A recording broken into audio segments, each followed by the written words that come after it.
Good morning. What is up?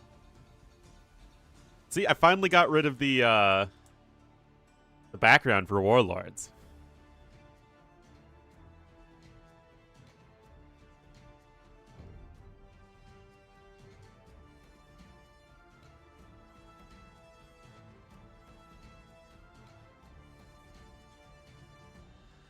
What's up? I tried to play Arena. Or I tried to play a game. I want to play Arena. I got Arena, got Q dodged. I got Arena again, and I got Q dodged again.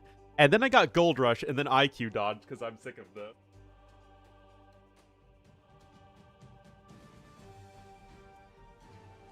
Ugh. People lead busy lives. Why can they not play the maps they want?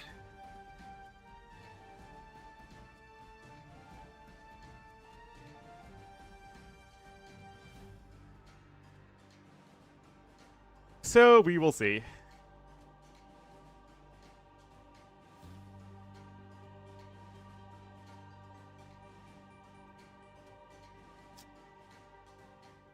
All right.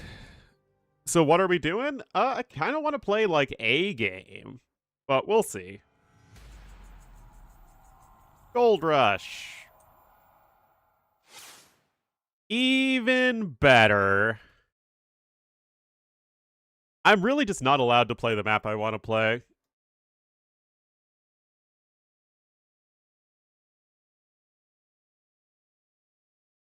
DM, is that going on right now? Except I don't like Mega Random.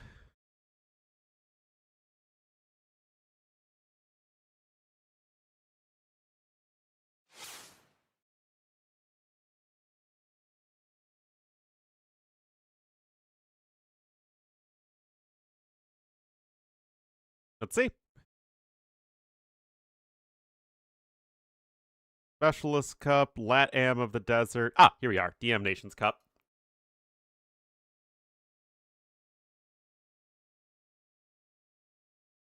Oh, wow. We're already in the semifinals.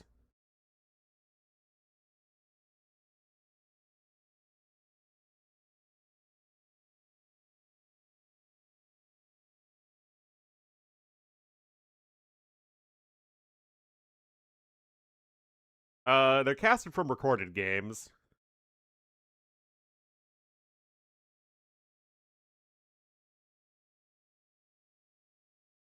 I don't even want to talk about that, man. I messaged Tara and he ghosted me.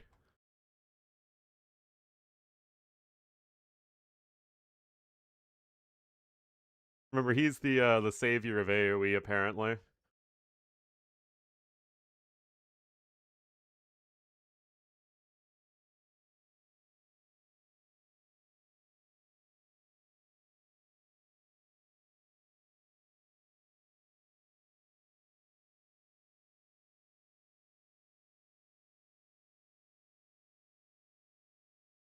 All right.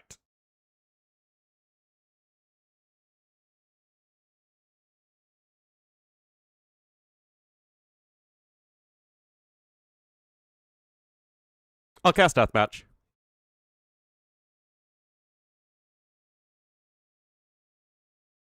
Doing show matches, great for them. Not allowed to, not allowed to coach.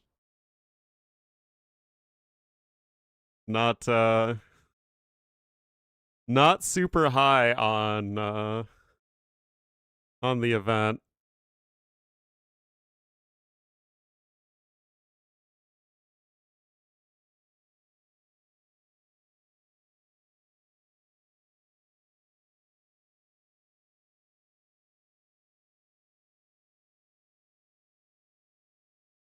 All right.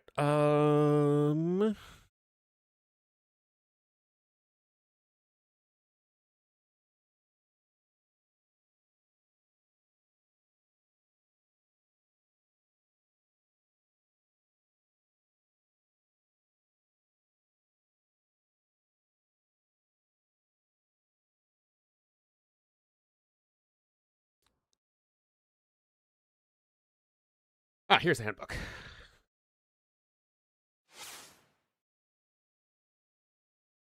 I'm trying to make sure we do this right. I don't mind deathmatch actually every once in a while. Here we are.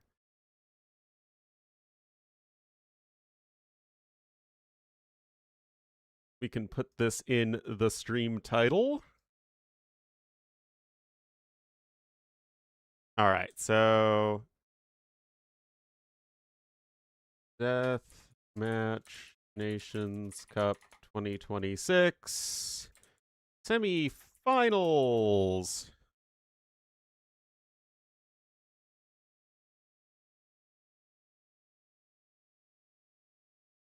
And then we do this.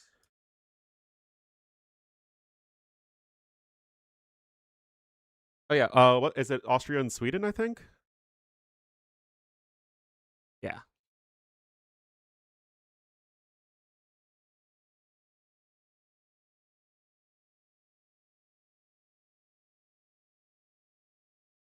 Yeah. Trying to get that all set up. Nice long freaking command.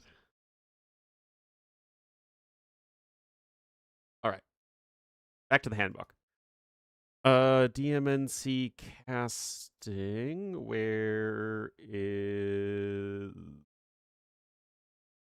logo?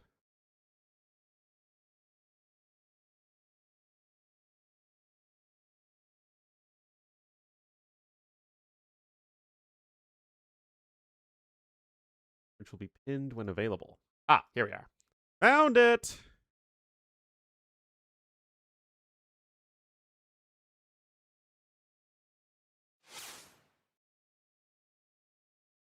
Oh yeah, let's also update the YouTube title.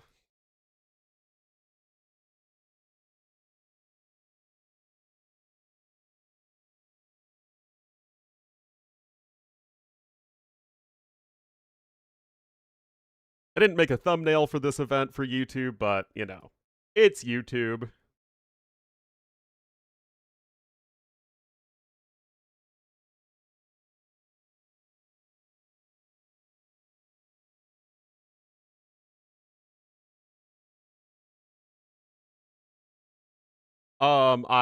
In general, I don't know what ever happens to Finland.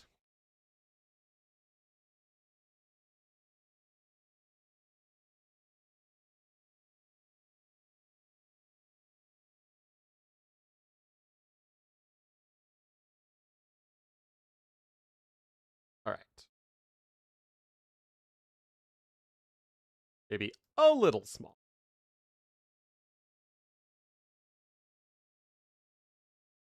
That's fine. And let me update that in Capture Age.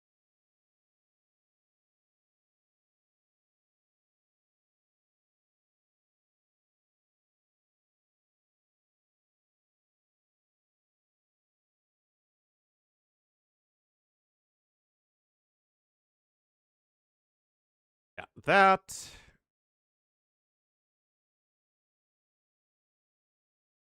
To gain access to this channel.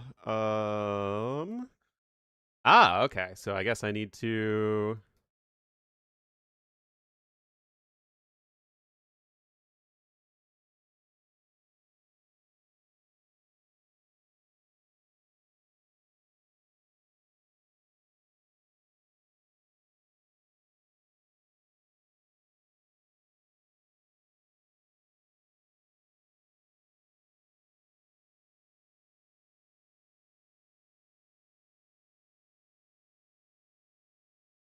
Well, let's edit this with our actual stream link.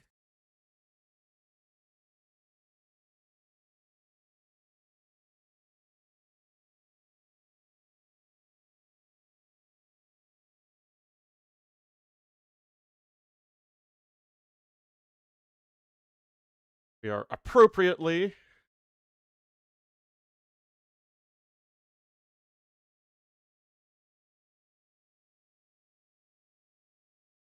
All right.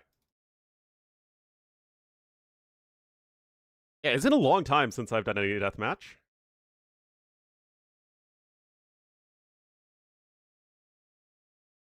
Finland didn't even sign up, from what I can tell.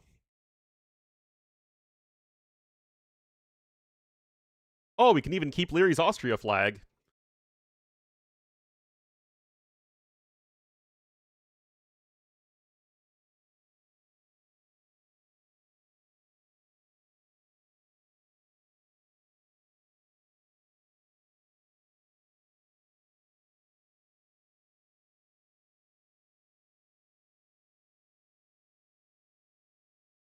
Right. What's this a best of? This is a best of 7. Deathmatch series tend to be on the longer side since the games can be so fast.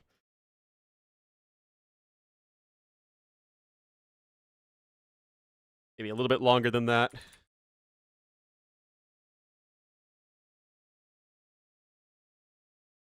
Okay, maybe a little shorter than that.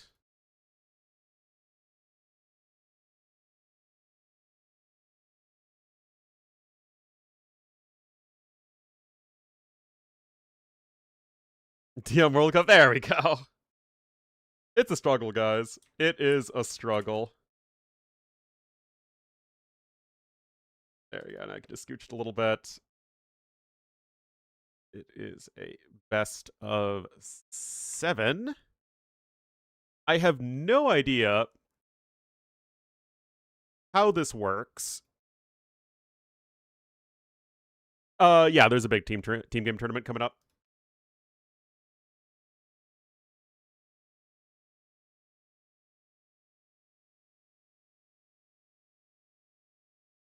Looks like we'll be starting on runestones.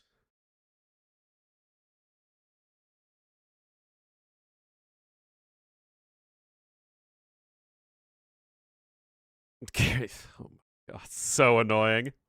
Hello, Lord Turfux. I believe you are one of the admins for this event.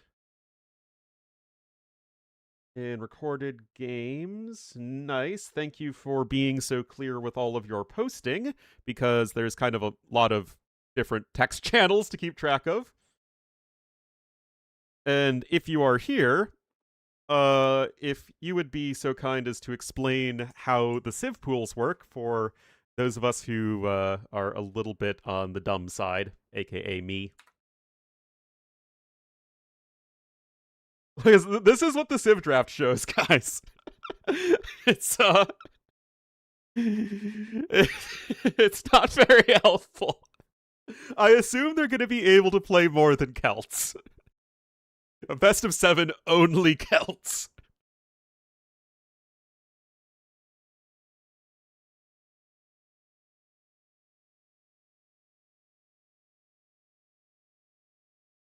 Um, 24 civs, post infos, no hidden pick, no repeat. Hidden pick, no repeat, except it's only Celts. So what they have to do is they have to go full break down the Celts into each individual Scottish clan. The tortoise always wins. Yes, exactly.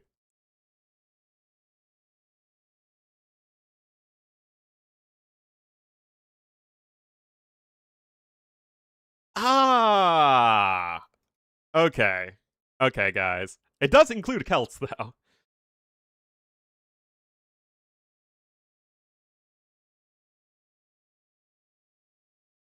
This is going to be much, much more helpful, though. Oh my goodness, how on earth am I going to play all of this? All right, here's, I think, what we can do. We do this. We scoot this up. We scoot this up.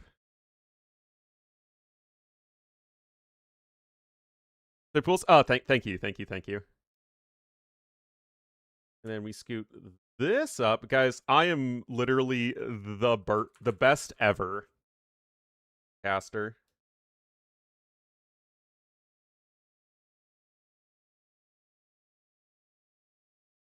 Ah, maybe not.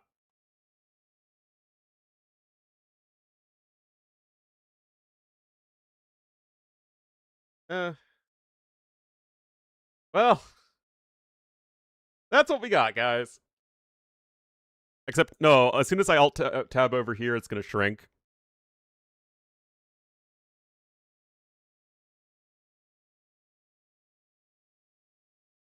I don't know if there's a way around this. All right.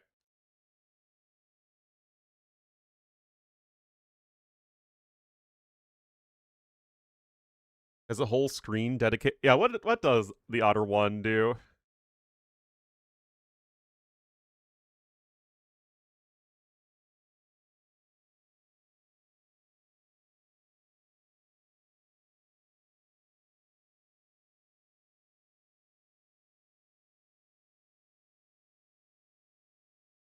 Oh, well, that's also going to be a tough way to... I mean, an Excel file is certainly always exciting.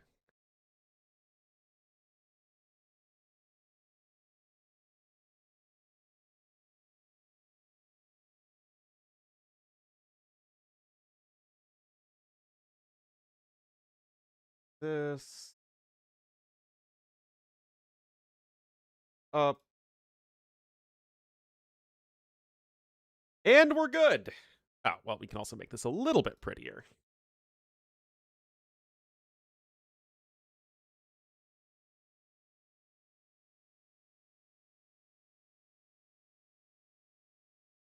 Yes, thank you for that.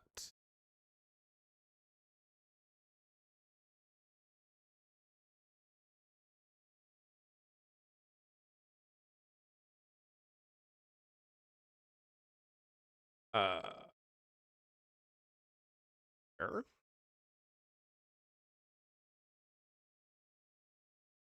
I've never seen something like this before.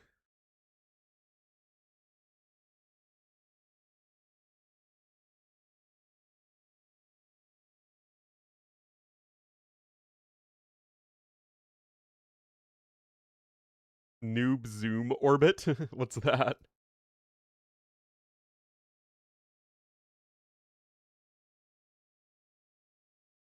Like some streamers out there have like specific scripts or something that don't just use, AoE 2 CM.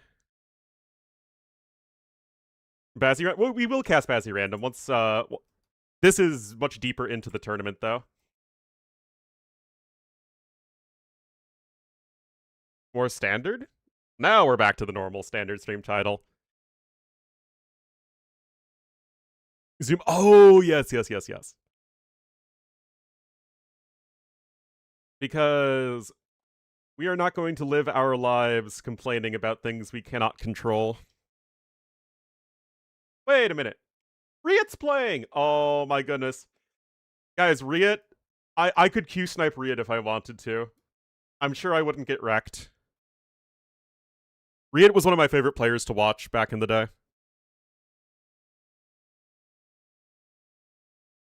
Ah, here we go. We got the wreck. Oh, it helps if I literally have AoE 2 open. And now everything went away. Wonderful. How am I so good at this?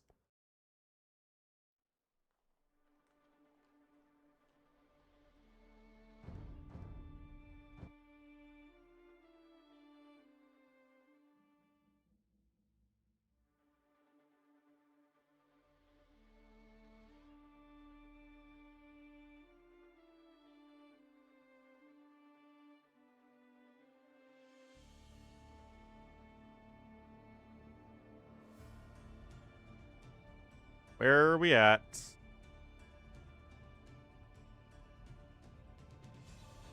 Slide into DM cast. Why is the stupid wreck not showing up? Hold on, guys. Gotta clean out this wreck folder. It's only since... Oh my goodness, it's since 420, and I have 420 replays since 420. Oh my goodness.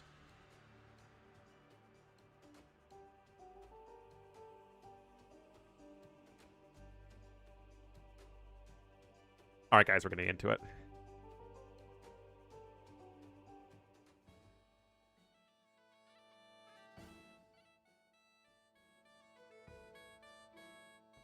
Alright, this is a best of 7. Metro World Cup semifinals. This is Austria. This Sweden.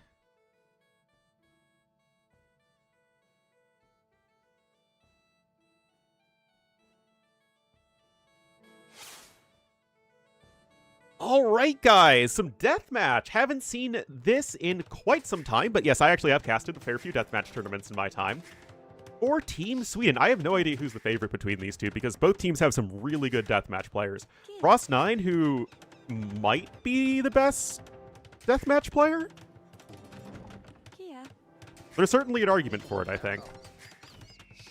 But yeah, he'll be in the Cyan as the Celts to the north.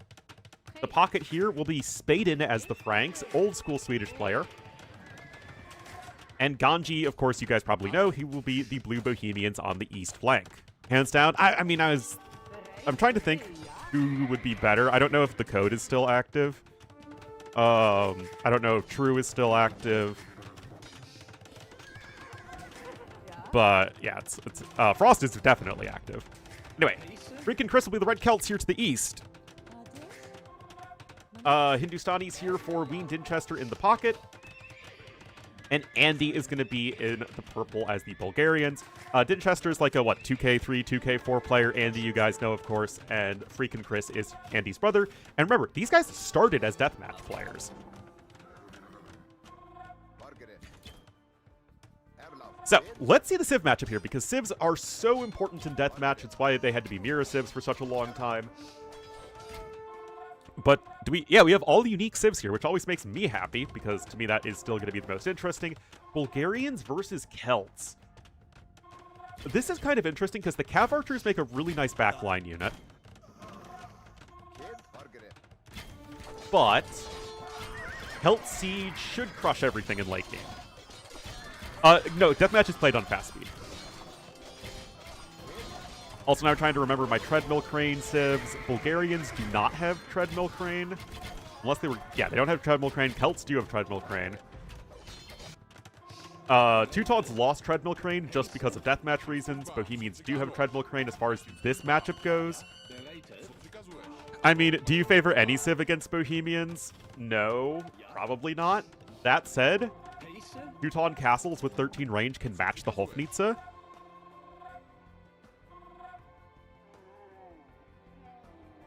And then the pocket matchups, interesting selection here.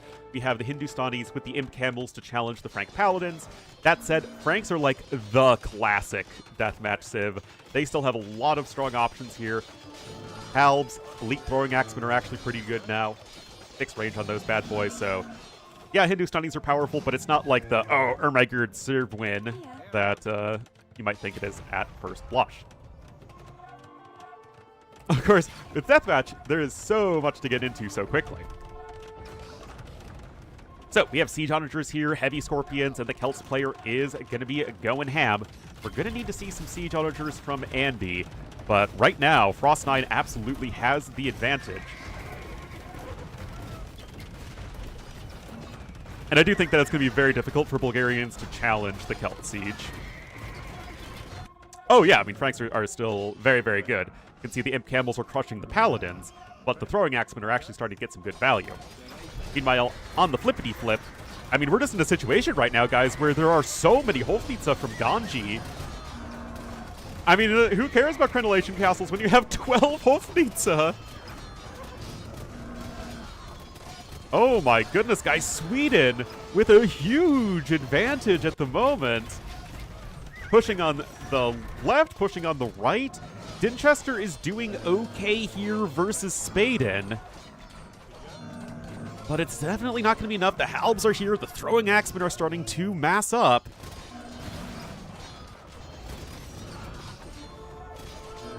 Of course, Teuton Siege Onagers still going to be a solid unit overall, but the issue is going to stem from those Hofnitze.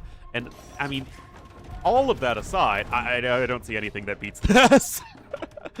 Frost has 150 army right now.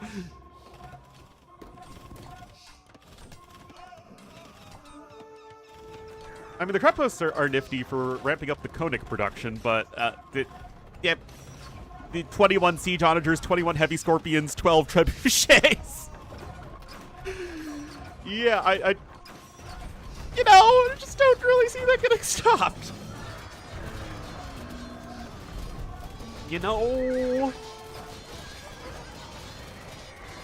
I mean, this is looking pretty darn over, guys. 43k army value.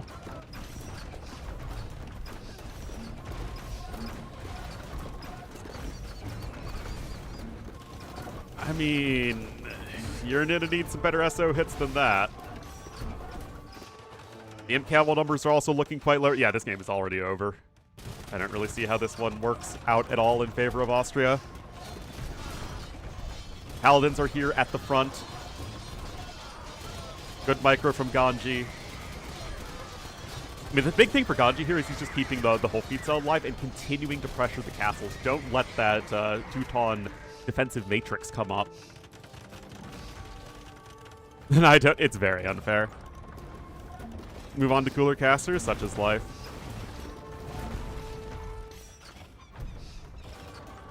The APM. See, like, I don't know how these guys can play with the low APM. Like, I get so overwhelmed Oh my goodness, guys. Oh no!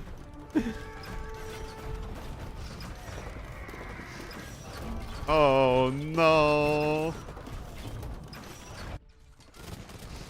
Yeah. Scores tell the whole story here. Everyone's going to be out of resources very, very shortly at this point. You already have trade coming up. You have Bohemian trade, remember, is established faster.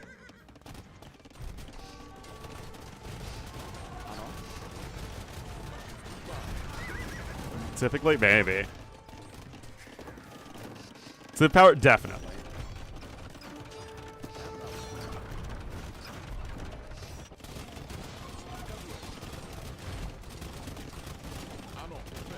But you can't say it isn't working.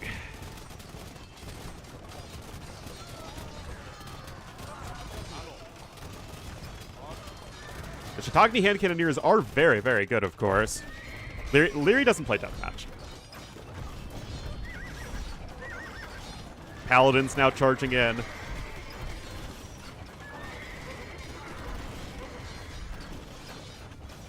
Zero to Viper when playing versus Hera. I don't know. This match is very over, though.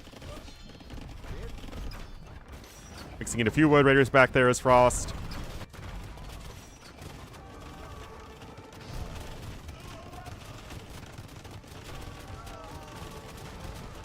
Oh, geez. Hand cannons running into castles.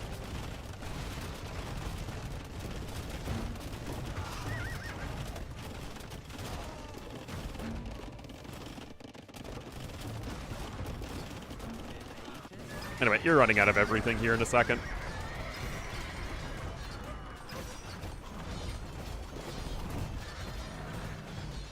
There's the GG. Game number 1 goes to Sweden. Quick and efficient. That is for sure. Look at those armies go up. And, of course, the Celt siege just couldn't be stopped on the one side. And then the Hofnitze couldn't be stopped on the other side. And it was just a matter of the Imp Camels not being able to deal with the Cav plus infantry. And by the time that Dinchester got that switch over, it was too late. But both flanks were losing anyway, so... yeah.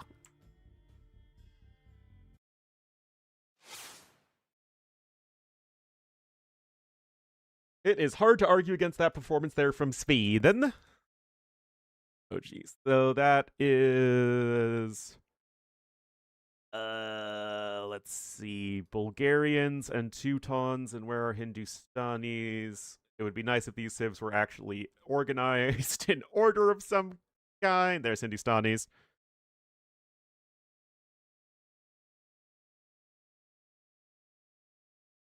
And Celts, Civ number 1, Bohemians, top Civ pick, and Franks. Where are Franks? Ah, here they are. It is organized. Good civs down to bad civs.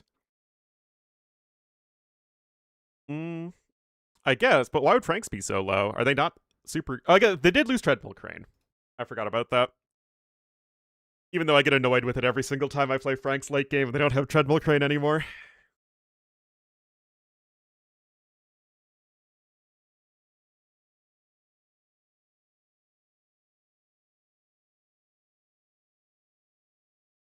Like, all of the top 4 civs have Treadmill Crane or the Spanish bonus. And Mongols are Mongols.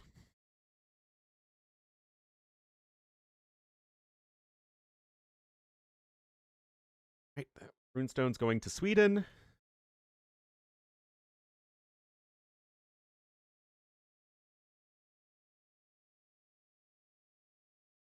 Against a weaker team? Oh, no.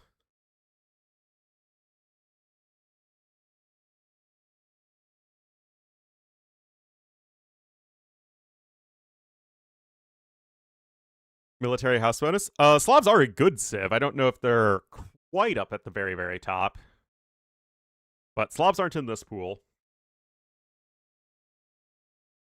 Saracens are also a top pick, but they are also not in this pool.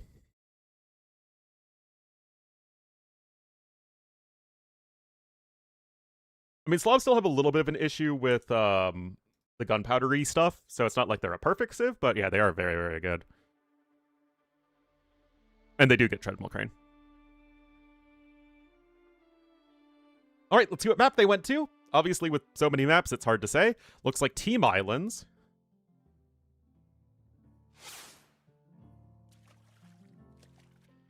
Also, in general, I just want to see more team games, man. Oh, rip the Hussar.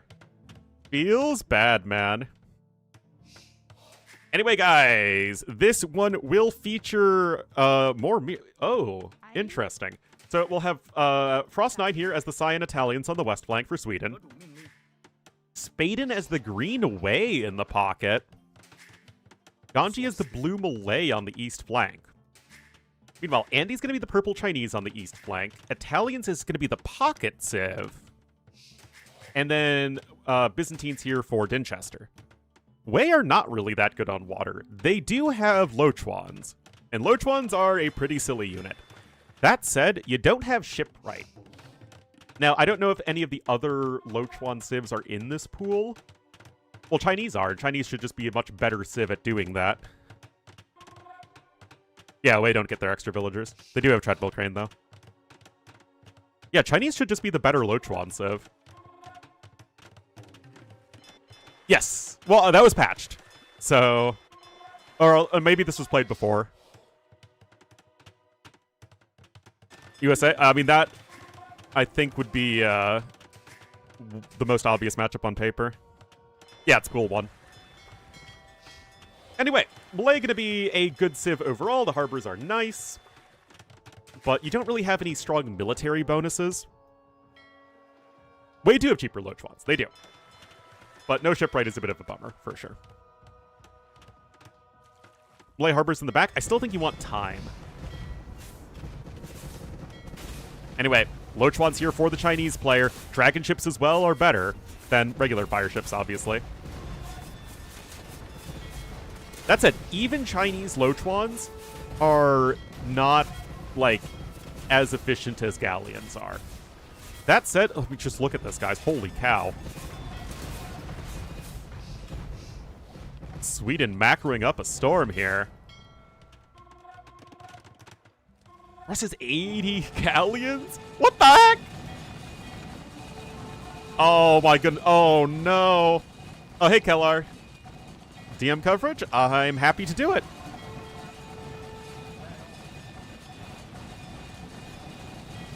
It is crazy. Like I said, I've seen a good amount of Frost9 over the past several years, and he really just feels like probably the most consistent player these days. Why does it look like there's a charge attack?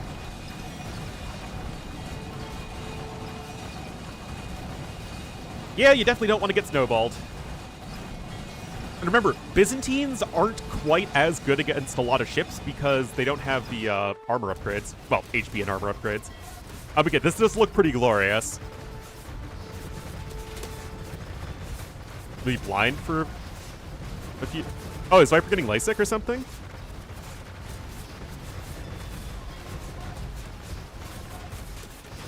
And none of the fish die? Don't blame the fishies, man. I mean, yeah, Andy's Lochuan's looking good. Remember, the blast, they do get blast damage with their rocketry upgrade. On top of the dragon ships being so good. You do miss the final speed upgrade, and you miss incendiaries. If I know my naval dock tech trees these days, which I try, but I don't know for sure. But hell, still, that is just so many ships here for Sweden. 300 to 100 army. And also, a Genoese crossbowman. You can see there was a landing attempt here from freaking Chris. But Frost9 is here to snipe the castle. The condos have arrived. But Karambits should still be efficient versus them.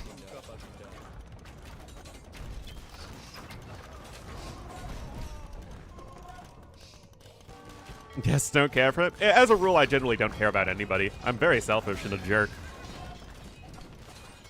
Any evidence for Chinese being a top water civ?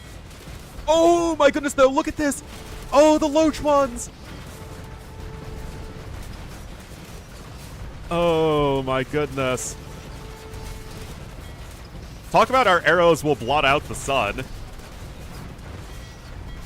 Spaden, though, fighting in the shade here. His score is looking very good. He's helping to defend on the mainland with his cavalry, and he's got his Lochwans here at the back as well. Running a sports team, yeah.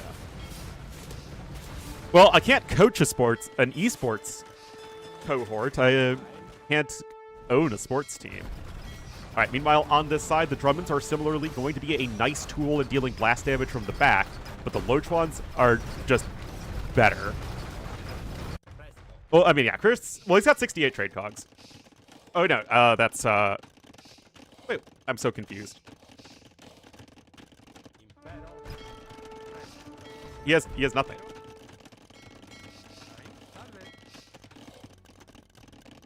I mean, he's at almost 200 eco units. Team Sweden's the favorite. For those who don't know, Frost 9 is probably the best deathmatch player these days. People who are more in tune with the DM community might correct me on it, but I'm always super impressed when I see Frost these days. Staying strat? Oh, I mean, it absolutely is.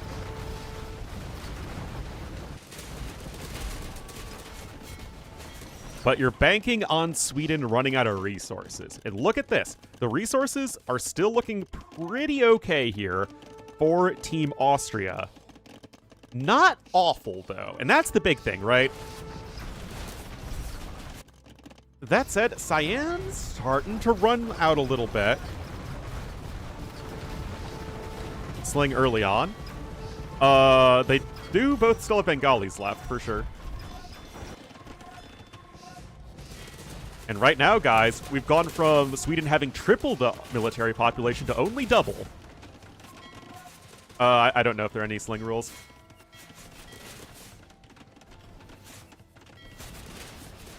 Yeah, as you can see, the blast damage is still very limited from the Chinese Lochwans, although they do just deal more damage.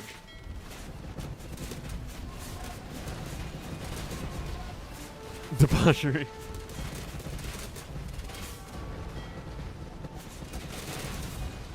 All right, now the big fight happening over here. Sweden still have the military lead. And all of his population here, did Green ever land? Okay, it looks like Green's lost most of the cavalry just doing raids and stuff. Chris is here with some defensive Genoese crossbowmen. Some defensive Chuko Nu are here as well. And Spaden's still able to support with a ton of his own Lochwans. Oh, wait a minute. I mean, the fire ships, if they get into close range, the Lochwans have no melee armor at all, so the fire ships torch them super fast. And now, look at this. GG is called. Everything is just falling apart. You just don't have enough army. And that's a nice win there for Sweden. That is number 2. Spaden. Now, look at this. This is Spaden doing a great job in the pocket. I mean, he can only do this because Ganji and Frost 9 both had super clean build orders to stay alive, but it really came down to the fact that Spaden was able to both defend on the land and support his allies with his own Lochwans. So he was able to keep those ships alive, and he eventually lost his entire navy. Same deal over on the other side. Yeah, Sweden is playing super well. I'm very impressed. Not like Austria are pushovers. This is the semifinals and all that.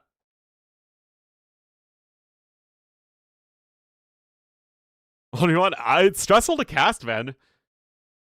Like, I already talk fast, but I have to go into, like, overdrive when doing these deathmatch team games. All right, now, let's see. That was Wei and Malay are not the best civ. Italians, I mean, this is definitely the map you play Italians. Lost there, lost with Byzantines, lost with Wei. So still not a ton of draft priority used, but again, it's a little bit different on Team Island specifically because civs like Italians and Malay, which are bad on land maps, are still good on water maps. Oh, shouldn't the Bulgarian two-handed swordsman work against Celts? The issue is the Celt siege, as you saw in that last game.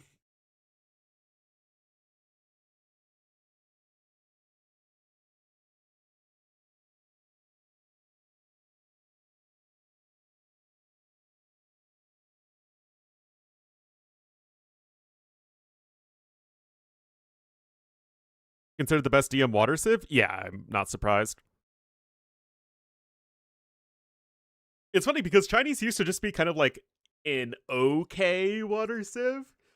On, you know, in RM and DM, they were definitely a bit subpar. And actually, no, treadmill crane. Chinese were pretty bad.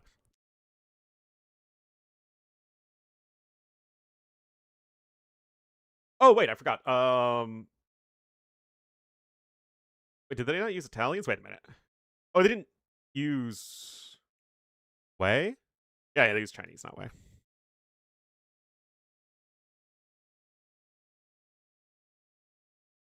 Lochuan and Fire. Oh yeah, you did have the good demos. You still had chip right. Moral of the story is Chinese got insanely buffed with the addition of dragon ships and Lochuans.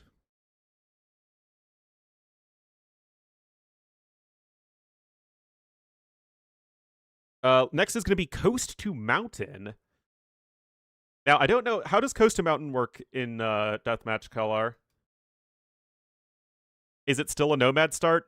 Do people start, like, on the coast? On the two, as I call it, and on the mountain?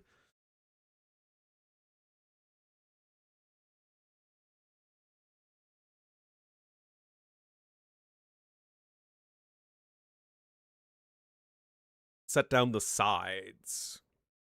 So, like, one's on the mountain, one's on the two, and one is on the coast. Now, I would imagine it's still... Yeah, it should definitely be... You play water if you're the person who's on the coast, and then you play land if you're on the other two spots. Yeah, that makes the most sense for sure.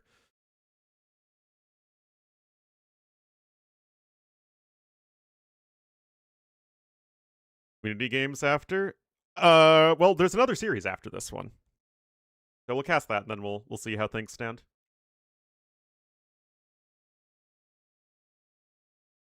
We shall see.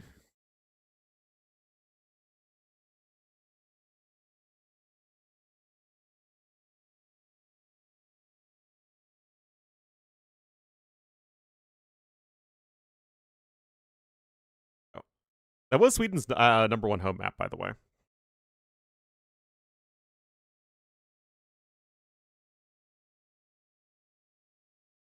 This is the map with the most high ground, so maybe if you're going to use Tadars anywhere, you'll use them here. Fun to watch. To me, deathmatch in 1v1s is much more fun when they are not mirror civs.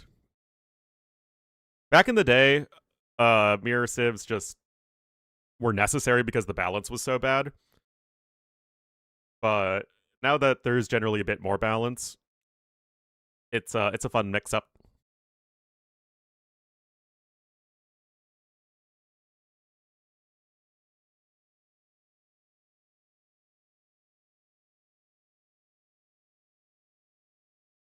But yeah, I mean, you still have, top civs in general. Here we are. But I wonder if there are going to be any, like, more map-specific civs. Maybe you use Armenians here just for the water play, or Byzantine, something like that.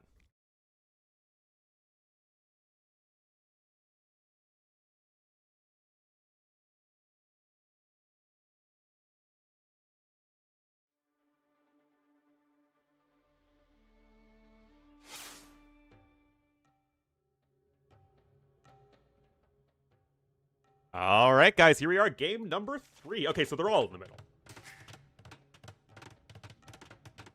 Oh, so we have a sub out. Spaden is now being replaced by Kamrat QP, who I don't know. But they'll be the Cyan Byzantines here, indeed, going to be on the southeast flank, which do have Treadmill Crane now. They used to be a pretty bad civ for Deathmatch, but getting Treadmill Crane was a big buff for them. Teams in the other semifinal, Germany and USA. Frost 9 is going to be the Green Hindustanis in the pocket, so I think that makes plenty of sense here.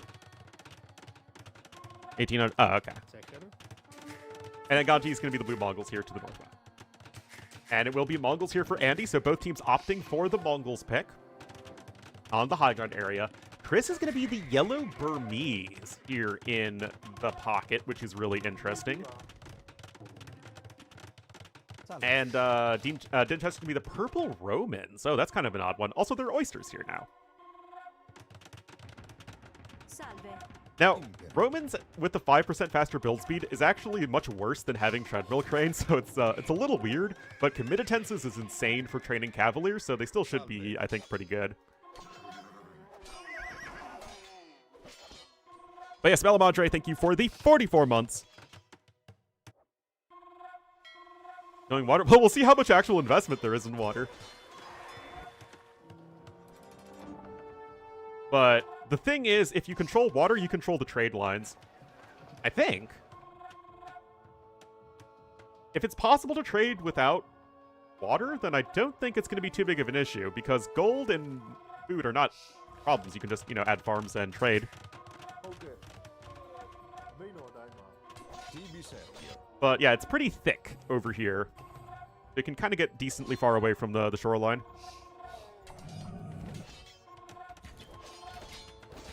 Anyway, Mongol stuff is happening over here.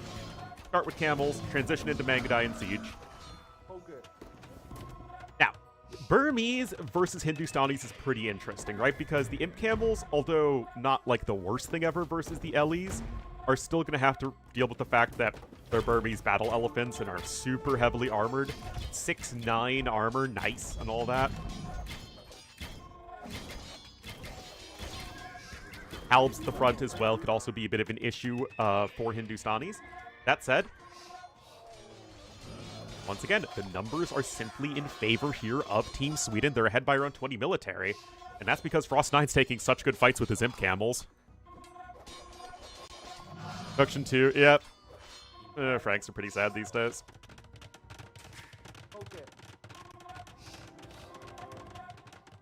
Still, you have a big advantage when it comes to speed here for Sweden. Can they carry it through for the rest of the game? Well, Romans are pretty bad, actually, as the game goes on. His strategy? Generally speaking, your opening strategies are the most important. And how you adapt from there is usually just... It's pretty set, I guess. But planning the team compositions and opening builds and whatnot is very, very, very important.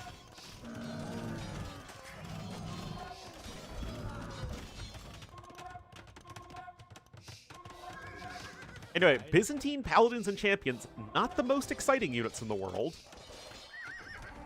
And Centurions are going to be quite powerful.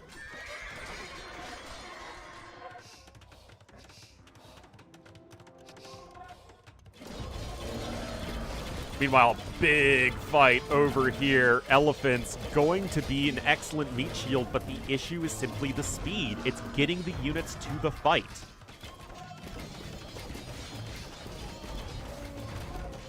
In that case, if you're going with the elephants, maybe you can have the elephant player stick to the northwest side and then the Mongol player pocket so the Mangudai can catch up. Yeah, it's just... Oh, well, that's always going to be a thing you have to keep an eye out for.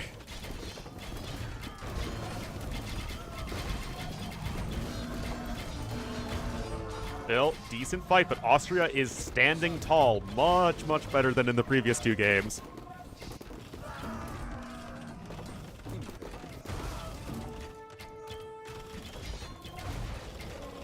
Yeah, but the difference is, in theory, the elephants are a much better meat shield than the Imp Camels are, which have no native pierce armor, whereas the elephants have, 320 HP and 9 base pierce armor.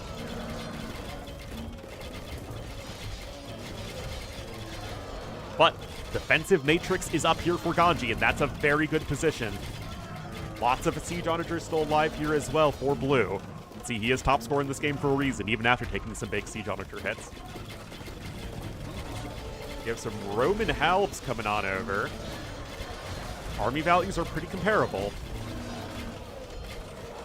Meanwhile, to the south, it's just a big mosh pit, but at the moment, Legionaries and Centurions doing quite well. I mean, Comitatensis is pretty wild. There's also a castle up over here to the south. Wait, that's Cyan's castle. Hold up. Oh, that's going to do a number on the trade, which is now much less efficient. Only 29 gold a trip versus... Oh, we already have Caravanserais, too. That's pretty sick. Versus... What? Where is it? Oh, it's 100. Oh, wait, it's 100 gold versus 29? Wow. Oh, beefing a huge SO hit right there. That castle's gonna start to go down. Ganji at 76 military to 40.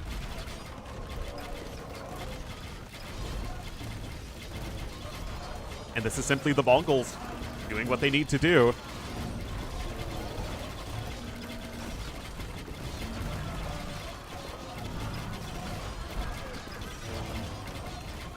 $7K more army value. I mean, you still have plenty of castles from which to train more Mangudai, but right now, you are simply not taking good enough fights here as Austria. I mean, look at Ganji's KD. It is absolutely bonkers.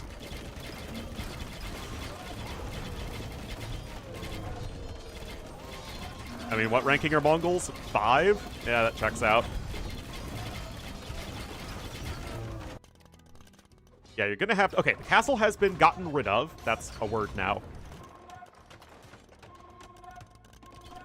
But the macro's still good behind this here from Sweden. Just really strong early execution, giving them the map control advantage. Yeah, I really am feeling this, and which is why I was kind of wondering if maybe it might be better to have Mongols over here and the Burmese over here, so that when you're fighting for this high ground, which is what you're always going to be fighting over because it also houses most of the wood on the map, it might just be better to have the person making the slower units, the elephants and halberdiers, over here where they were much closer to the battle.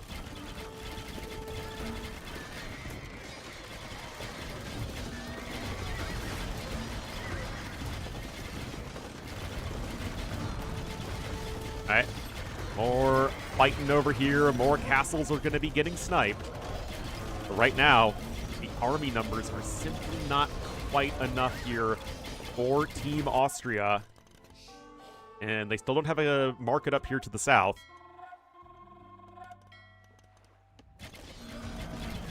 Yeah, exactly. Like, wood control is actually one of the most important factors of Deathmatch because you... Like, if your trade line is disrupted, you've lost the game already anyway, so that's not really something to be concerned about. Farms you can slam down at the back of your base.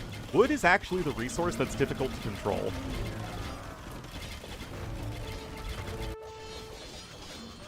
But it's also the least valuable resource early on in Deathmatch, so it's kind of a, you know, wishy-washy situation. That said, Austria starting to mass up army. Your eco's a little bit worse, but you're still at a good number of villagers. They don't have the map control, but if they can start taking some better fights, they have the numbers to do so. Now we got some micro coming in here from Andy. Elephants and Halds are here at the front, but the Caravanserai trade is just going to be going absolutely ham. Remember, 1.8 movement speed. It's literally the fastest land unit in the game. Just barely edging out the Imperial Age Cuman Scout Cavalry. Another castle is being brought forth. Army numbers still pretty comparable. Nice snipes by Andy.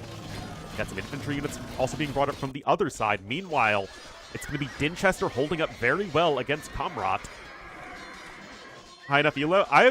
Apparently, I am good enough at Deathmatch to cast this, despite me only casting Deathmatch a couple times a year. And I'm not high enough elo to cast the streamers, but, you know. You know.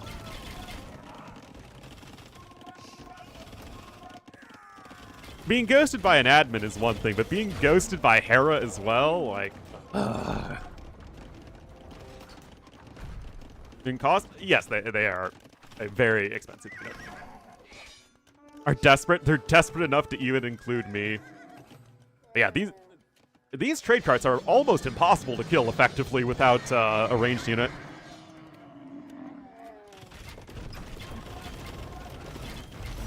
Elo to cast? Me and Dave, yeah.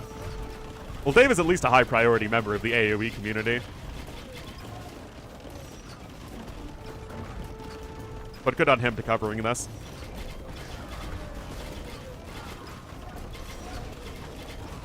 Oh, that is painful. Hera just ghosted me.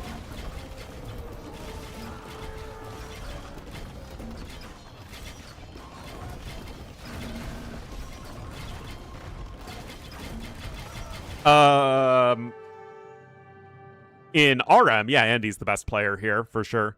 But in terms of DM 1v1 skills, Frost9's the best player. But Ganji absolutely crushed it this game, as Sweden is on their way to a sweep. I mean, it's just hard to argue with this. 676 kills here for Ganji. That is cray-cray. Yeah, look at this gold here. That is a massive advantage here in gold income for Team Sweden. Getting all those caravanserais down like that. Michi DM? Yeah, I think that's like all he played for a while, but then he kind of got good at everything.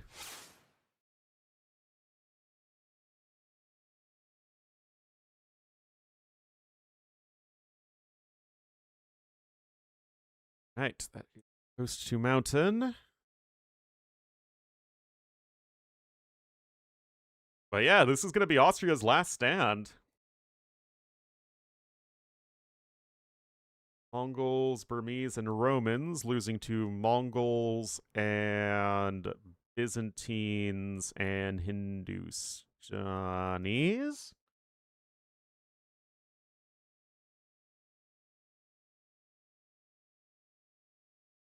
Right. Golden Lakes is going to be next.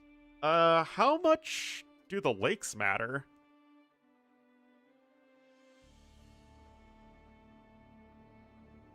Persians in a Grand Trunk Road? Yes. It's better than Persians. Also with the Caravanserai, but yeah.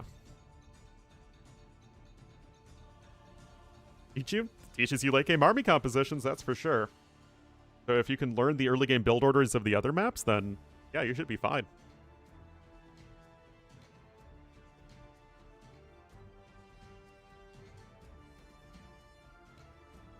But anyway, civs that are like good at controlling the center would be extra valuable here.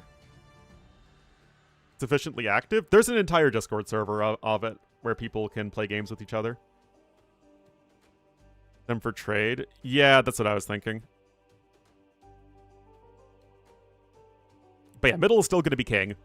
For sure. So, yeah, civ like Teutons is going to be really good for controlling. If you're ever going to play Britons, this would have to be the time to play them, right? Unless there's another map that's like this.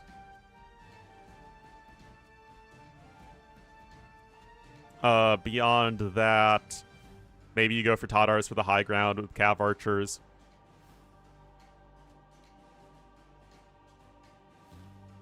Bengalis, Elephant Archers.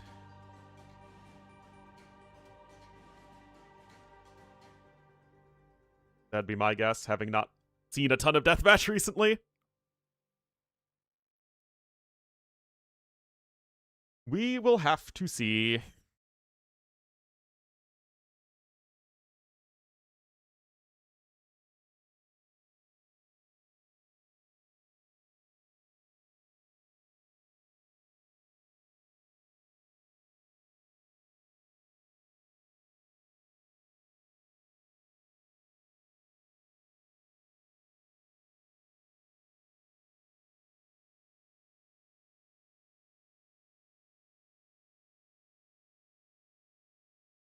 Here of DM, it's tough. Is the Quendi Discord? I think it's just a bunch of old grandpas in rocking chairs saying, "Back in my day, we were the strongest deathmatch clan ever."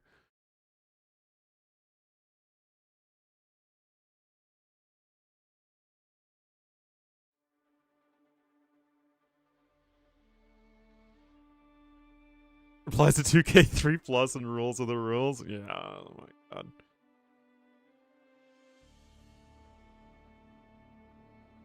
And the fact that, you know, it's just all of the gushing over the freaking tournament constantly is enough to drive someone mad, I say.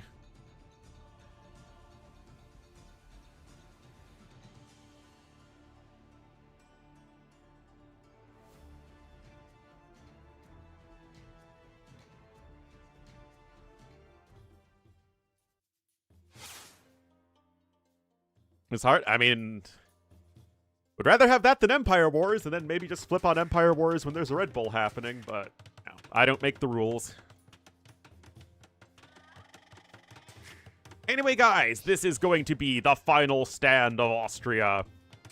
You'll have Ganji in the blue as the Bulgarians. All right, Krepos I can see certainly being very effective here. He'll be over to the east. To the south in the green as the Tatars, as I suspected. If you're going to use them anywhere, might as well use them here. And then Teutons, again, a civ that I anticipated would be used here over to the west.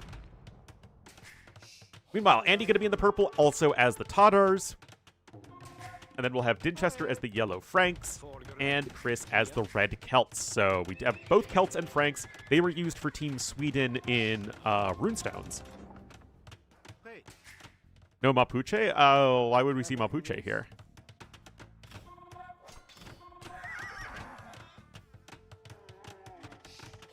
But yeah, double Tatars, again, makes sense with a lot of maps having the high ground and Tatars in general not being a very good civ otherwise. But of course, Franks, going to be very strong. It's also Tatar flank versus a Tatar pocket, interestingly. So are we seeing a faster CA switch? Yeah, much more focused on the camels at the start is Spaden.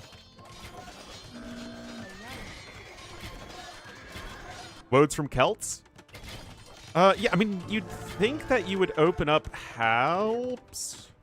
I mean, I guess you're up against Bulgarians, right? You don't want to run into the Baggins two-handed swordsman.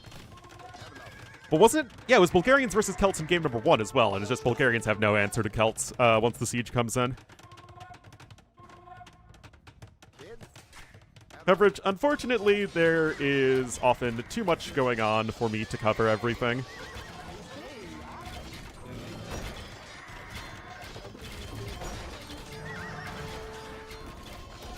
Ram knocking at the castle. Austria now have the numbers advantage. What feels like for the first time in forever. And this is going to be the critical focal point to control. If Ganji can hold the line with Bulgarians against Celts, then it feels like victory is all but assured here for Sweden. Because it feels like both pockets are focusing here on the Western front, where all is not quiet. CA numbers are growing here on both sides. But it's siege onagers versus regular onagers, and that is a big advantage. And look at the paladin streaming forth from the Frank pocket. Chivalry is not dead. And the siege numbers are still pretty low. And as long as the siege numbers are low, it's perfectly fine and maybe even slightly Bulgarian favored. But it's just once you get to a good number of siege units, then it just feels impossible for Bulgarians to deal with that. Then it's like, okay, you need Magudai or Hofnitsa or artillery bombard cannons or what have you. Anyway, right now, Sweden's starting to take over with these CA numbers, and the fact is, Chris has not been able to lock out the Bulgarians player. And look at this, the Konings coming in from the side. They're doing work. I mean, this is the thing, right? The Celts, to have the big advantage, need the siege numbers, and right now, that is simply not the case. And the fact that Chris has been able to, or Ganji rather, has been able to do this versus Chris without really any help from his pocket is pretty crazy. Like, Ganji's score might be the lowest, but this is the most important front for them to win.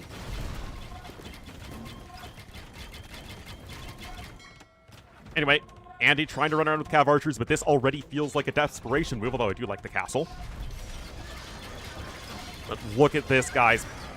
Right now, Spaden with a ton of Cav Archers here from the pocket. 45 CA. Those CA are just kind of running around mindlessly. Lots of fills here from yellow.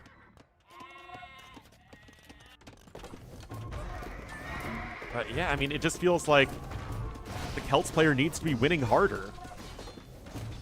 Do I play DM? Oh no, I'm awful at Deathmatch. I've casted it for, you know, plenty of it though. I am way too slow to play Deathmatch.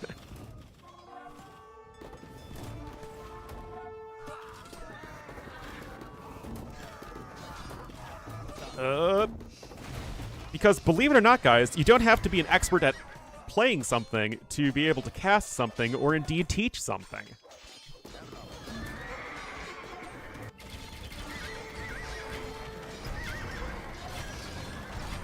All right, Castle's under heavy threat, and this series is over, man. Need ADHD? I have like the opposite of ADHD.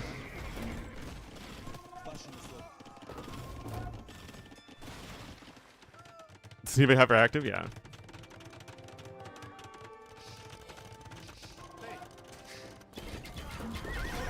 Leave me with such low elo? Yeah.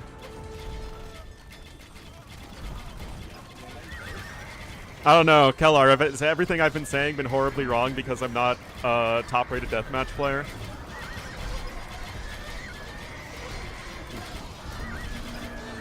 He hot dub streams? Oh, you bet.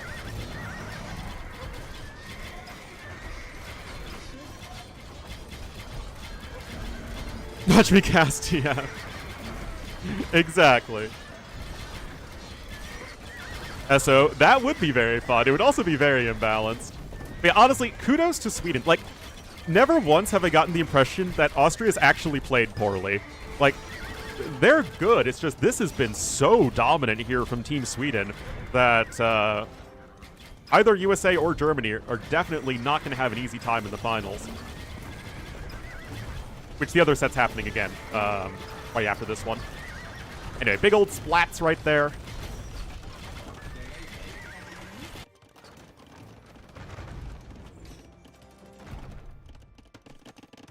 Oh, even the dismounted Konik. You know when the dismounted Koniks are going to be getting into double-digit kills? That is a rough one. No one's covering it. There's many things happening all at once.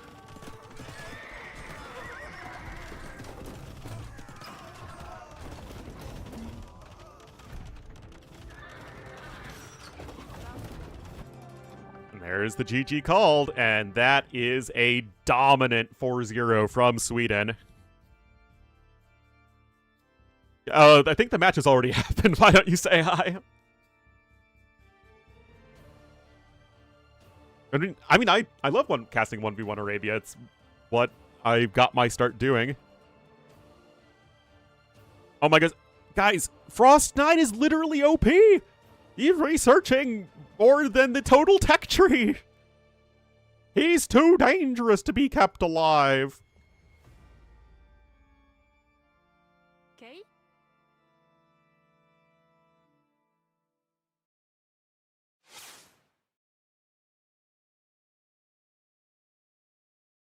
All right, now that was impressive, but we have another semifinal, and USA and Germany are both countries that have plenty of good deathmatch players. So who's playing for USA? You got True, Improvise, Favorite, Leash, Leaf, and Mystical Soul.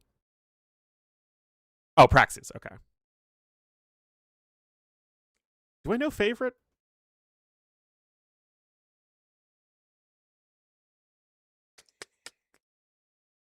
Yes, yeah, I remember Favorite.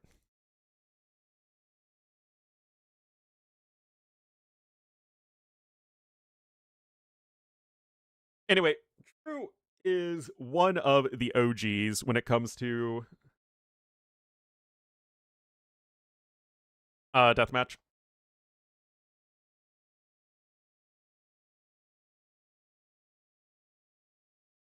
Anyway, we'll be very unbiased in our casting.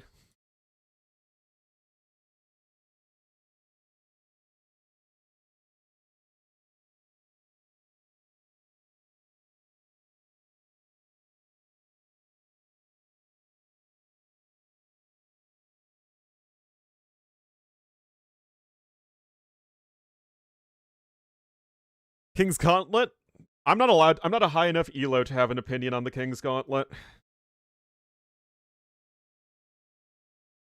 No, who's playing for Germany? Eh? Kellar, Nilly, Turz, Shikso, and Viper. And Viper.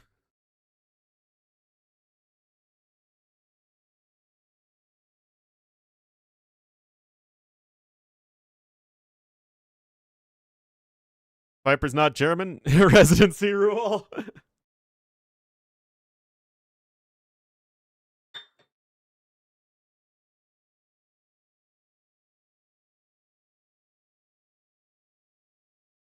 All right. I'll update the scoreboard once I see who's on which side of the draft. And actually, I will take a quick break now that I have a moment to breathe, get some more coffee and all that. But when we get back, we should have the drafts for USA versus Germany.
I return.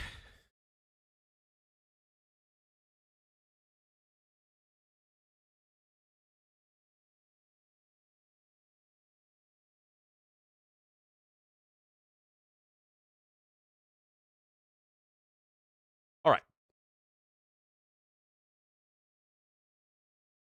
Air.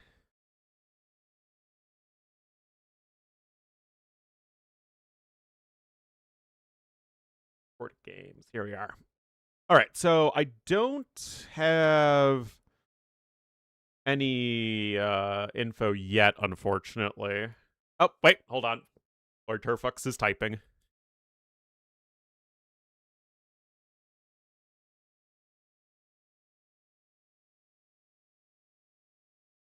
Yeah, there's literally $500.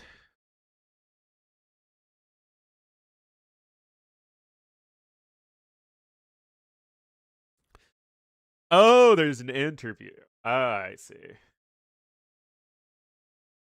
I see.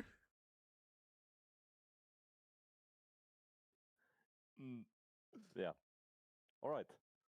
I guess we're interviewing you about TTL right now, but how do Sorry, you sorry, cook the sorry, donations? sorry. No, it's fine. It's fine. Please, by all means. I don't have a co-caster? Hasn't No, got nobody any loves me. chance to talk about its Spokesperson wins. here. Speaking of not getting a win, you guys just absolutely rolled over Austria. That was crazy, man. How do you feel like your team played throughout those 4 games? Is that like the best you could have done? I think we played really solid. Yeah. I think the big play. I'm not sure if you guys caught it, but in game 1, I walled in his scout, and I think that's Oh, that's why already you were caused some chirping mental him. problems. Yeah, yeah. Oh, I For a second, I thought okay. it was Andy, but it was Chris. That wasn't as fun. Like walling in Andy would have been way more fun. Because I knew he would be like cursing at his home, like, what the hell is this, man? In his Austrian mean, accent. But To be fair, it is only a scout, right? It is Teutons. So. yeah, but in DM, it's quite influential, that first one. Yeah. But yeah. No, but I think we played quite well. And I mean, when you have Frost on the team, it's easy. What can I say? I just have to play decent. I would say, yeah, I'm sure a really nice trap. But yeah, I would say he played more than decent. I think Bohemians versus Teutons can be a hard matchup in DM. I guess they don't have Siege Ram, but how do you think Yeah, about we weren't the happy matchup about the matchups. Like, we had better civs, but they also had the civs that kind of can hold their own versus our civs. But it worked out. I think we played really good game 1, like all 3 of us. And Spade playing really solid. Yeah, I think Spain was an absolute beast there, like helping you so much on the sides while easily holding the Hindustani pocket with the Franks pocket. That was masterful. Mm-hmm. And then, of course, you just didn't even have to worry about Frost at all. He's doing his own thing, like. Dude, we were looking on your side, and we were so focused. And when I looked away, Frost had like 5 siege or whatever, right? And then I looked back, and he's got 140 military, like 80 halbs in front, and then just like the biggest siege mass I've ever seen behind. It was crazy, dude. That guy. Oh my. That's sometimes how it feels playing him as well. Like you fight him a little bit, you take a little bit of a breather, then he shows up with 10 times the amount of army he had 5 seconds ago. It's crazy. But yeah. So game 1, I mean, you got ahead early. You walled in his scout. Frost did his thing, and they were up against the edge of map. They resigned. Game 2 was the interesting one, I think, for both of us, just from the Civ selection side for Team Islands. So they went Chinese, Italians, and Byzantine. So they went like full meta water civilizations. And then you guys mixed in the Malay, the Wei, and the Italians, I believe. Yeah, yeah. So what was the thought process there with those Civ picks? Well, without giving too much away, since we have a potential final tomorrow, obviously China is super, super, super scary. I was trembling in my boots, but we weren't expecting the trade cock thing and the little landing and then full sling onto Andy, but I can't really explain how we won it. I think Frost had a really good start. I don't think Wind Denchester had so much experience playing water, so he kind of fell behind. And then Andy having to play like kind of both sides. Even if you're getting slung, you have to micro both places, which isn't really possible to do it properly. So I think it was just a very hard game for them to play. Yeah, what are your thoughts on the like strategy that they did with basically the Insta trade from the pocket? Well, in it terms felt a of bit like bonuses, they left Chinese alone with that, right? As you just yeah, but I guess in terms of like bonuses, like Italian cheap trade cocks and the China OP army, it makes sense, but it might be too much for one person to handle in a way. Yeah, I'm not quite sure, to be honest. But yeah, won, it's Dave so in the I guess it was Otter bad. interviewing. Well, I think like Ganchi. Ween Dinchester he did not expect the Carrick spam. Yeah. and he And just he should lost. have expected that. That's meta. Yeah, So that and was like a he weird went thing. full front docks into fires, Hmm. and then he couldn't even get his galleon mass up because Frost was all over his face. Yeah. That was such a good job from Frost again. Just Again. holding down his side. Yeah. And then Andy, I mean, you said Chinese were powerful. Andy was full on like 1v2 and like pushing at some Yeah, points. yeah. with Chinese, they're insane. It's crazy. Those like dragon boats are better than fires, and the Luchans are completely crazy. I was sitting there with 140 army losing to like 65. It's completely crazy. But yeah, you just gotta grind them out, grind him down, This is a subscription. and win on other places to win the game. So game 3 was coast to mountain. What do you think about their opening strategy with the Romans not contesting water at all? I don't like it. I think you have to contest water at least a little bit to force things. I don't think it really worked out for them. I was a little bit afraid of Burmese because I think the elephants are really hard for Mongol to deal with. And Hindu counts are obviously good, but they're not that great for elephants. But I think caravanserai trade is what won us the game there. Because I think me and Andy were probably pretty even. He did some good early trades. I did some better later, and yeah, stuff like this. And they didn't have enough elephants, I think. Well, there's a reason they didn't have enough elephants. You saw that trade line, right? On the cast? Yeah, I did see that briefly. That's rough. Oh my god. Are you 29 gold a cart? Yeah. And that was already from them having a shorter trade route, right? Because they lost water. Yeah, that was really bad. How proud are you of Frost with the caravanserai? Very proud. Anything beneath that, I would have honored his base. Like, you gotta do the caravanserai correctly. I would And have he been did a it. chance for Austria. Yeah. I don't know if you saw earlier in the tournament, the first set I cast was Canada versus UKA. And UKA had Persians, and they didn't make a single caravanserai in like a disgusting. 40-minute game. Oh. Oh, to go that's back in time and onager their painful. base too. Yeah, I would Who like doesn't love to. caravanserais though? And it's such a big thing. It's basically just getting Spanish trade, like slightly worse maybe, but it's so good. It's like a 20% increase in speed or something, Yeah. isn't it? Like, Yeah, yeah. it's crazy. And it gets away from like trade rates and stuff. Like, it's so strong. And I think it heals as well, right? The caravanserai. Not that that's super big, but I think it does. Yeah, but yeah, that still decent. adds up over time, especially if they're not trading with like range units and they're trying to raid with camels or whatever. That adds up for sure. Yeah, and in DM trade rates are really, really common because you can't wall, right? So there's always units coming in and damaging trades. So I think it's really strong. Yeah, but that was just a click Fiesta up top though, with Mangadai, SO, and Andy obviously has great micro as well. So that was a hard game to play. Yeah, really But nice Frost clicking was by you, though. he was chilling. And you always having some camels in front of your army, I think, helped you really a lot with the trades there. Yeah. But you never lost your master, right? Really well He done. didn't have much to kill Frost camels quickly. So he could like push the Mangada back a bit, kill some SOs, and make life difficult.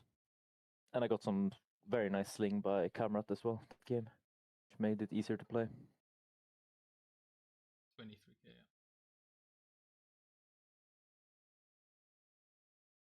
By the way, I'm apparently the official yapper in my team. That's why they sent me. So not sure if that's a good or bad thing, but I'm not going to judge you, dude. I'm a professional yapper. I yap for money, so I'm not yeah, gonna. that's true. Yeah, I'm not gonna call you out on that. All right, so you're even bigger yapper than me. That's for sure.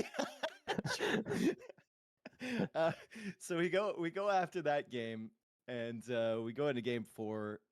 You're matching up against the Celts. You've managed to get. How do you manage? Is it like hidden civs before, or do you see the positioning of their civs? It's hidden everything. But you kind of call out where the Celts are going to be, so you can match up with the Bulgarians. You mean on maps? Kind of, yes, but we thought they were gonna play it on runestones, but they didn't. So I don't really remember if we thought they would play it here or not. But Teuton and Bulgarian are good civs into Celts, even though it is a losing. Like you're supposed to lose with Teuton and Bulgarian, just slower than any other civ or many other civs. Yeah. Similar to game 1, right, where they were supposed to hold a bit longer than they did. Okay, so you did a pretty good job, and then of course just waiting for Frost to carry the game on the left. Also great support in the center from Spaden with the Cav Archers and the Camels. Really, really good job from him on that game. Were you worried at any point in your matchup over on the right side? I was worried from second 1, and even more worried at second 10 when I lost the villager. And then it decreased a bit as I got good trades versus Celts. But it was pretty nice to know that my only job that game was to hold versus Celts, because it is the best civ. Like, the civ is just completely insane. So if I can hold there, they should be able to win other side. That was my thinking. To be honest, I think I was even winning my 1-1 in the end. You were, yeah. Which was surprising, but I got some really good rates on him. And I think Andy was screaming in Chris' ear, like, Chris, are you not killing? You're Celts. Come on, kill, kill, kill. And then he like overextended, right? And I got the clean. And then Chris was probably a bit depressed because Andy, you know how he is. Yeah, stuff like this. I think at some point you had like 120 villagers with like 55 in the queue too. Like your eco was like so crazy. Yeah, gotta get that eco rolling, man. It's hard when you have 10 TCs and you just click. They come fast. Yeah, but the connects think, are really if nice. I'm not mistaken, right? I did delete quite fast, but I'm not sure how long I had it. Sorry, what did you say, Otter? Oh, it's fine. It's fine. No, I need questions from you, bro. You're the DM guy here. I need questions. Yeah. I don't know. They just played too clean. What can I say? I mean, I think that was really well done. I think Spaden and Frost, like maybe some chemistry questions, right? I think Frost and Spaden know each other really well, right? How is it on comms with like Frost and Spaden? Because especially in that last game, it felt like they kind of felt like moving as one person. Yeah, I mean, they're very chill, let's say. They don't say that much. They say the important stuff, and we're very cool, calm, and collected. Except me sometimes like Xing, oh, look at this shot, and stuff like that, but... Bragging yeah, shots! we have good synergy. Like I pinged the scout, I walled in, laughed a little bit, got some good spirits in the team. You know, it's also important. Gotta have some fun. So you're the vibes guy on your team then? Yeah, I would say so. And also, if anything goes wrong, we just blame Spaden and he takes it like Are a we champ. sure this interview but was then shorter Spaden than a was map interview? Spaden was part of Nabs for Yeah. 10 years, bro. Like he's used to getting blamed. Yeah. for stuff. Like He's very that's resistant just to his bullying. normal, bro. Yeah, 100%. It's actually very good to have that kind of sponge in the team. You just throw all the shit on him. Yeah. Yeah, pretty I good. heard so everything true. is your fault, though, right? Now you're alone in the interview, so Yeah, nobody can blame now you they're this time. turning it around on me. I don't know, man. But that's all right. I'm just waiting for that one really bad Frost performance. Kind of rooting for it. You have to make him pick Ethiopians, man. Yeah. He's not that into Ethiopians.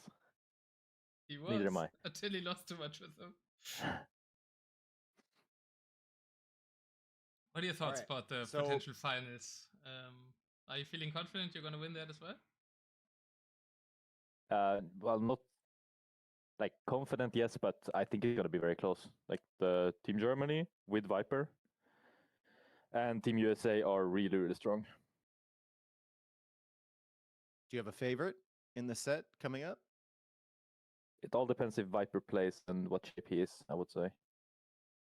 If he's there and in shape, I think 60-40 Team Germany. And if he's not there, I think USA will win pretty handedly. What if he's there? I think USA are really good.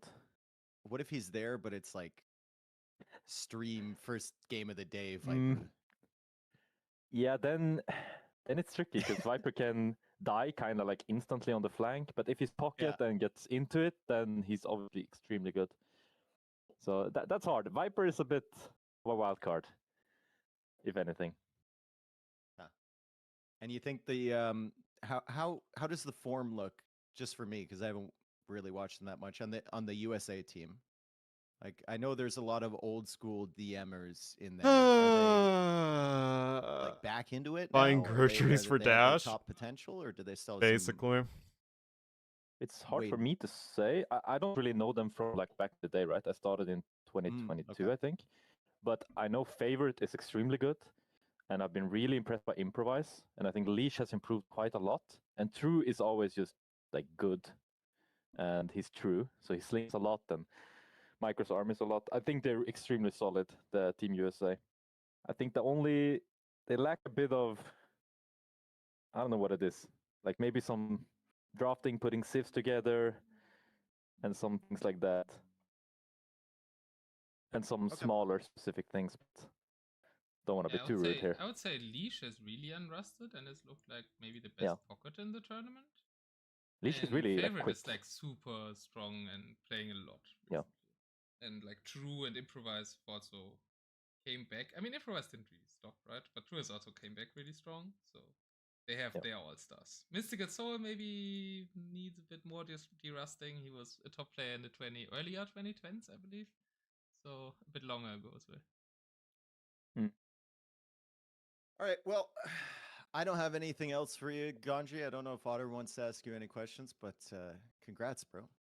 It's looking good. I mean... And good luck with your future casting of DM, Dave. Hope you enjoy. Yeah. It was like a almost 20-minute interview.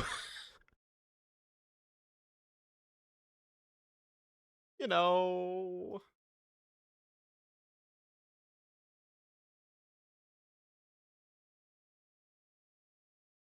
You're only averaging 5 minutes per game that lasted 5 minutes.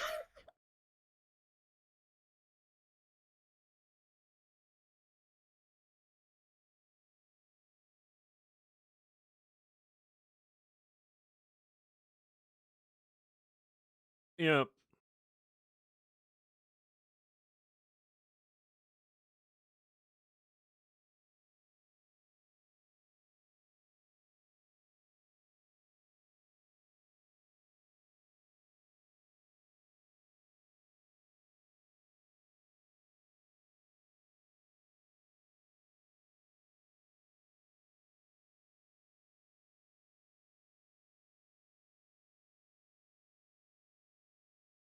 Well, just those games specifically were all pretty fast.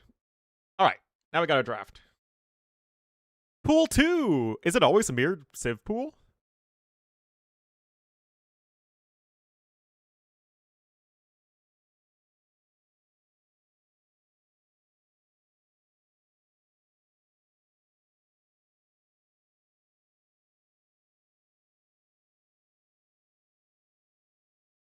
Choose what you want? Oh, so they both wanted pool 1 last time, and they both want pool 2 this time?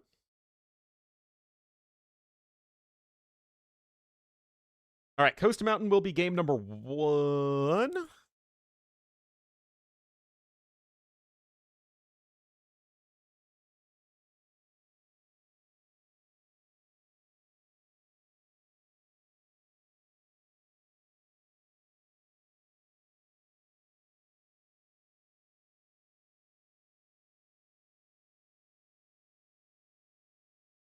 Real 3 is a mix. Ah.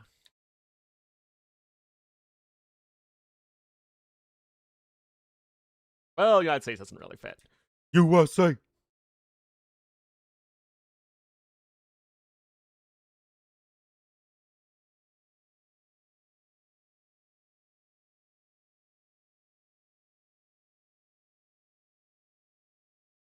I will not be barked at.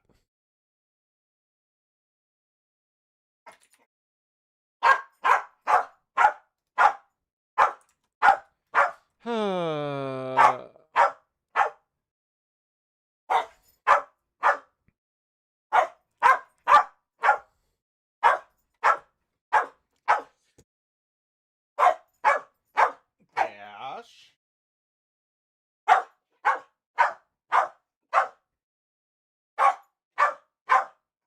will be kicked out.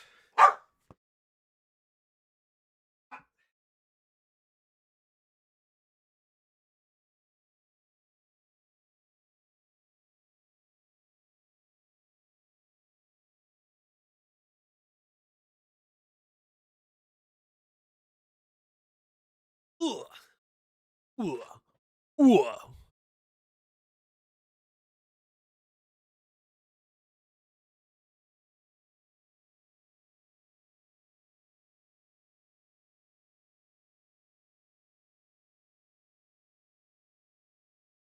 All right. Hopefully, we'll get into this in just a moment.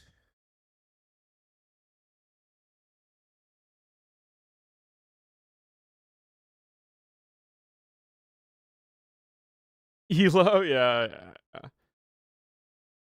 Do that.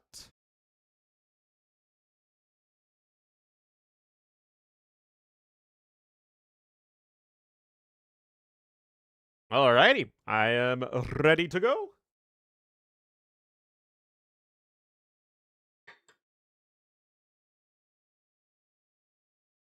Slavs, Persians, Jurchens, Gurjaras, Huns. Oh, whoops, I forgot to change the flag, indeed.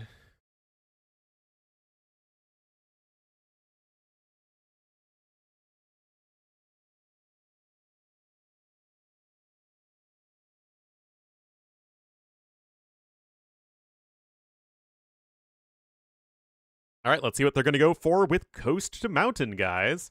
Will we see an actual attempt on water?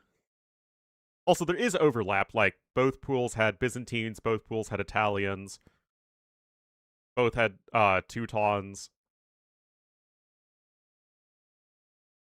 There are 24 civs in each, and obviously there are 53 civs in the game, so there's going to be some overlap.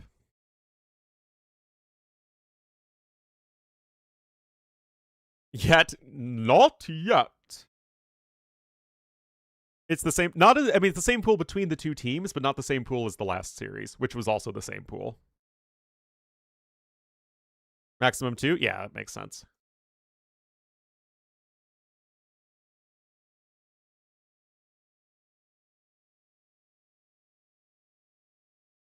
That makes sense.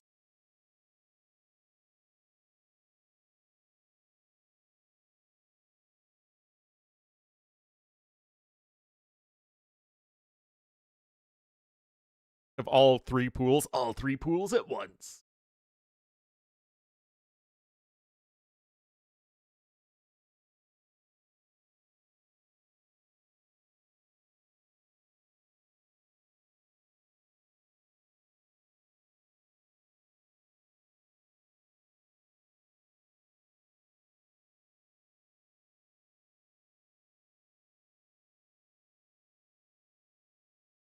Jurchens? Oh yeah, Jurchens should be amazing in DM.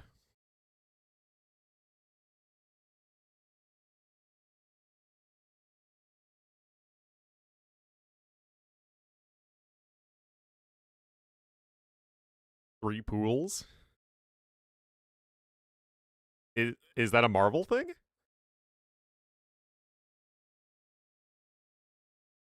Yeah, I would imagine Thunderclap Bomb rocket carts would be very good. Although I tried using them versus Mangudai and they died horribly, so you know. Maybe they're not that great.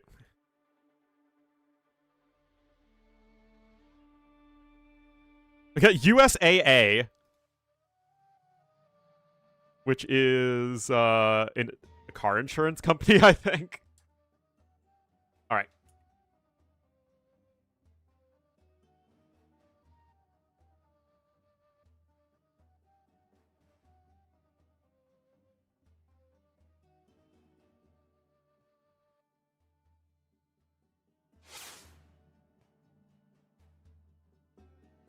All right, guys, here we are. Game number 1 for Team Germany. We will have in the blue as the Italians, Shixo on the flank. On the not water flank, though.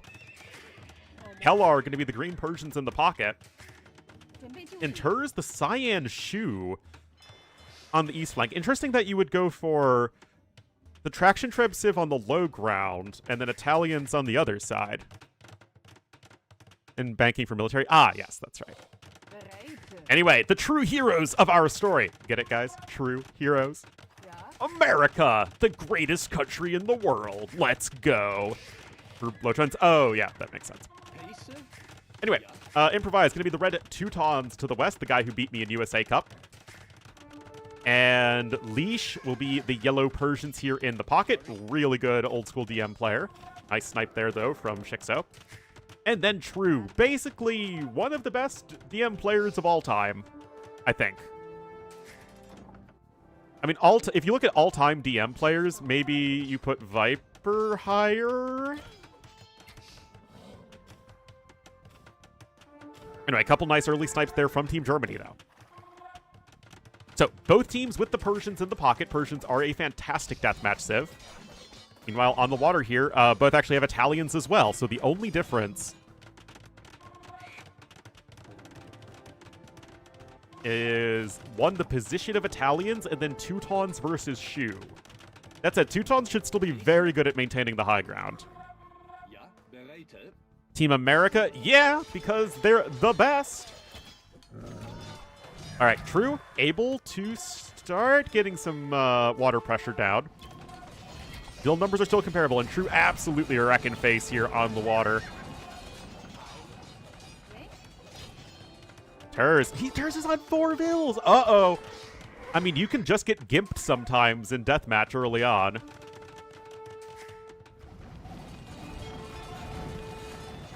Uh-oh. Spaghetti Mr. Yo. Now you're making Shu champions, which are a thoroughly unexciting unit.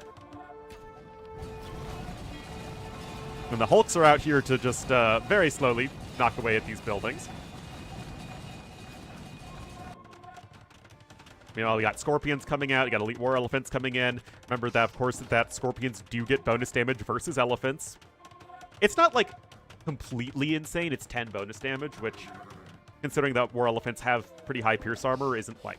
Again, it's not, like, insane, but it's nice. I don't know why that was a thing, but I'm pretty sure it's been there since Age of Kings. It was definitely an AOC. I think it was an Age of Kings as well. Anyway, Leash is actually making some Persian Cav Archers, interestingly. War Elephants going here to the north, though, and right now it is the Genoese Crossbowmen and War Elephants from Kellar who are going to be coming in, and right now, Improvise is all by his lonesome.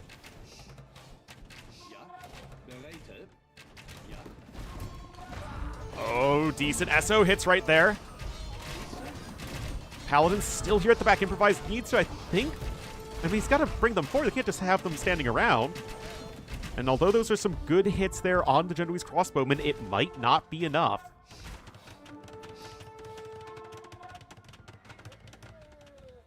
It would be completely useless? Oh, that's true. But Kajars don't get Heavy Scorpion, I thought. Oh, that's the old Prithviraj. Yeah. Anyway. Starting to amass an army here. The White Feather Guard plus Arb combo with Traction Trebs behind it is sort of like the default Shu late game. You can also mix in cheap siege ramps if you want. And now we have the elephant on elephant action that we all crave here in Age of Empires. Persians top tier for this very reason. Oh, that was kind of underwhelming. But the Scorpions are getting penetrated here by Kellar, who is top scorer in this game. Good play from him so far, but come on, America. Oh, yes! Oh, get the kills there. Oh, there we go, guys. There we go, Improvise. Ellie's?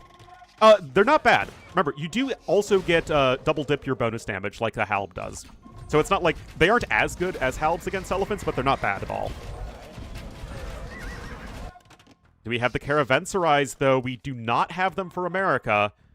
And yet, Turs doesn't even have a castle up over here, so great job from True to deny that for so long, though he might need to start deleting some Hulks, as he's going to run out of population space. Yeah, Caravanserais are coming in. A bit biased? Nah, man. Alright, Jedbo's starting to do work.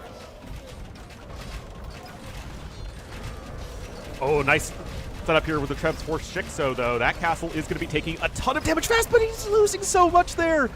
Oh my goodness, the Genbos getting absolutely flattened. The Treb kills are very nice, but that's a lot of dead Genoese crossbowmen in the process.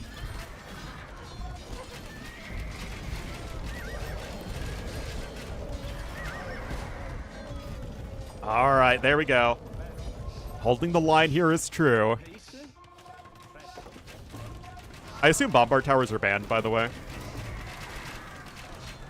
Bombard Towers are kind of broken. Actually, are all towers banned? I haven't seen any towers. And usually spamming keeps would be OP.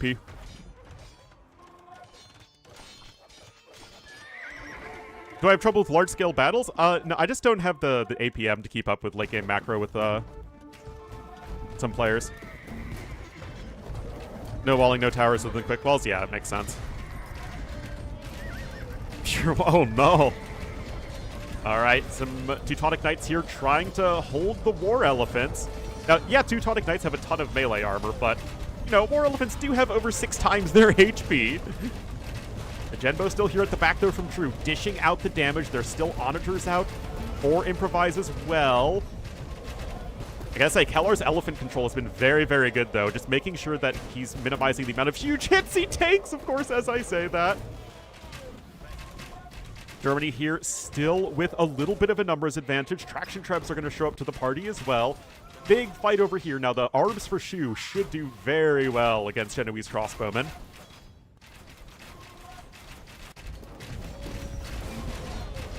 With the Mangonels, 40 with the ones that are still alive. But look at this, guys. Bombard cannons for days. 20 bombard cannons. I mean, as soon as Shikso loses a giant blob of Genoese crossbowmen, it doesn't seem to matter because he has the siege behind it. He still has 8 Trebs as well. Yeah, I guess you would still want Yubei. I doubt he's banned. No reason for it.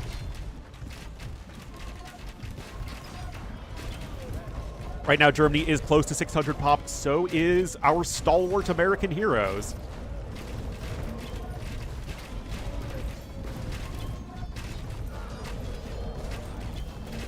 We got some nice SO hits right there for Improvise.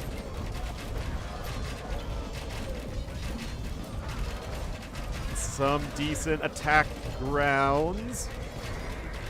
Still, it's all about keeping the Genbo mass a little bit greater if the Elephants can maintain their numbers in the front. We're looking at 49 versus 43, so there's a little bit of an advantage to Kellar still, who's been playing super, super well with the Persian pocket.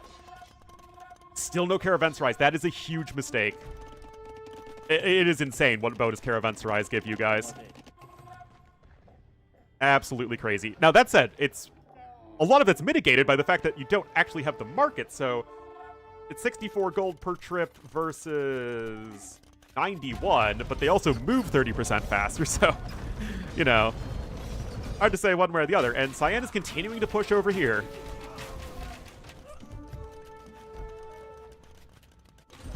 Also, Turs, is he the best RM player in the lobby? I think so. Anyway, scores are flip-flopping back and forth. Elephants still with good numbers on both sides to provide that meat shield. So having the Genbos at the back is going to be a difference maker. But again, credit to Kellar. He is actually playing very well. I'm not just saying that because he was in my chat earlier. Double bombard cannons going down there. Leech still cruising at 200 population. 16 elephants in the queue versus 11, but I mean, again, it's the fact that Kellar is able to keep those elephant numbers a little bit higher.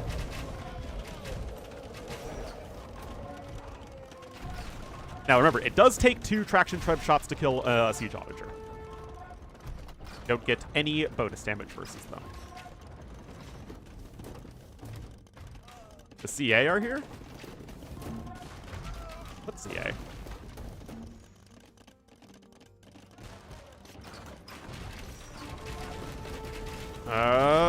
More siege onagers coming in. The bombard cannons at the back.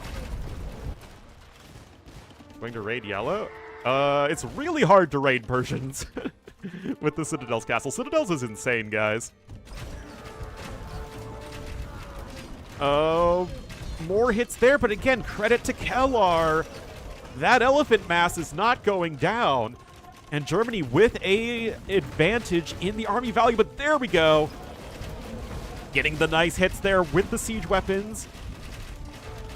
Well done from Improvise.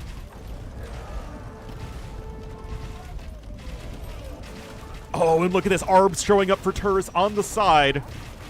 It's very visually impressive at the very least with all those arrows. But right now, guys, the U.S. is starting to fall behind in army numbers. I mean, yeah, the Teuton castles are nice, but right now it is simply not with enough numbers here. But is one of the few things that's keeping America in the game right now, though the scores are still very close, keep in mind. The trade is still very inefficient. Oh, this still feels like a bit of a mistake, though, from Purple. No way you still need, like, any of this Navy, right? Maybe, like, a couple ships? A few cannon galleons patrolling at the back to snipe any docks that are built, but... yeah, I mean, you need all hands on deck right now to not die on the land, and that is extremely difficult to do, as credit to Shikso, he still has 15 bombard cannons. Yeah, but I'm pretty sure having the better trade route is better than the shorter trade route with the caravans. Right, and look at this, actually, speaking of the elephant raid in the trade! Oh, population for America is dropping a little bit. Red is really starting to fall behind on the army numbers. And right now, Germany in a very good spot to take game number 1. Traction Trebs, bombard cannons both coming forward here.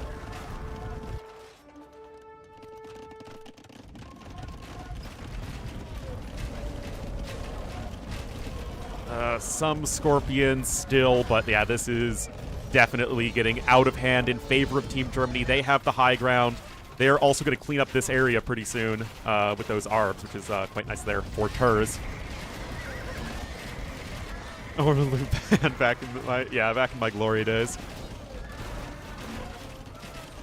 Right now, it's just the numbers not quite in their favor, but you don't have the production here, right? All the castles are here at home. I mean, it's basically impossible to raid the trade here for Team Germany.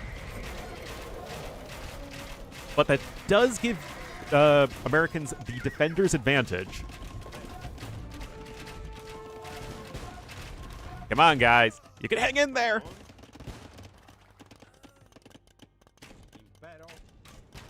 But only an imp start? It just slows things down a little bit more. Doesn't really make much of a difference. Now, Dark Age DM, when you're making 70 militia, that's the real Age of Empires right there. Anyway, here we are. Bombard cannons trying to do their best, but the Genoese crossbowman numbers are being heavily reduced now of True. Pick Hunt, I think Goths are the best Dark Age spam civ still. I could be wrong, but I'm pretty sure it's Goths.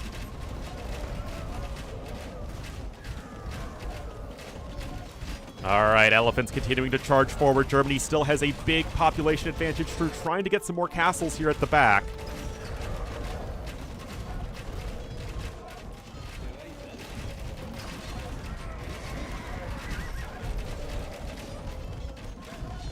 Oh, boy. I fear our stalwart heroes might be having a rough go of things at the moment. 10k less army value, no map control. 60 war elephants to 41. Got 29 Genoese crossbowmen to 44. Yeah, no caravanserai.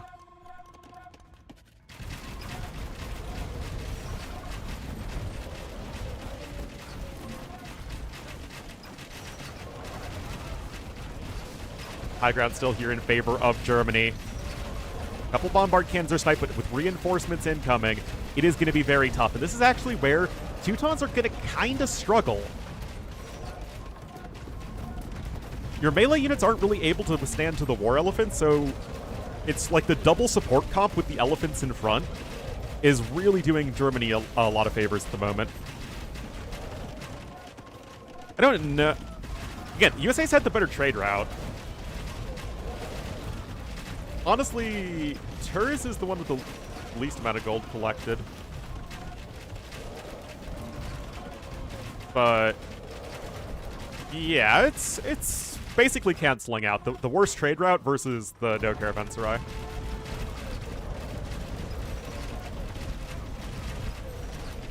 All right, more trebs are going down, but Germany still 7,000 more army value. I mean, yes, Shikso has lost a lot of Genoese crossbowmen this game to siege onagers, but the most important thing is the siege, right? The siege keeps the engine moving forward. Ooh, and look at this. Turs is going to try and fight his way back on water. There are still some ships here. Elephants at the front, but reinforcements are coming in right in here from Kellar. Oh, that poor bombard cannon, man. Still, America's not going down without a fight.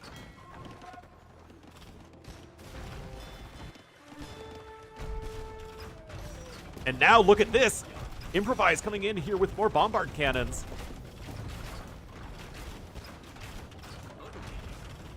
Obviously, they don't do much damage to the elephants.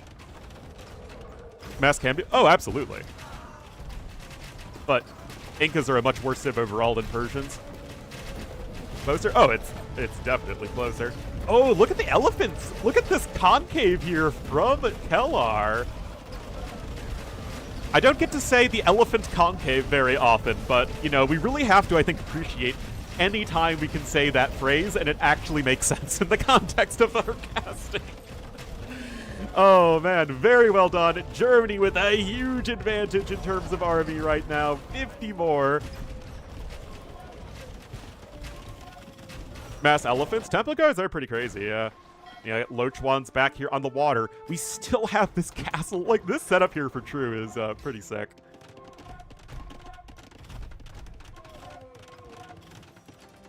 Still, I mean, America's not giving up yet, guys. Please build caravanserais, though. Please.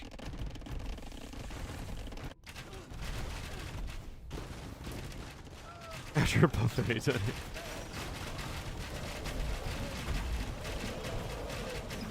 All right.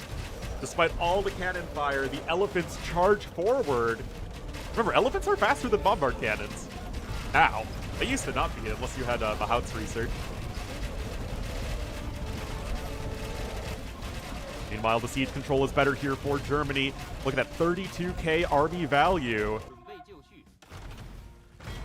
Peru is still fighting on the water. How much damage has that castle taken? Almost 20,000 damage has that castle taken.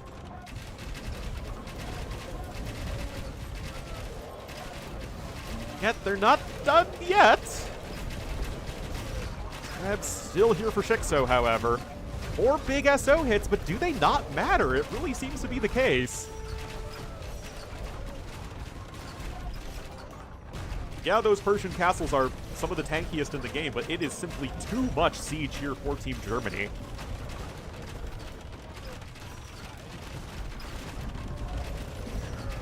Big siege snipes on both sides. True. A little bit better multitasking there with the Genoese crossbowmen. And right now, Germany is continuing their march to the edge of the map. Keller? Oh, I mean, yeah, it's a very easy comparison of one dude just has more war elephants than the other. Research citadels? Yeah, that's always something. But I still have to scream at them to build caravanserai, so I'm still stuck screaming at players for one thing or another.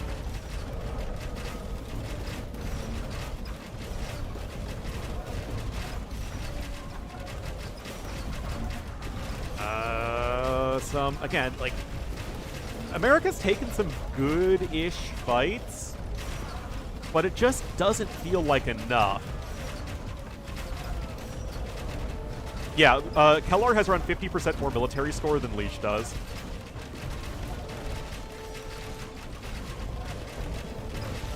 Oh, absolutely. This has been a lot of fun here, and I hope it's going to give us a very long and close series.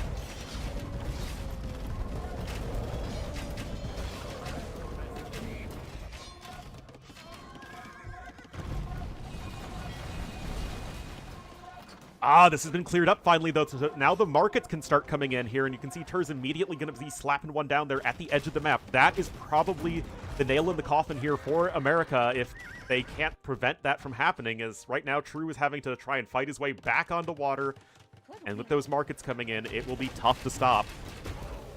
Sling update? Sure. I mean, lots of slinging all over the place.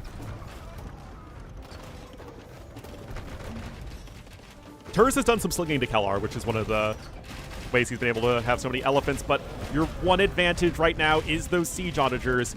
You have no Siege Onager civs here for Team Germany, and yet, look at the elephants. The elephants are just able to go through the other elephants so they can snipe the Siege Onager. Like their comebacks in DM? Comebacks can happen in DM, just like any late-game RM. I mean, there really isn't that much difference here between post-imp DM and post-imp RM. Remind them to build some? I hope so. The issues right now is the fact that most of the civs are mirrored. And mirror matchups make comebacks extremely difficult.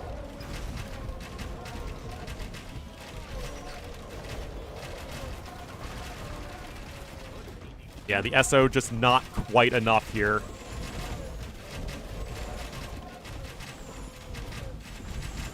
Yeah, now that the trade is in, a little bit of a Savar raid attempted, but that's not going to do a whole heck of a lot.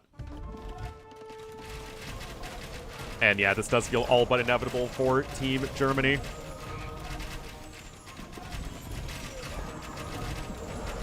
The Teutonic Knights just do not match up well here.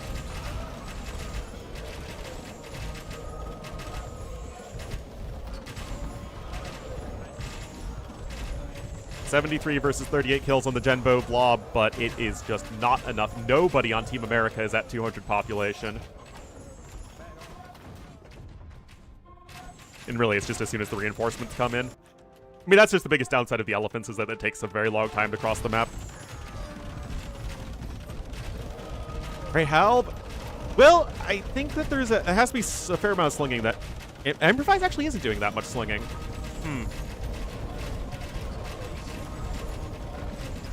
Gonna try and... Oh my goodness, look at this. It's the punks! The Persian monks! Oh, the post-imp punks. There we go, guys. They do get block printing. That said, because you have Devotion and Faith researched immediately, and Elephants now have base conversion resistance, it's not especially practical in super long games. Just look at anybody who's trying to convert the Persian elephants in the last Barbarossa scenario. Anyway, credit, though, to Improvise. He's massed up 11 bombard cannons.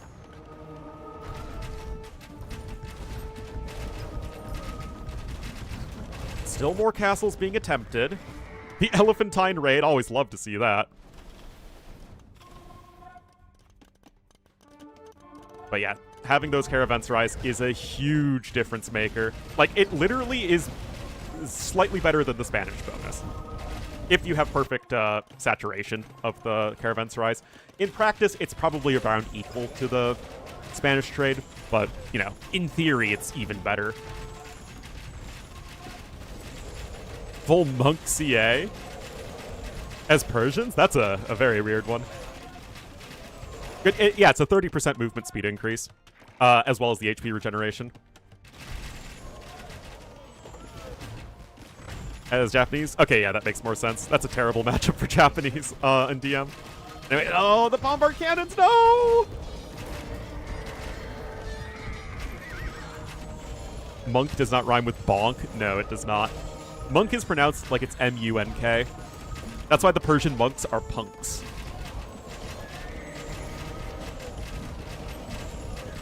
Force-channeled fights? Not necessarily, but it's just the map, right? All the wood is basically on the high ground here on this map, and wood is the scarcest resource over the course of the game because food and gold are, you know, you get through trading. Well, I mean, I guess stone is technically the scarcest resource, but obviously you're spending a lot more wood than stone. No, literally these trade carts are the fastest land unit in the game with Caravanserai. 1.8 movement speed is faster by 0.01 tiles per second than the Scout Cavalry and Imperial Age for humans. It's Monkey Dory? Oh, that's good. Yeah, you basically need ranged units with ballistics to snipe the siege. Anyway, guys, lots of Genbos here at the back for Shixo. His score is absolutely stellar. Still, the Teuton monks are here as well. Which makes the elephants even harder to convert, by the way.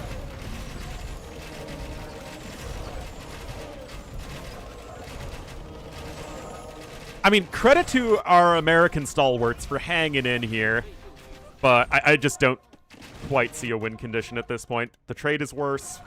They don't have map control. They're going to run out of wood very, very soon, if they haven't done so already. I mean, yeah, they're very close to it.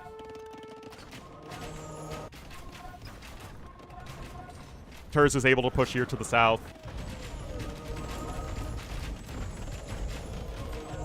Game knowledge? Yeah, unfortunately, guys, I don't have enough game knowledge. At least not enough to cast other streamers. Or coach other streamers.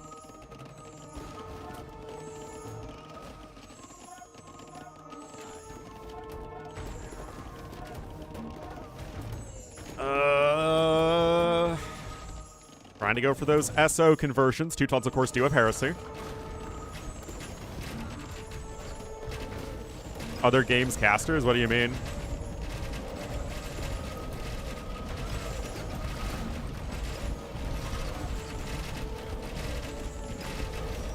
Oh, the Genbos are doing work, but right now it is just the elephant numbers. 71 elephants with 37 more on the way. Over double the elephant numbers right now for Kellar.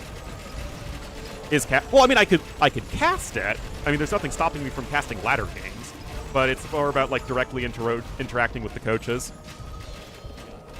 Anyway, now things are starting to fall apart over here. This push, I mean, I guess the elephants will help stop it, but again, we have to look at how America could get an advantage at this point, and I just don't really see how they do that.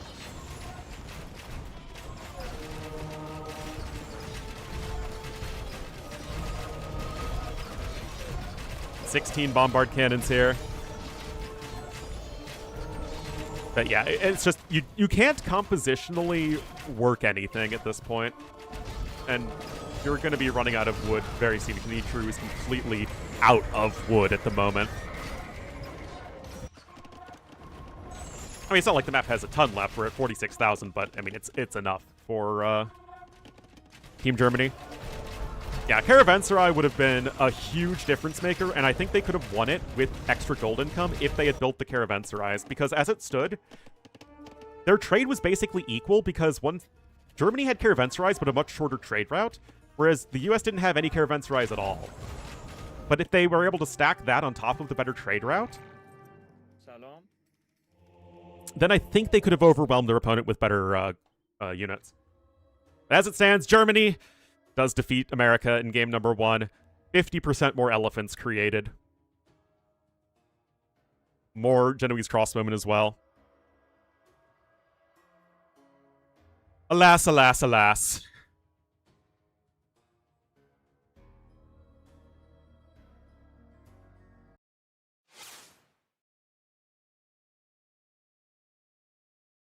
All right. Germany, you win the first round. We'll strike back. All right, that is Persians and Italians and you over Persians, Italians, and Teutons.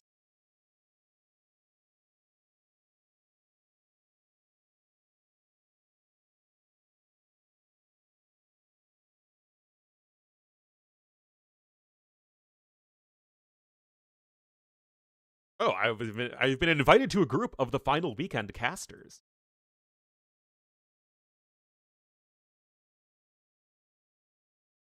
That was just game number 1, guys. I think we could have a good series here.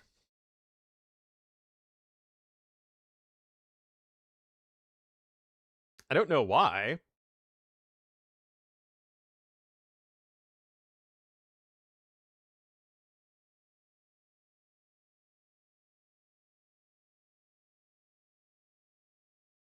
That's very true.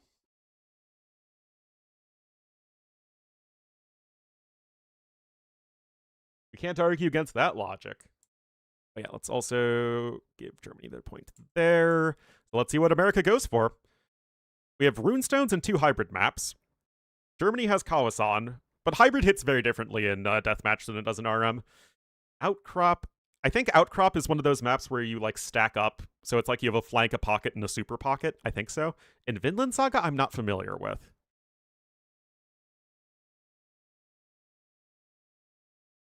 Yeah.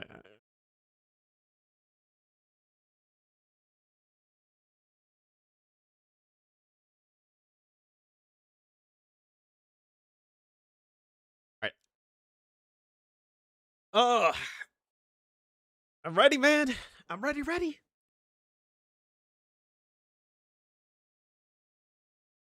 For 7 hours. Typical. It was at O'Hare.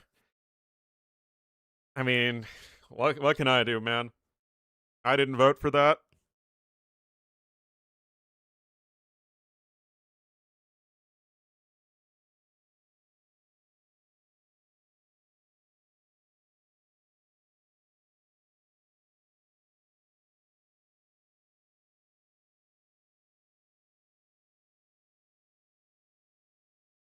All right, well, if they're going to take a break, I will as well. I'll be right back.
All right.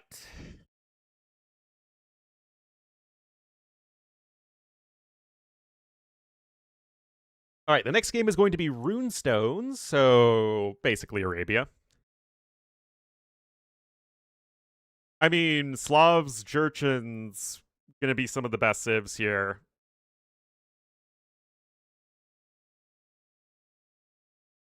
It's a little hard to say because it's kind of like a Black Forest draft, right? Where you don't want to use all of your best civilizations.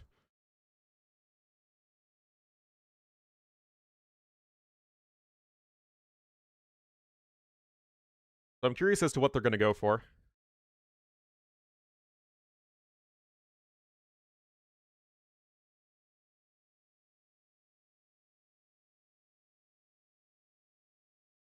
And now win some. Congratulations.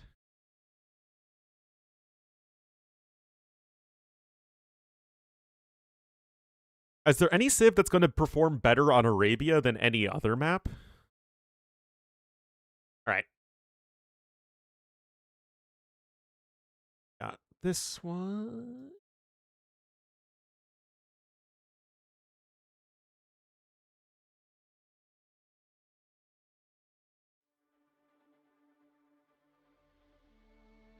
Ooh, I think we have 6 unique civs.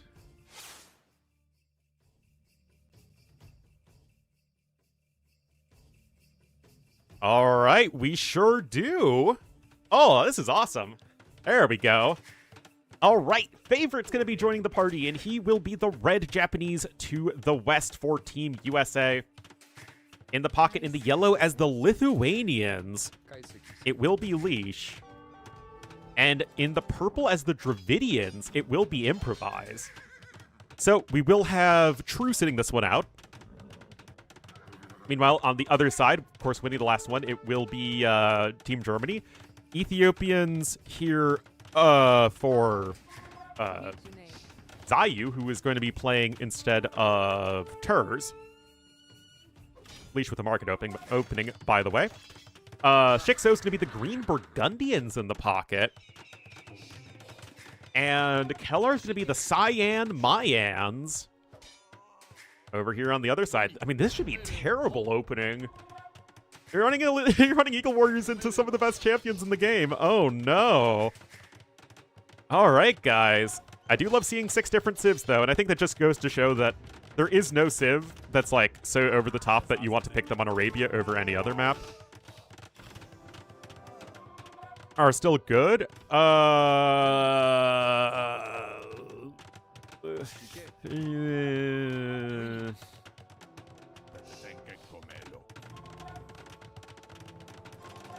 lots and lots of archery ranges coming in here for purple. Now, Torsion Engine Siege Onagers are still going to be the best unit any team can make in this game. Well, I say that, probably still the latest with 4 relics. It is pretty silly. So not only do this is bloodlines versus no bloodlines, but you also can get an extra bit of attack. That said, you don't start with that attack. You actually have to go pick up the relics. All right, Halbs are coming in, and I mean, Ethiopian post-imp is pretty terrifying. That said, Elephant Archers are an insane unit. Are they going to be good enough to counteract the fact that your opponent has Torsion Engine Siege Onagers? I'm not sure. You do at least have your own Siege Onagers and Bombard Cannons, both at a discount for the Dravidians. But yeah, why Eagle? Well, in early game deathmatch, you want to go for the fastest unit possible to harass your opponent's villagers as they build stuff up. It's one of those, like, immediate skill checks because you instantly win the game if you snipe most of your opponent's villagers at the start. They just don't have enough villagers then to get all the production buildings out that they need. Later on, you're going to want to transition into something else. In this case, it's going to be Blink Archers. Anyway, CAR here as well.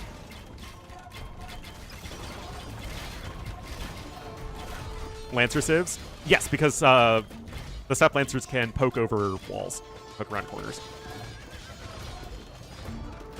All right, guys. Improvise here has got a lot of those Dravidian Elephant Archers. Yeah, I mean, Mayans are literally the last civ, which I think means that the Deathmatch community has dubbed them the weakest civ in this entire pool, which I think is fair. Longer-lasting resources is also not that impactful in DM most of the time.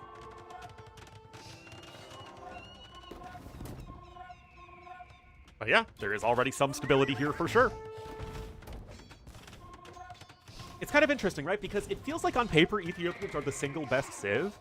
That said, I like on average, the next 3 best civs, so to say, I think are all 3 of America's civs. Just good on DM despite no treadmill crane. Spanish.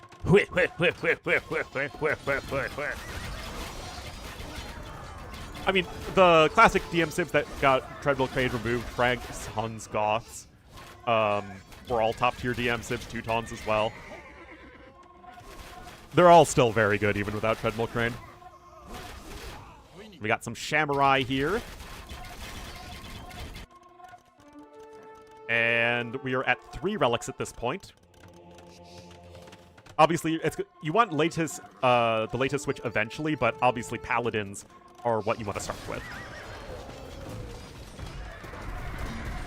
All right, that castle is under heavy pressure, but we are seeing why Ethiopians are so terrifying. Oh my goodness, guys. Check out the 1.95 tile blast radius.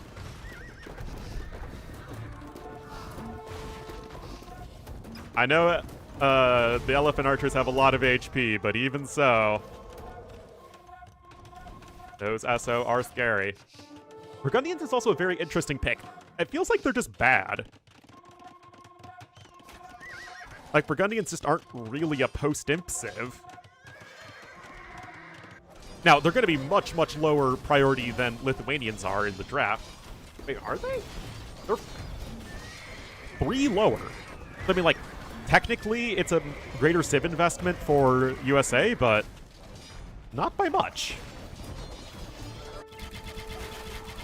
Anyway, I love Japanese Cav Archers. They're my favorite unit in Age of Empires. We now have some mortar fire coming in, but Japanese unable to build Yasuma towers due to the tournament rules is definitely unfortunate. What I think would be interesting for Deathmatch is actually if you started with much less stone, say you started with like 2,000 stone or 3,000 stone, but there was more stone on the map for you to take. And you could also like build towers and stuff.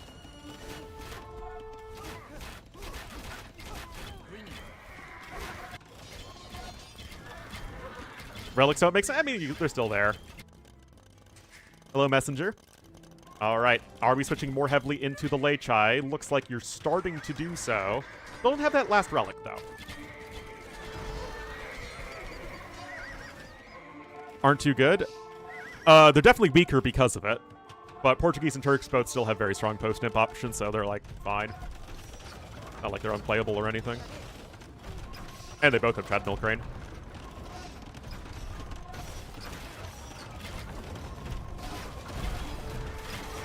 All right, big fight over here. It is still a 2v1.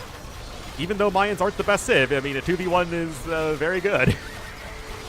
Wild idea, I know. And right now, this is getting to be a big numbers advantage here for Team Germany over on the Western Front. Over here to the east, how well can Zayu hold on all by his lonesome? As it happens, okay. Remember, you don't need to, like, crush your opponent here. You just need to die slowly. We do have some Paladins coming in from Leash. They are a little bit better at raiding than the Lei Chai. One single civ for all Deathmatch.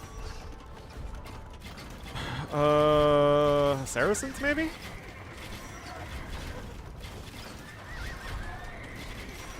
If I had to guess? Worked well on anything, I think. Saracens, Celts, and Slavs are the 3 best civs, according to these drafts, though. I think any 3 of those picks are perfectly reasonable.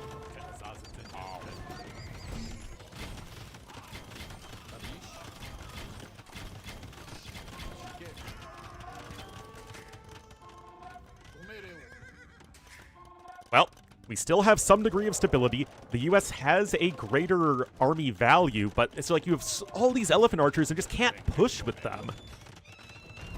Bohemians, they still are going to struggle where mobility is king. But we did see Bohemians absolutely crush here on Runestones, where it's like the most open map there is. So, maybe. They are definitely much slower, though. Bohemians have Treadmill Crane. Am I insane? I'm thinking they do.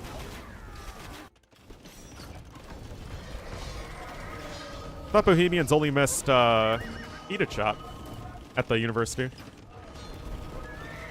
And Aeroslets.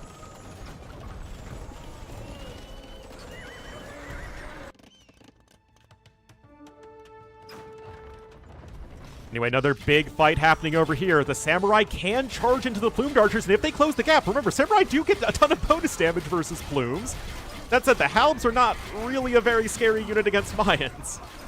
The Monitors are here to help out. Villager count's very similar. And we have another great game on our hands. Still never got that last relic. More Paladins, more Lei Chai coming on in.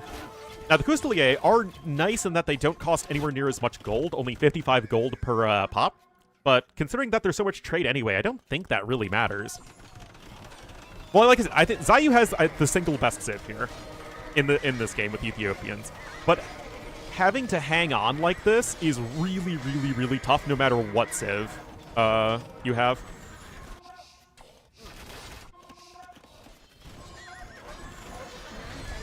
Wait, that's the same for me, Malmantra.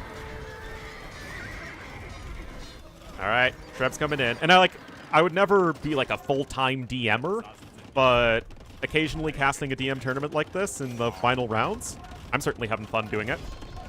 All right, Shotel's obviously going to nom that trebuchet, no problem. USA is winning at the moment, yes. Look at this. They do control this western corner very decisively. They don't have the furthest to push over here. I do think it's interesting that they're pushing right here instead of over to the corner to deny the trade. Because really, at this point, there isn't a ton that's different between this and a regular RM post-imp. It's basically the same thing. Until if I'm quite highly... I mean, because that's an excellent opportunity in time. Oh my god. Guys, look, it's one tree! Okay, I Favorite realizes it.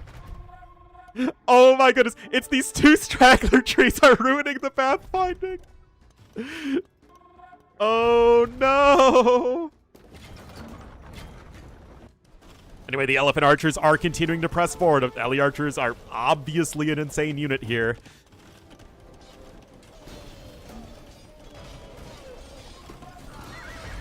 And I think Ethiopians, were they given Treadmill Crane or were they not given Treadmill Crane? They used to not have it. I honestly have a hard time remembering which Sims were and were not given it for deathmatch purposes.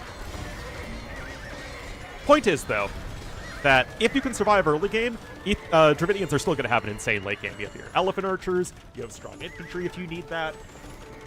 You don't have, like, the best siege, but even without siege engineers, having siege onagers and bombard cannons, both with even a discount, is nice. No treadmill? Okay. Again, I knew they originally didn't have Treadmill Crane, but I wasn't sure if they were given it later on. Anyway, honestly, credit to Kellar for doing as well as he is with what I would imagine is a terrible matchup for Mayans. I mean, he's had a fair bit of help, of course, for the pocket, but yeah, it's still, again, very, very tough to hold. Cardiovascular health. It's very important, guys. All right, Elephant Archers here at the back, but this is where are those Burgundian Paladins enough? And I just feel like Burgundians are so much worse than Lithuanians here. Even with only 3 relics, Lithuanians are absolutely redonkulous.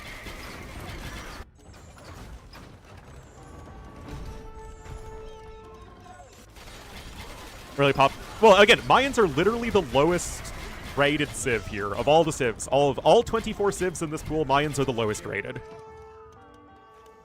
And you only use 20 civs in a best of 5. Or no, it's a best of 7. Wait a minute. So use 21 civs, right? Wait a minute. No. You need 3 times 7, which is 21. Yes. Yes, yes.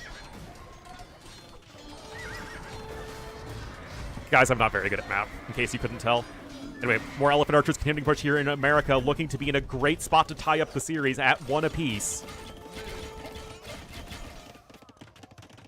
And if the Samurai can get towards the production of Kellar as well, then you're going to be in a spot where the Samurai take down the buildings very fast, even with architecture. Anyway, that castle still isn't happening for Zayu. That castle is falling.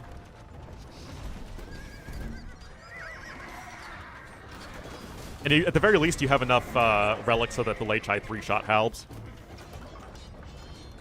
Leash? I mean, yeah, no, it's still very well done, for sure.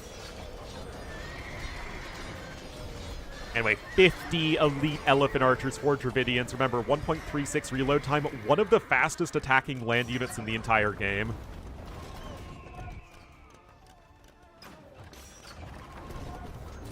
Chris, yeah, you can win any campaign by spamming basically any unit that's decent for your civ.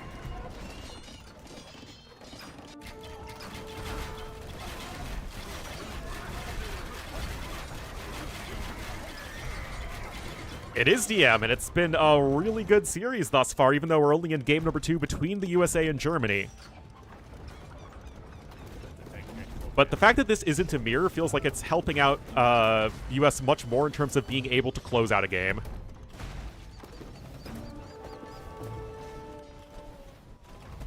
Yeah, bombard cannons are allowed. We saw in the last game, who was it? Shixo had 20 bombard cannons at one point as Italians. Crushing here. I mean, yes, Ethiopians are the best civ on this side, but it's been a lot of like help over here from the pockets, and it's been, you know, you're still trying to push into elephant archers. Paladins are coming in. But again, it's a credit to both sides, though, that with Mayans, Kellar has held out this long against Japanese, and then on the other side, it's like Dravidians and Ethiopians able to match each other, even though Torsion Engine, Siege Onager plus Halb should kill everything here. But yeah, it's also a matter of I really do think that the USA has better civs.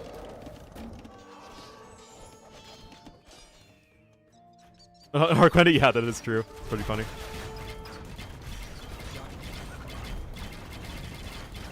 Yeah, I don't really get the Burgundians pick, and there's the GG called as our American heroes tie up the series.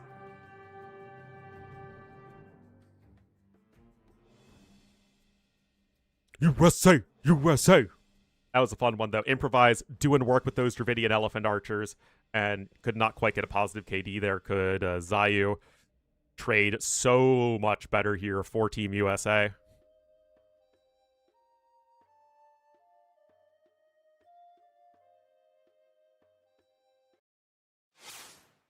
But that was fun. I mean, it's fun to see 6 different civilizations, right? That's what you want. Bias casting, you bet. Ask me if I care. I don't. World Cup? There's tons of advertisements for it. But I think the issue for a lot of people is just that they can't afford to go to the games. All right, that was Ethiopians and Burgundians and mine. So, I mean, relatively low draft priority there. Meanwhile, on the other side, you have Japanese who are pretty darn high up.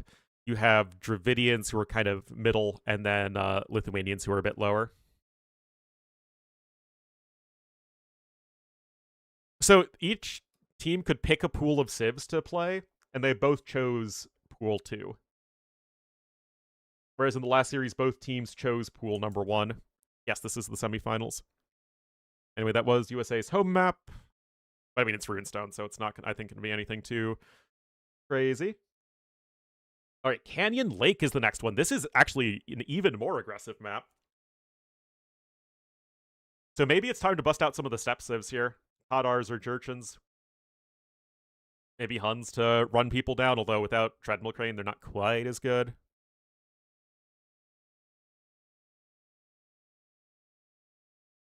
They have different pools? Nope. They could pick them freely. It's just a casual interest for Americans. Would be cool kind of thing, but not really a big deal. Yeah, I would say that's it. I mean, people definitely think it's cool, but I just think a lot of people feel priced out of it. Like, I would love to go to a game in Chicago if it wasn't like $1 gajillion.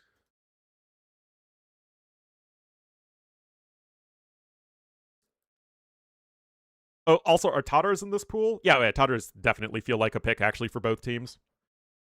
They have Step Lancers, they have Treadmill Crane, and then you can camp with CA on the high ground. I don't know how much the middle of the map will matter with chips and stuff. Weren't priced out of it. Have you seen how much the Knicks games, Knicks tickets cost, especially Game 4, as it looks like the Knicks are on their way to sweeping the finals? Sad as it makes me.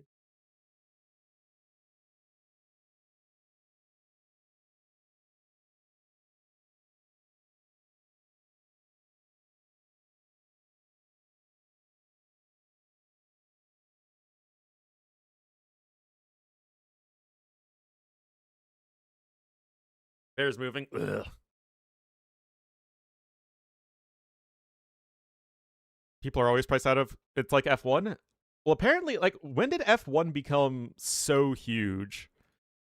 Like, especially for young women, it feels like it's like the thing these days. But I mean, F1's like popular way more than it feels like even 10 years ago.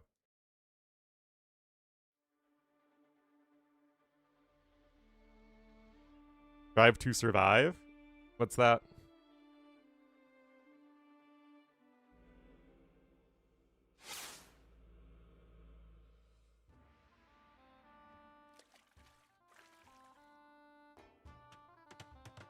Drivers? Well, I mean, like, yeah, but it feels like it has to be more to it than that. I mean, at least here, it really wasn't popular until a few years ago. Anyway, definitely some of the civs I anticipated here. We're all tied up now at 1 apiece for Team America. We'll have True in the red as the Huns on the flank. It's hard to get more classic than that. In the pocket in the yellow as the Mayans, it will be Leash. Reality TV series? Ah. Yeah, I mean, I don't get it. I find it dreadfully dull. Anyway, an improvise will be the purple Jurchens here on the flank. Meanwhile, on the other side, we'll have Kellar as the Cyan Huns on the flank. Turs as the green Tatars in the pocket. And Zayu as the blue Georgians on the flank. Another civilization that's very good when it comes to high ground management.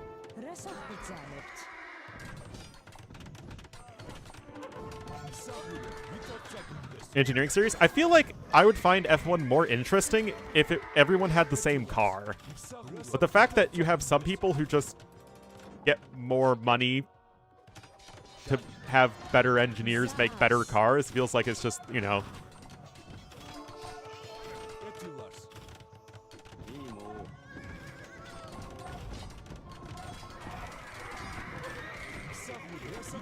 It's a formula.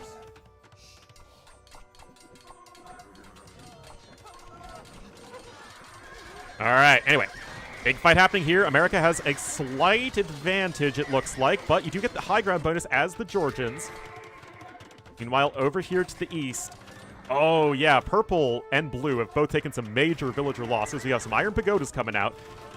Leash is going to come help out his ally. No last armor on the halbs for both of these players.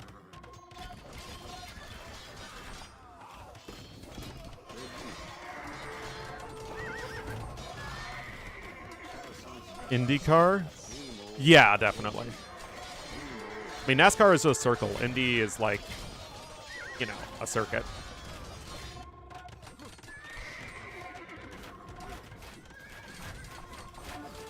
All right, big blob of Step Lancers here from Turs. That's certainly going to be quite strong. Going to switch into Cav Archers a little bit later. We also have some random Galleons here. I don't really know what the purpose of this is. IndyCar? It's named after Indianapolis. Yes, it is popular. I mean, maybe it's just because I also live near Indianapolis, but yes, it's quite big. I mean, not compared to, like, the major sports, for sure, but yeah, it's definitely quite relevant. Anyway, guys, right now, the numbers are just so heavily in favor of Kellar here versus Improvise that even though Improvise has a much better civ as the game will develop, at the moment, the numbers are simply hard to match. And on this side, we have siege onagers coming in from Zayu, and right now, Germany is pushing back with a vengeance.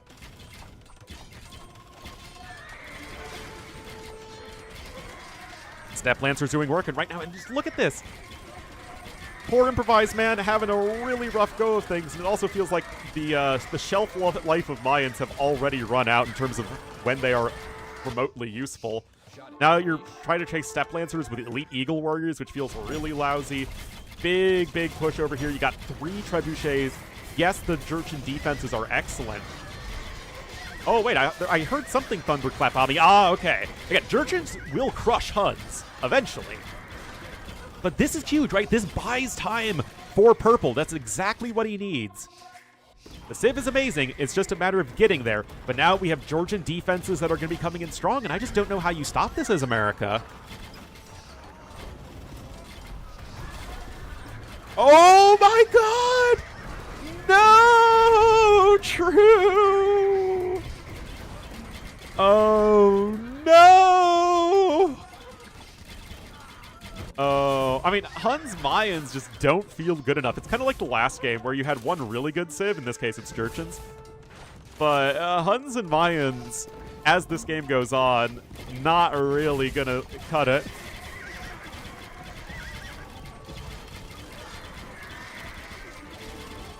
That said, I mean, it's... Versions are a lot better than Huns here as the game progresses. Huns are very much an aggressive vol-in-y sort of civ, as are Mayans. Huns are much better at it than Mayans are, though. I was gonna say, look at this. Siege getting all posted up here. We have Siege Engineers as Georgians, of course. Hun Castle's not exactly the strongest in the game. That's gonna fall really shortly, and I mean, the populations are super even, though. Zayu still never got an eco. I mean, he's just getting some extra TCs now. Kellar's lost 43 Vils. Zayu's only lost 11. He just hasn't had the time, I guess, to get his TCs down.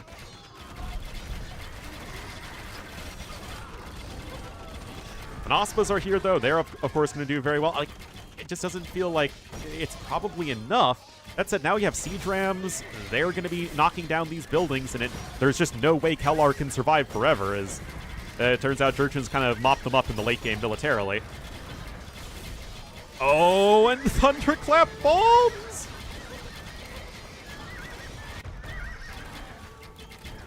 Yeah, I mean, Terrace's eco looking very, very good. It feels like Huns would be better in Ocket and Mayans on flank, but then Mayans also feel with like the initial rush where they're post speed. I don't know. I don't really get Mayans here.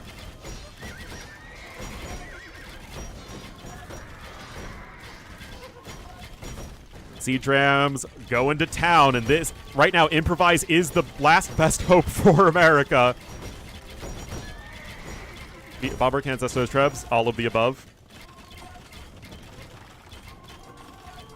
I mean, both Hun players are going to basically be a spot of mud on the map at this point, as they are getting overwhelmed by the superior late game civ.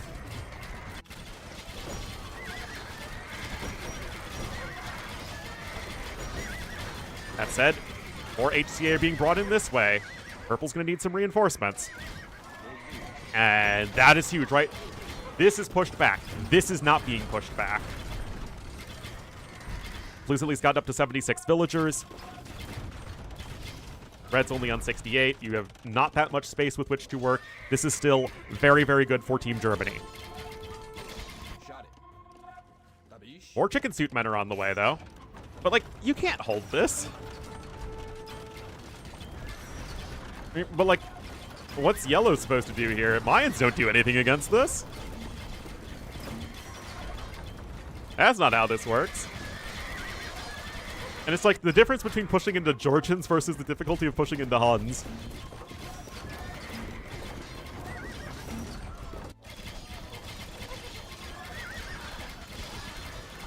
Anyway, the Iron Pagodas are great and all, but I'm just not entirely sure. Oh, look at this cute little housing community from Turs. Isn't this adorable, guys? I think it's adorable. Anyway, big advantage still here for Team Germany. I mean, True is doing absolutely the best job he can of dying slowly, but he is still dying.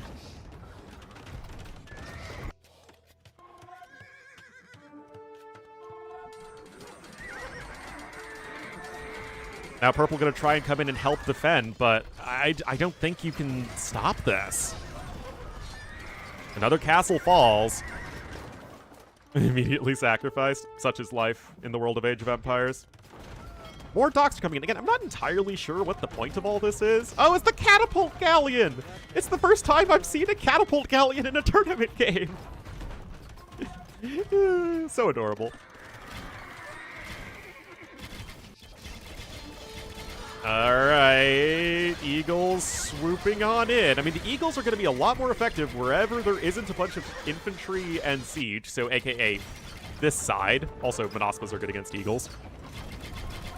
Yeah, the thing is, Zayu can just win this all on his own at this point. On this side, there isn't really anything for Red to do. Georgians don't really lose to Huns here. Not with siege onagers, halves, and Monospas. And a short rush distance. I'm just not convinced that this is going to be enough. I mean, the numbers are still comparable. We have 100 elite Eagle Warriors in the queue for Leash, but, like, it doesn't feel like it matters. Yes, Monosimas are still insane. I mean, now True is just super stuck. I mean, the fact is, Kalar has been able to stabilize at least to some degree and get the markets down, get this trade going. And now we have 2 blobs of Cav Archers here. That's it. That is 51 HCA. That's not bad. If you can deal with the Siege Onagers somehow, but that's going to be tough. No rocket carts are left. At least not that I can see. A couple of Grenadiers coming in, but that doesn't really feel like a unit you want. Feels like you want, like, CA, Iron Pagoda, Thunderclap bombs. Oh! That was a Treebeard certified hit right there. And yet, look at this! Here we go, guys! True, able to show his experience and just die slowly, die slowly, die slowly, hang in there, and boom. This push is at least stalled. It's giving America a fighting chance, if nothing else. Villager count is not as good, though, mostly because Red's having a terrible time with things. It is not 1-1, or it's not 0-0 overall, it's 1-1, right here. More Egelos coming in, and at the very least, I mean, there is a never-ending supply of Elite Eagle Warriors. But you can't really raid the trade, because in Deathmatch you have like 10 gajillion castles in your trade. You know, give or take 2 or 3.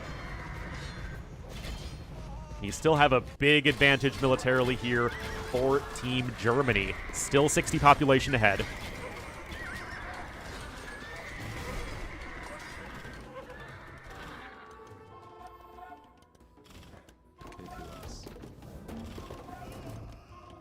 All right. More Cav Archers over here, but Red doesn't have any space. How many TCs is he a 0 TC gamer? I think he might be. Yeah, he's got 0 Vills in the queue.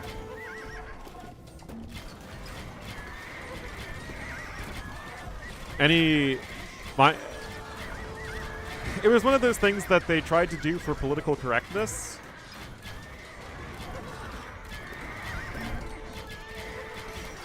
That said, both Maya and Mayans are politically correct. Or grammatically correct.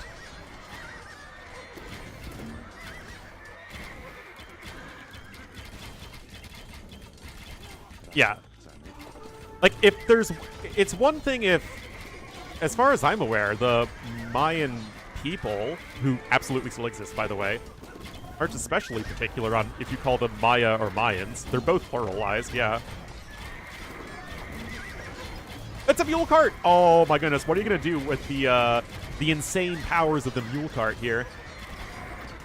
Anyway, markets are now getting sniped. This does feel pretty darn untenable here for the USA. It's an absolutely needless change, absolutely. Especially when Mayans have been called that for so many years. I mean, it's not like we're calling the Aztecs the Mexica. Needless change. That was, to be fair, Hulkins is much more accurate than El Dorado. I mean, again, it's, like, I'm fine with it being El Dorado just for the Age of Empires history, but Hulkins at the very least absolutely is more correct.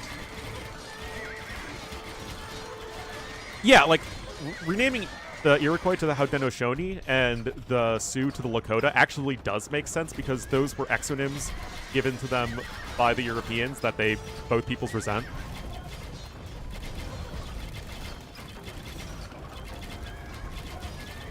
Although I think it's a little bit more complicated with Lakota, because they used the Sioux to refer to all of the different Plains peoples, which the in-game, Sioux represented, whereas the Lakota were just one group.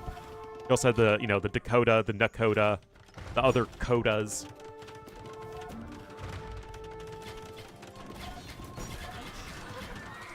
And again, it's a really valiant defense here from Team USA, but True just can't get his population going. He doesn't have the space to do so. He doesn't have the villagers. I mean, I guess he is on 97, which is something, but you're not really winning anywhere. I mean, how many castles does Zayu have as Georgians? Yeah, you're not pushing through 11 castles very easily. Because, I mean, they redid the El Dorado campaign that featured the Muisca, right? It makes sense why they would change it when they did. I just think that it's, you know, a fun piece of AoE history. And it's a lot of Iron Pagodas. And Iron Pagodas are still very good units. Are lower in DM? They're actually not relative to what you would have in a post-imp 1v1 Arabia game. Or post-imp game of any kind. You would want mostly trade carts. Civet, forget Koreans. It depends on the rules. Koreans are a lot worse if you're not allowed to build any towers with them. They're still good, but definitely not as good as when they're able to build towers.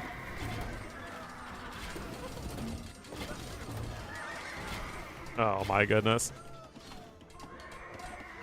Oh, Joseon? I don't know what they call Korea and China.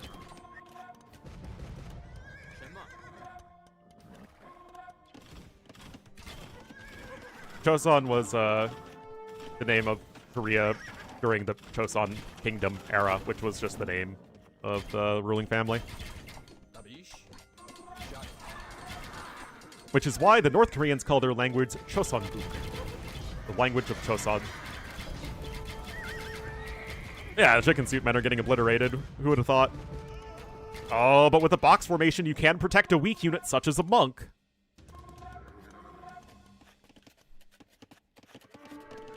With Mayans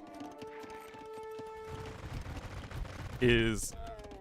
I mean, at least in English, both are grammatically correct, Maya and Mayans. So that's a change I don't really understand.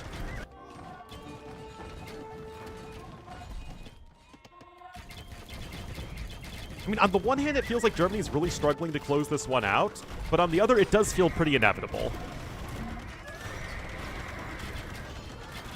Means Korean war wagons? That's pretty funny. Ooh. Yeah, 0 bombard cannons on this side or good defenses is really, really rough. I mean, the USA wanted to win this one fast, and obviously this game is not fast. Saracens are... I would consider Saracens probably the best DM civ. That said, this is really good unit movement here from our American heroes. I don't think it's enough. They don't have the siege, is the thing. And this side still feels like a stalemate. Because the thing is, Improvise also needs rocket carts to really tip the scales in his favor.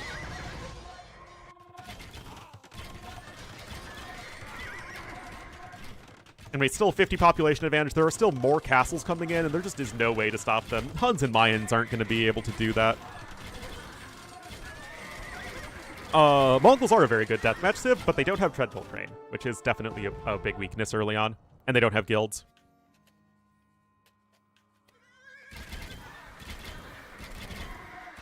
So the market stuff isn't quite as good. Although that doesn't really matter as much in a team game.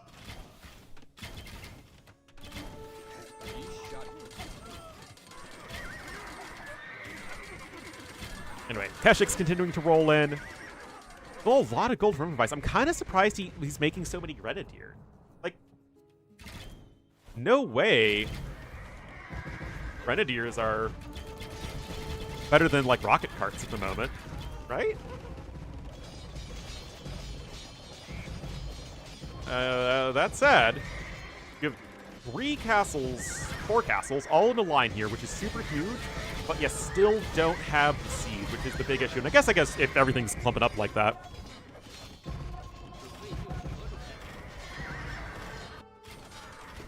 That can be enough. But, like, we are literally at the edge of the map here, guys.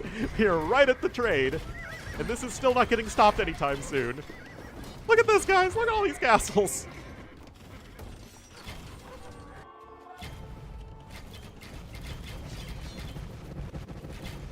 Man, more paladins, more cav archers coming in. All of Blue's castles. 190. I mean, yeah, guys, the markets are falling here. This is literally the end of the line. And And there's the GG called, and Germany fights right back and will be taking game number 3. Yeah, the Hun player just not able to defend, Mayan pocket much less able to support, and it just felt like it was such a big mismatch between Georgians and Huns, especially with a very close rush distance, which happened to be the case, where you could just leapfrog these castles so effectively. And then on this side, the Georgians player was just never quite able to completely kill off the Huns. Elephant Sibs? Yeah, Bengalis especially, because they have Treadmill Crane. Oops. Honestly, pretty even KDs across the board. But yeah, I mean, True just could not do everything. It's Georgian. At least in English it is. They call themselves Sakartvelo, though.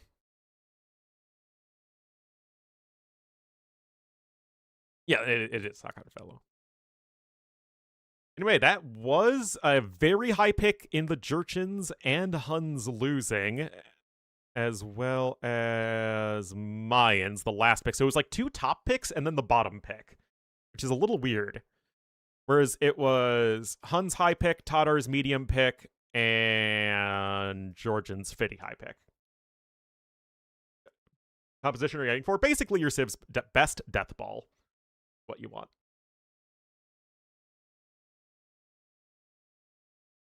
Anyway, guys, I need to take a quick break. I'll be right back. This has been a really fun series, though.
All right, I return. All right, looks like we are not late. Well, only a minute late.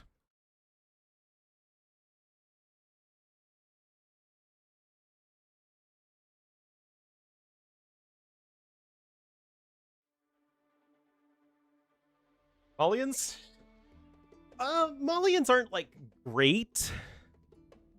But they do have Treadmill Crane, and they do have good camels to start things off. No, it's not like they're the worst Civ.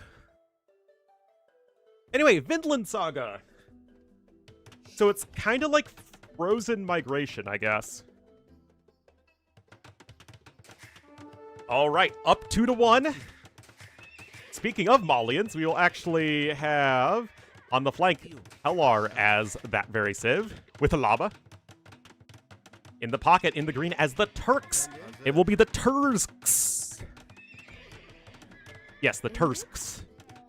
And to the west, in the blue, as the Incas, it will be Chicxo. Meanwhile, bringing in the big guns, we will have Favorite as the red Slavs on the west flank. Adar's here for Leash in the yellow in the pocket. And yeah. Oh my goodness, that is such a fast castle. Wait, what? Well, I guess Shotel's trained so fast that you can just do that? Interesting build. Your final art? Oh, no. Oh, what the heck? Oh, no. I'm afraid I can't turn anything smoking a blunt into an emote. Alright, guys. This should be America's game to lose. Slavs should have a huge advantage over the Incas. Champion plus Siege Monitor is just not something Incas deal with whatsoever. Pocket matchup is honestly perfectly fine between the Turks and the Tatars. Stream? You do? Really? I thought that was a horn. Alright, got Boyars here. Remember, Slavs are literally the #1 Civ pick.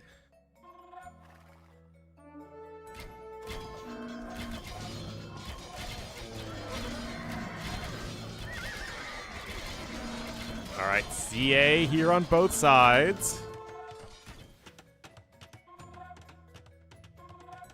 Don't snitch. Yeah, I feel like it's one of those things that you would have to report, but there absolutely is no drug paraphernalia stuff on terms of service for a Twitch partner. Anyway, Gebettos are here. Got the 2 sub-Saharan African civs going at it on this eastern side. That said, Ethiopian still should be stronger. Change it? They would. I don't think they'd change it. I just think they would make an exception.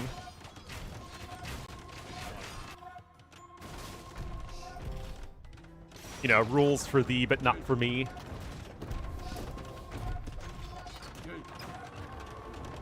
Anyway, Castle gonna be under heavy threat there from the trebuchets, and like, this is such a mismatch, Civ-wise, that I'm not entirely sure what, if anything, you're supposed to do. So unless this side is won super hard by Kellar, and I mean, Kellar has been playing, like, I would probably give Kellar MVP of the series if Germany wins. But it's not like Malians are advantageous really versus Ethiopians, or at least not past early game. They're still probably better early on.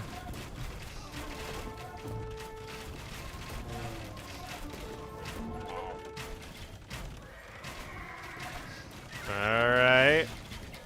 That is a lot of Cav Archers. 88 Cav Archers to 41, but you have the camels mixed in as well.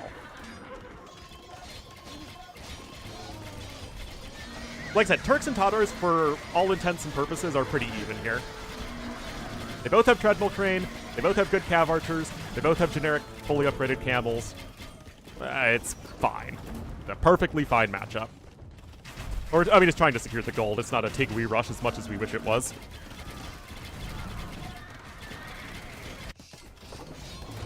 Like I said, this should literally be like as close as it gets to uncompetitive. That said, credit here to Shixo, guys. He's got 12 trebuchets. Do you know how long you can camp with 12 trebuchets behind castles?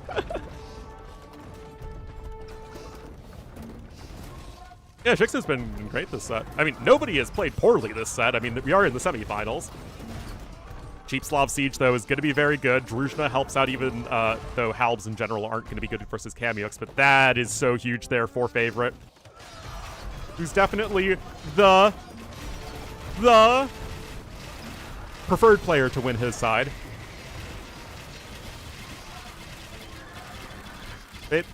Isn't the match happening downtown in Chicago?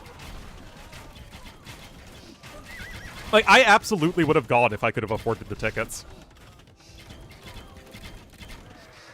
Do you know where they're playing? What stadium? I assume they're at Soldier Field.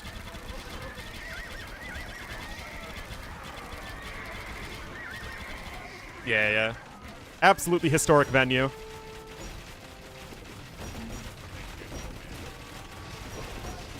Anyway, guys, army values are comparable. And it full-on credit right now to Shixo for just keeping himself afloat, so to say.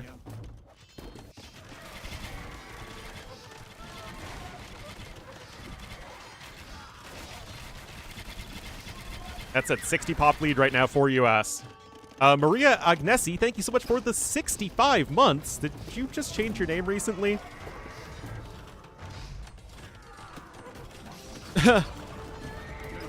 Unless I have somehow not noticed you for past 65 months. Oh, gotta be so careful.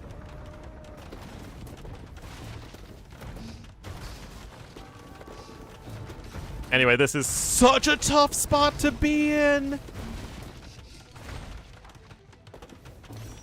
Oh my goodness, guys. Still keeping the values competitive, though. Base of the ground? I hope not. Used to go by Leibniz? Oh, okay. Okay. Yes. Hello, and thank you.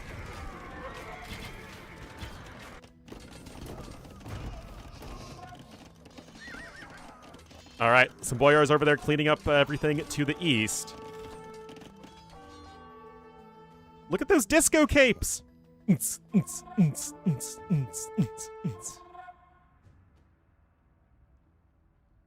love to see it.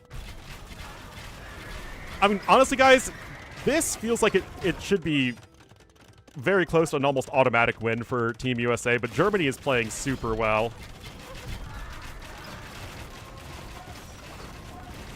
Huge population lead still for the Americans. Which is a win. Yeah, I mean, a stalemate at Incas versus Slavs is an enormous win. Yeah, I'm a little surprised there weren't more champions. I mean, there was a lot of Halbs, which doesn't really make sense versus, you know, Cavalry. Why are the Bears leaving? Because Indiana is willing to have their taxpayers pay for the stadium, whereas Illinois didn't want to have the people fund a private venue. No, they're still going to be called the Chicago Bears. The stadium's just going to be located in Hammond, which... I mean, the Indiana Bears thing is a joke. Like, they're still going to be called the Chicago Bears. Just like the New York Giants and Jets play in New Jersey. Isn't willing to pay for it? Yeah. Basically, the owners are super cheap and won't build the stadium except with public money. Keep in mind that the public does not in any way benefit from having the stadium. It's not like residents get cheaper tickets or anything. Anyway, that is really nice, though, for Shixo.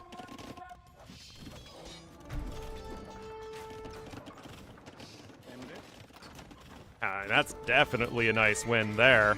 But this is still inexorably moving forward here for Team America. 115 kills on those ARBs.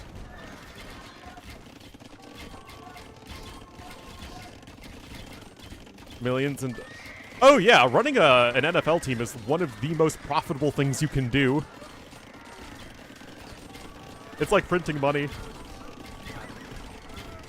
Anyway, this is already looking very, very over. Credit to Germany for hanging on so long, but obviously the outcome of this game feels pretty darn decided. Yeah, Fenway is where the Boston Red Sox play. Go to Gary. It's going to Hammond and not Gary. Hammond is literally right across the border in Indiana. Like, you can still see the Chicago skyline, but Hammond is also famous for being an industrial wasteland, so it's like a really crappy location on top of being out of the state.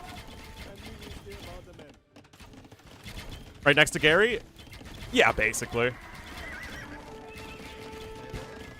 Again, it's a very post-industrial city. Santa Clara? Yes, but at least Santa Clara is in the same state.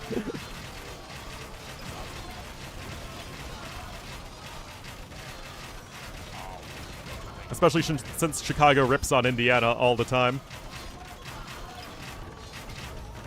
Using the Green Bay Packers logo? That would be pretty funny.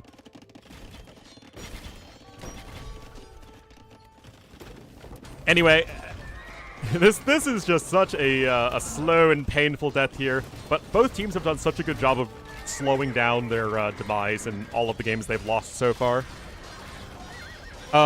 Indiana has an NFL team. They have the Colts. The Indianapolis Colts.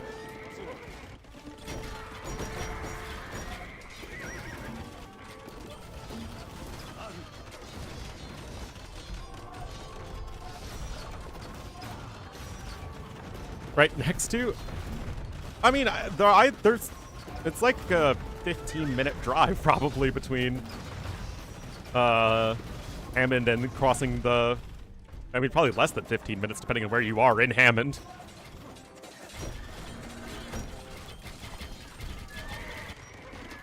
Anyway, 150 more population here, 8k more army value. Yes, Turris has a lot of cav archers, but this is going to be tying up the series once again. To and fro. Games are a giant traffic jam.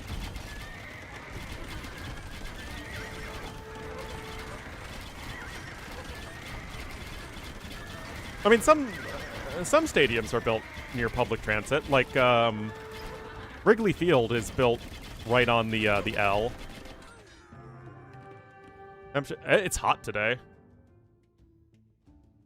It's like 86 Fahrenheit with high humidity. Anyway, we are indeed all tied up. Very back and forth series so far. Improvised, though, with the sick KD's Ethiopians. This is definitely what, I forget who played Ethiopians on the Runestones game. They wanted with theirs. But, yeah, I mean, it was a big Civ advantage, for sure.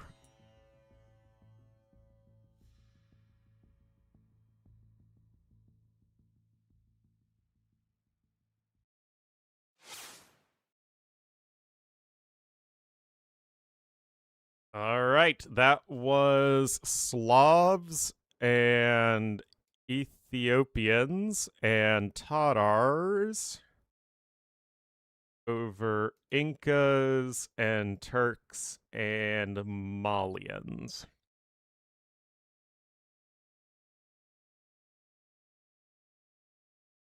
For the opening show? Oh, was the Blue Angels doing an air show?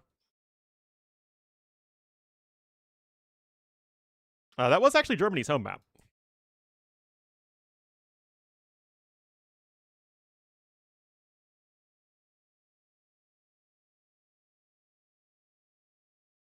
F-18s? Yeah, that's what I thought.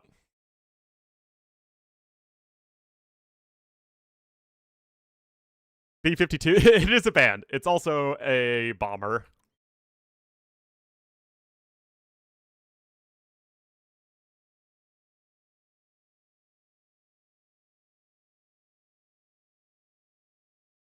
Game 5 will be on Kawasan, Mr. Ornlu. Are you guys ready for some Kawasan action? But yeah, look at this. You still have 3 of your top 5 civs left versus only 1 of your top 5 civs. Actually, only 1 of your top 7 civs here for the USA, so Germany definitely doing a better job with draft management. Oh, did I forget to exit out? Actually, that was USA's home map, so both sides losing home maps.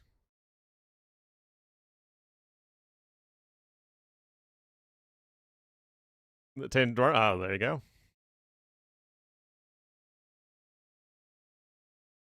I would hope that they weren't armed. Anyway, how important is water on Kawasan? I can imagine some galleons and cannon galleons sniping buildings, but I don't think you necessarily want to invest into like a full water civ. At least I don't think so. Georgians might be a good pick for the US.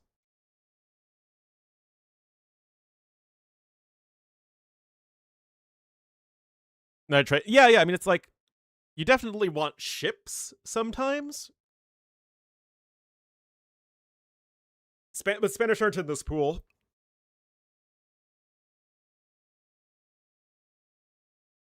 Didn't know they had a deathmatch tournament? Oh, yeah. Deathmatch has been going on as long as Age of Empires has.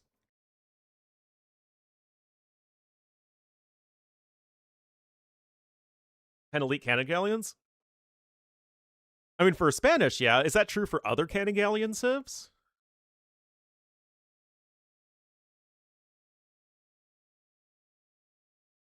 Fire archers? To be fair, fire archers versus ships, definitely not bad. And you do get Lochuan, so maybe you do have the double woo here.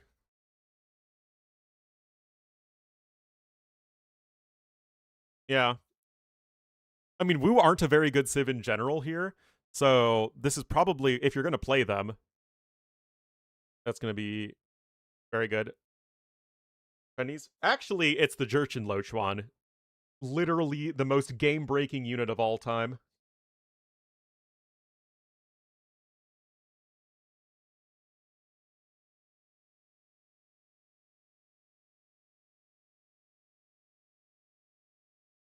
Golden Lakes? I think I'd like them a little more on Kawasan. Again, if you're going to use them at all. Which, they're not a very good civ, so that's far from a guarantee. And I don't think you ever play Muisca. Alright, let's see.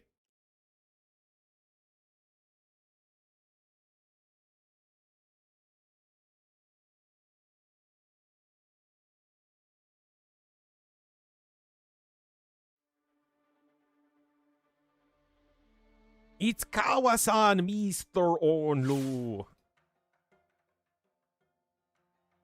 Architecture. Fire archers deal the type of bonus damage that infantry deal, so it's not affected by masonry or architecture. Are they that good? On top of having treadmill crane, you have the buildings that give you pop space, the military buildings. So you don't need to build houses early on. And yeah, you get it for everybody. Anyway, here we are, guys. America is going to be playing the Turks. I guess Turk Cannon Galleons, another one of those more famous Cannon Galleon civs. We'll have them here to the west. Oops, my bad. In the pocket as the Incas, it will be Liege. This one makes no sense to me. No forage bushes here. And Byzantines here for favorite to the south. Meanwhile, it will be the Jurchens for Kellar over here to the east. Now, again, I'm pretty sure Thunderclap Bomb Lochuans have been fixed, so they don't break the game. That said, they still should be absolutely insane units. Tourist is going to be the green Vietnamese in the pocket. And then Dravidians for Zayu here on the north flank. But honestly, some early villager kills. Red losing some, and then both blue and cyan losing some. Elephants are now showing up to the party. Remember, Inca Chompies are very good with the extra armor and a big discount. First Lochuan's out, and yeah, Jurchen Lochuans are literally the best seed ship in the game. I don't even think it's especially close, which is pretty funny considering that Jurchens are otherwise a very underwhelming water civ. Oh, you don't fire the arrows versus buildings anymore.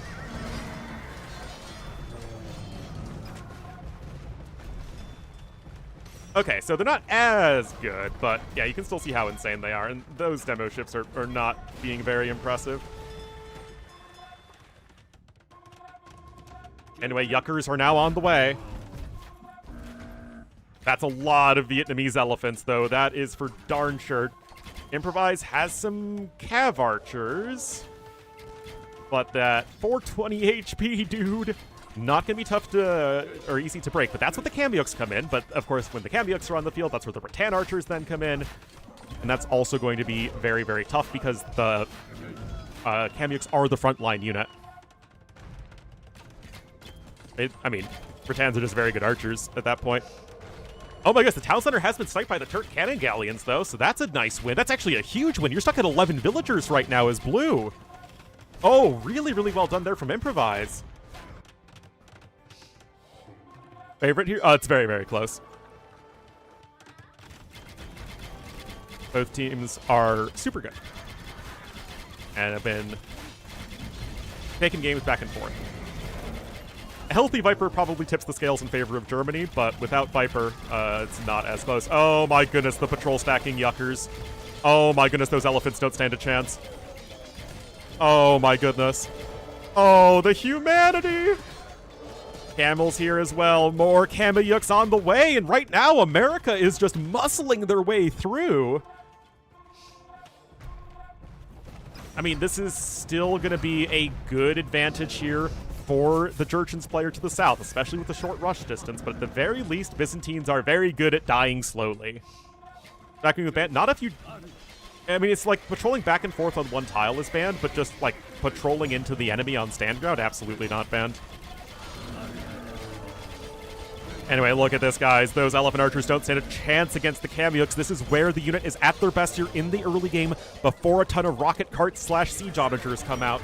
And look at this from Improvise. 10 bombard cannons. He is having himself one heck of a game. Well, Eli Rattan. I know, isn't it great? Honestly, it's a nice mix-up. We see sorts of unit compositions we don't get to see on a regular basis. Yeah, this has been a very well-done game here for Team USA. I mean, Kellar is still in a good spot. Don't get me wrong, but I think that Favorite is going to be at least relatively well-equipped to die slowly. He's getting a good number of cataphracts out. That's the unit you want here. Byzantine's super hard to push. And, I mean, poor Zayu, guys. I mean, he is, he's not having a great time with things. Feels bad, man. No, I mean, it was the initial snipe from the cannon galleons plus the follow-up with the bombard cannons, the Kamyuks. Coming in at the perfect time. Just beautiful coordination between Improvise and Leash. I mean, look, it's 410 to 233 army. And meanwhile, look at this. Favorites coming in. The siege rams as well. Honestly, Leash showing us exactly what to do with Incas. I mean, granted that, was it Zayu or Shikso? One of those guys in the last game didn't really have a good opportunity since they were against Slavs, but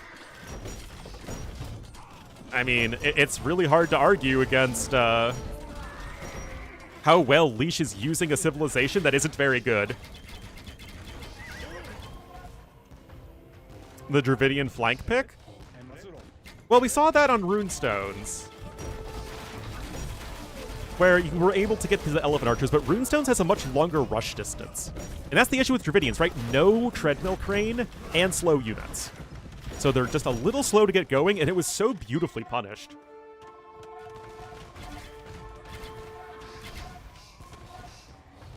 I mean, for those of us who don't watch DM on a regular basis, this is a great series to that just goes to show how interesting Deathmatch can be as a mix-up from RM. Really fun. Oh, we have our Janissaries with their hats. And Austria, I mean, to be fair, Sweden just decided to go full World Breaker mode, and just based on how they play, I'd favor them versus both the US and Germany. But assuming that the finals are tomorrow, I'll definitely be sure to cast them.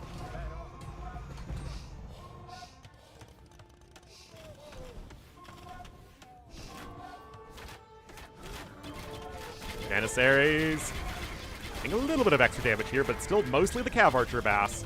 I mean, I love the Kamyuk Siege Ram play. 19 Siege Ram still here from Leash.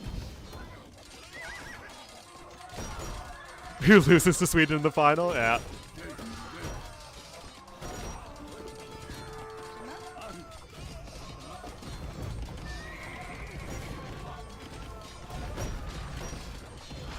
Open in casting? Yeah. Thanks, Mojito. But that, yes, I'd like, the finals are tomorrow, though, yes?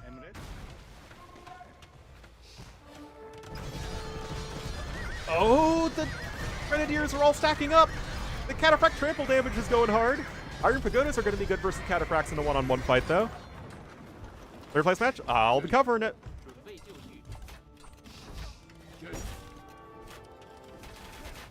Anyway, this might be what tilts things in favor of Team USA. If they're able to take this game, they'll be taking the momentum in the series.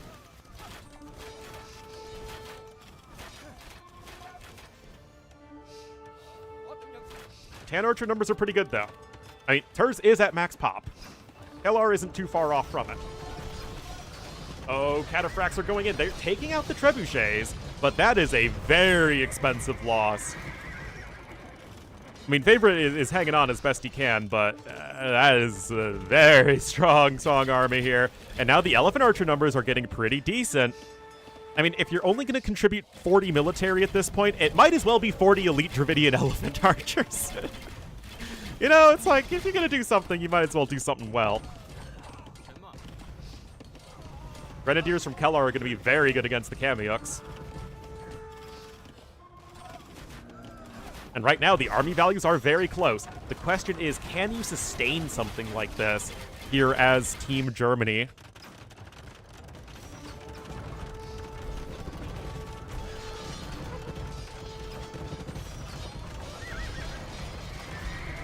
Yeah, I mean, those Grenadiers doing that blast damage with Thunderclap bombs. Bombard cans trying to help out as best they can. There's also, I think, an Onager in there.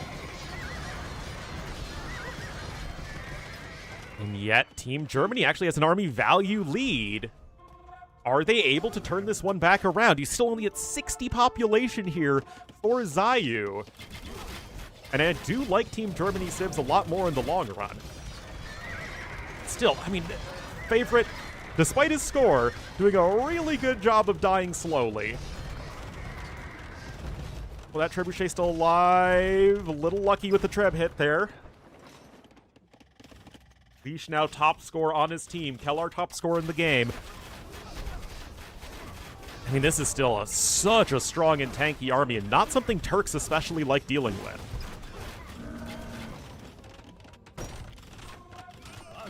Look at this, guys. Siege Rams coming on in. Blue is trying to add the TCs back as well, so eventually he's going to come back online. And the Jurchen Castle, of course, is going to take forever to go down. Elephant numbers have been largely reduced, although not completely. I mean, Germany still have a very efficient army. And I mean, Rattan Archers are really good, guys.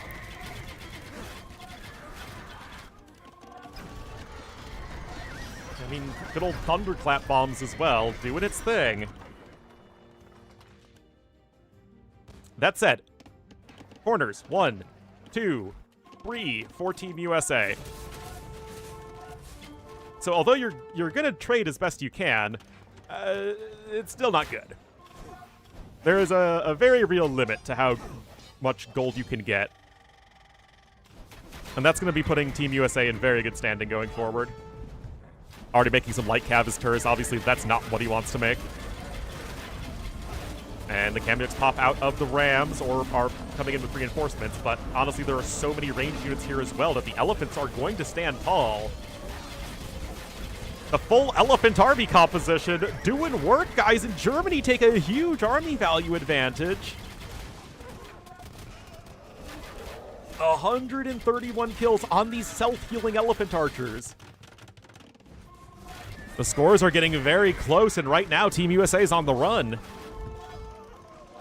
I guess you maybe want camels or something? I don't know. Mopping up some more units here in the middle is Leash, but I mean, this is just such a tough situation. You got 3 Trebs queued up over here. Oh my goodness. Good onager hits. That castle's going to go down. Kamyuk's trying to come in here for support, but the elephants are too elephanty. That's a word now. And Red's dying. Just straight up dying. Skirm? No, you do not want Byzantine skirms. Oh my goodness, you do not want those. You want gold units. You want only gold units as best you can help it. Oh, decent hits.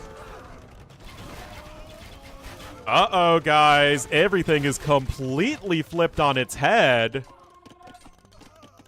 Even without good trade, the armies are so efficient with this double elephant combo. And Byzantines just don't stand up to Jurchens here. I mean, Leash has so much gold, but his civ is so bad. Like, look at this difference in trade profit.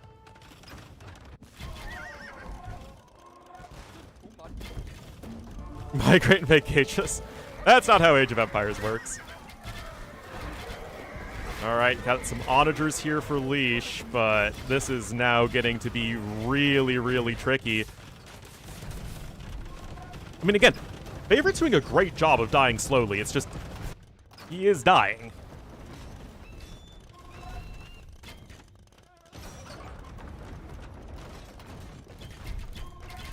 %20 damage to 0?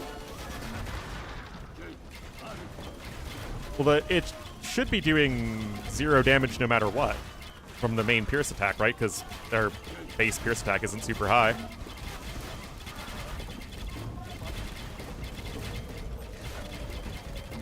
Do 10. Well, most buildings have 11 Pierce armor in Imperial Age. I guess not without Masonry, yeah. That's true. I guess just most of the time you have Masonry.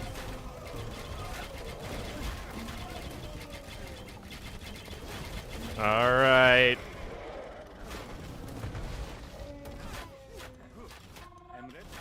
23k army value, so America doing a little bit better here. And again, you're still fighting to get more space to trade. And also wood is going to become an issue in the not too distant future, although not yet.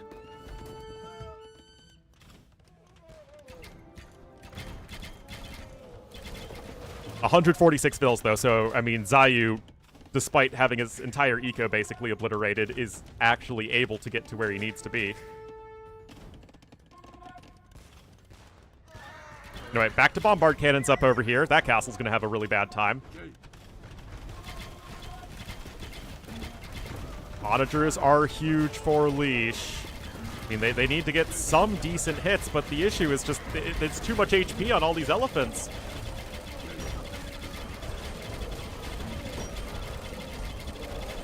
Not enough yuckers. That said, the elephant archer numbers are starting to fall, and it's not like Blue has a ton here with which to replace them. Is this what USA needs? They're now gaining a little bit of that score lead. And again, Favorite's doing such a good job of dying slowly against a much better civ. Well, it's more like Blue got wrecked in the first few minutes of the game. It didn't really have much of an eco, but he had 40 elite elephant archers that just never died. Oh, big fight happening here. This might be exactly what Kellar's looking for, but now the army numbers are plummeting. Green's lost almost everything. More Kamyuks coming in here from Leash. And look at this, guys, the reinforcements from Favorite. Looks like the Americans are doing it, guys. Coatsy Bear, thank you so much for the sub with Twitch Prime. Welcome to the Wolfpack and enjoy the beauty, glory, und majesty of Ornlu, Wolf and friends. See what I did there for Team Germany? Not biased casting.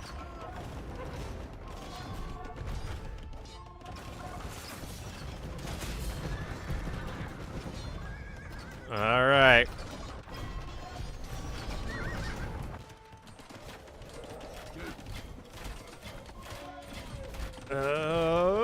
Camix getting some more value there, but it's just those elephant archers, man. So tough to stop. I think the Bombard can't snipe one of the markets at the very least. I mean, right now, Tur's gonna have a tough time. Be neutral? I'm allowed to be biased for Team America in a Nations Cup.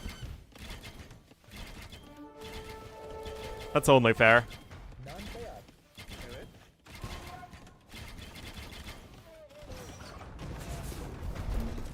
Didn't people love it when Dave was super biased for Team Canada in the regular Nations Cup?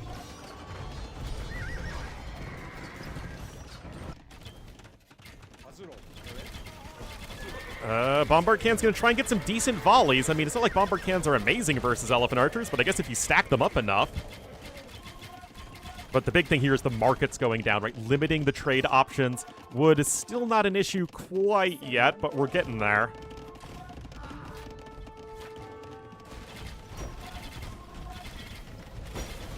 Nice snipe there onto the Cannon Galleon. The Kamyuks lagging the game.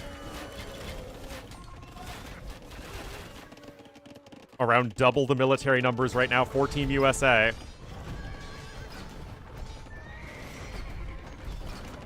And even Red pushing back Cyan at the moment.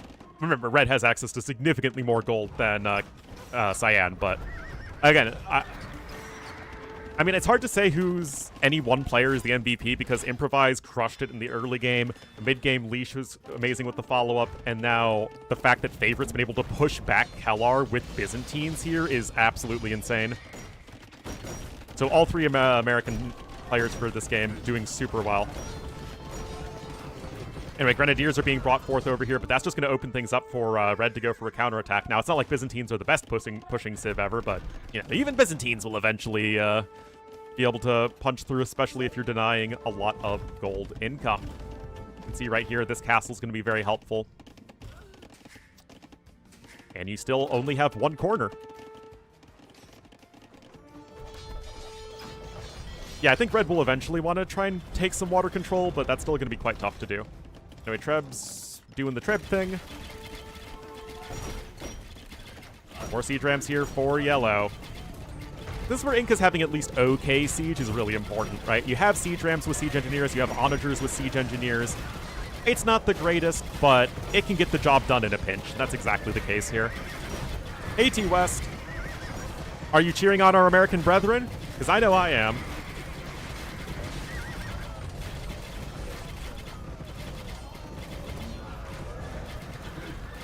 All right, more Kamyuks coming in. There's still some Rattan archers to help out, but only 16. Another castle here from Improvise. Kamyuks still in solid numbers here at the front. And now that castle's under threat. This castle was destroyed. Again, Byzantines, not really the best civ at pushing, but at the very least, putting this pressure here, as soon as Kellar comes to support the floundering north side, it opens up the opportunity for Favorite to push to the south.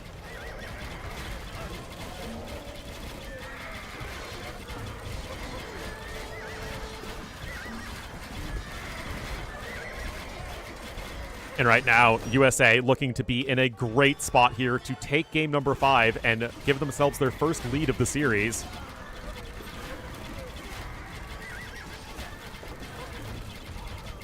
Of course, the Cav Archer KD is going to be going crazy. I mean, the Cannon Galleon plays honestly is really nice here from Zayu.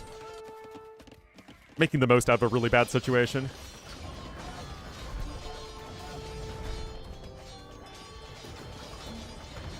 Castle is down over here.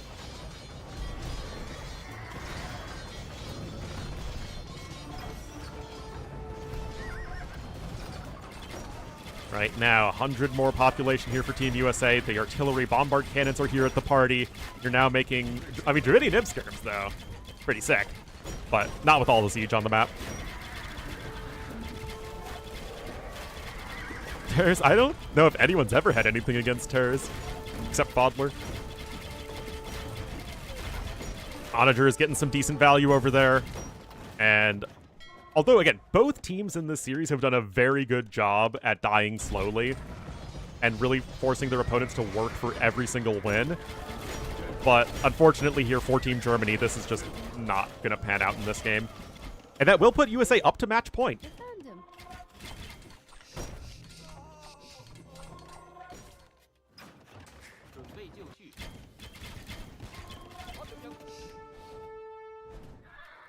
As everything's starting to lag a little bit. Team USA, though, still at around 600 population. Now green space is getting eviscerated.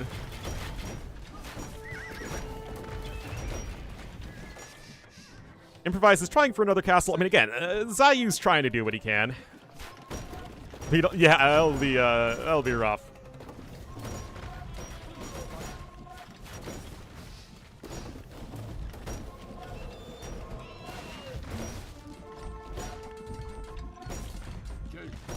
Amyooks are back with their capes. Oh my goodness gracious. Oh no. Think of the children! Oh my god, guys. Think of the children.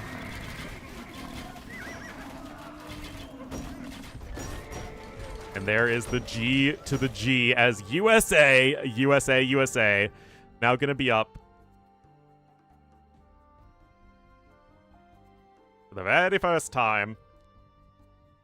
Way more trade profit, controlling the map exactly as they needed to. No siege onagers versus the double elephant civ was tough. But they were able to do it. You go, guys. Like I said earlier, all three players really doing a lot to help secure the win.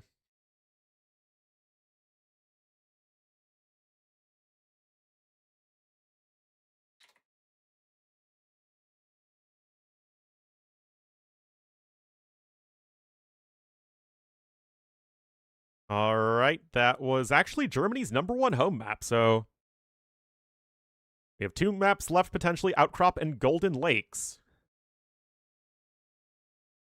And that's actually both teams losing with Jurchens and the Vietnamese and Dravidians, whereas the win was with Turks, Incas, and Byzantine. So honestly, not just a win, but a win with some low draft picks for USA. Really, really well done. And they needed that because overall, Germany's done a better job of maintaining their higher picks even for the later games in the match.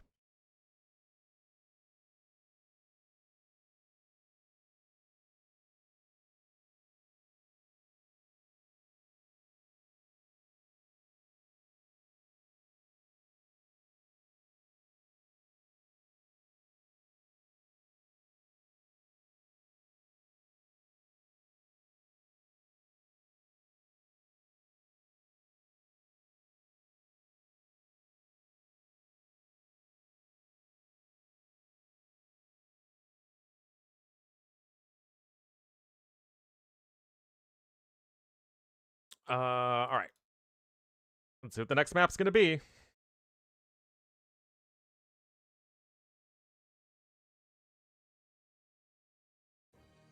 One Ace with the 38 months. Thank you so much, One Ace. Only a wolf, only a wolf, only a wolf. Thank you, thank you, thank you.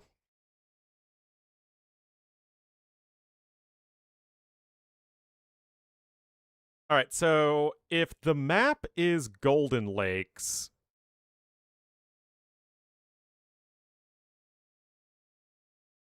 the low tier civs, yeah, it's because the civs are very unevenly distributed, right? Where it's like you have civs that are good and civs that are bad.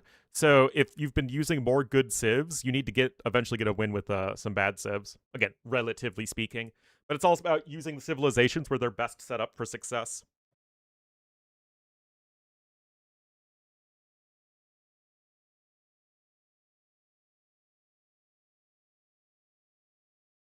But like using Incas as a pocket civ, I think was really interesting, right? Because if you ended up Dravidians versus Incas, I think everything looks very similar.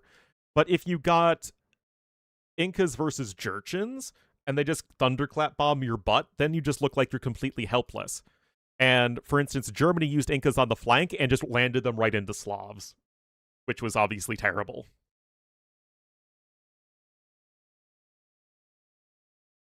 And Golden Lakes will be next. So, what civs do we see here? Do we see Teutons for middle control?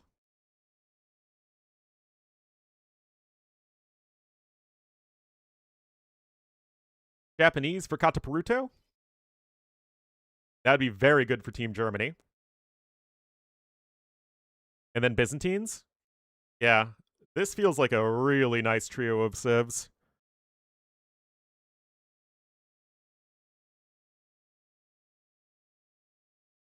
Byzantines with Gurjara? I was thinking they'd save Gurjaras for Outcrop because there's a lot of space to run around with your camels and Trivamsha riders. Wu also could be reasonable. Fire archers are good for camping a central location and attacking ships.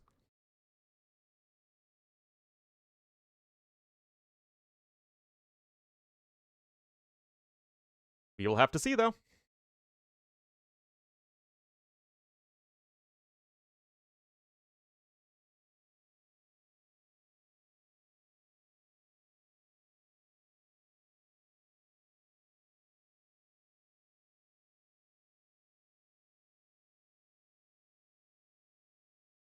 Lithuanians here?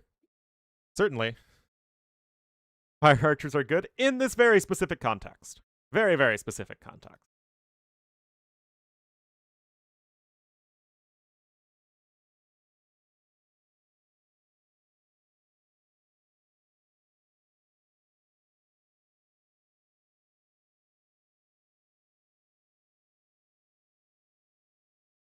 But, yeah, Khitan's definitely not a deathmatch civ.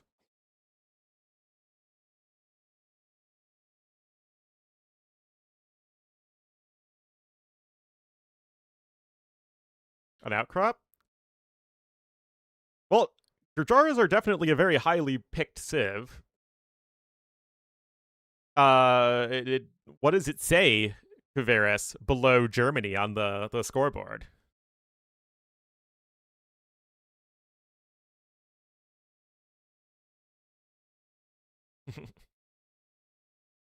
Alrighty.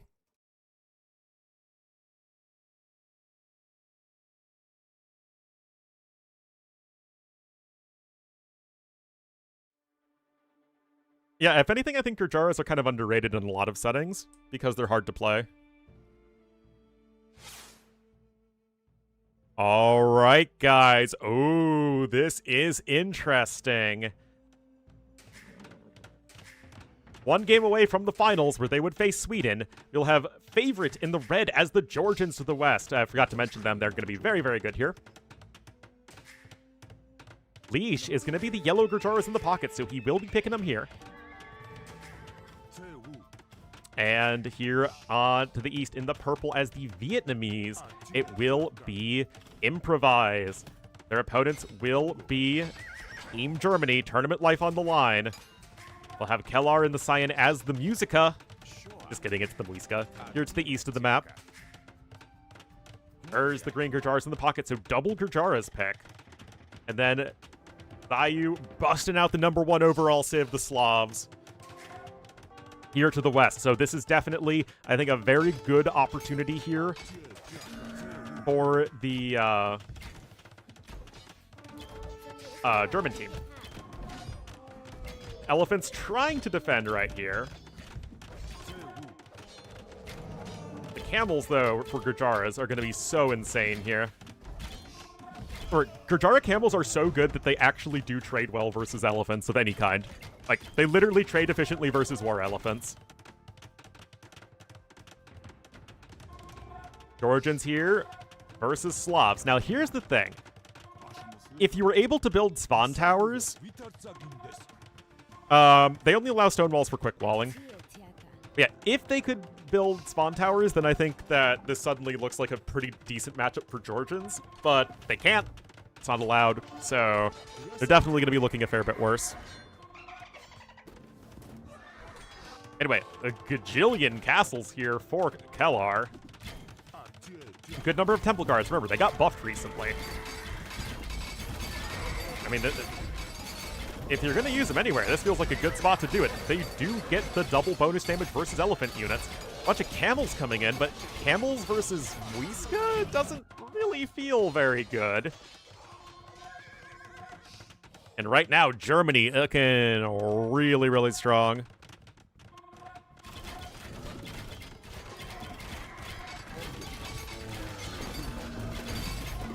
Oh my goodness. Those were some good hits as well. Remember, Muisca do have fully upgraded siege onagers.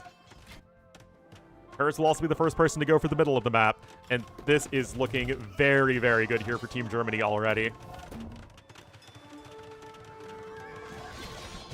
Oh my goodness, that's so many camels. 122 camels. Holy cow.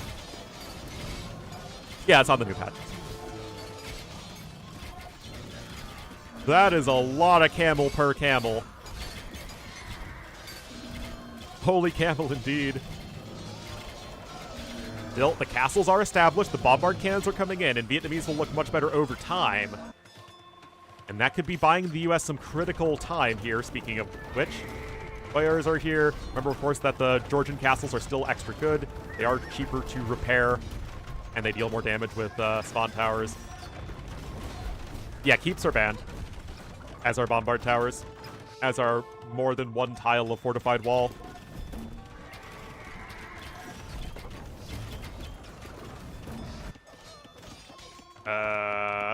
Well, that's a lot of champions, and Georgians do at least have fully upgraded champions.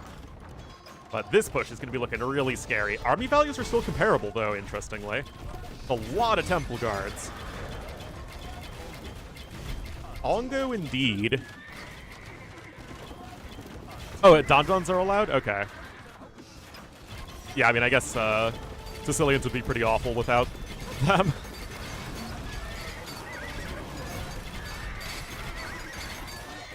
That actually alone makes Sicilians a very good civ. Although they lost Treadmill Crane. Never mind. Yeah, the Frisbee throwers are going to be incoming, and they would be very, very good versus Temple Guards. Remember, they do get 2 bonus damage, or sorry, 1 bonus damage versus infantry. Although the Temple Guards with their 2 melee armor and a ton of HP are less bad than you might think, but Cockrum throwers are kind of obscene units. I know, and it's unfortunate because Slavs are one of my favorite civs. Really love playing Slavs. Lots of fun units. But yeah, right now, army values are similar. Middle control, though, easily going here towards Team Germany. USA take the score lead, but I mean, I don't see this getting stopped anytime soon. Little champion thingy over to the west for favorite, I don't really see doing a ton. I don't know why his score is so high. No idea. 1 water? Yeah, looks like it. Good old Musica Carax. You have some relics in the corner, you have oysters, so it is a good secondary gold source. And you got elephant archers coming in as well here for Leash. At the very least, that castle was denied.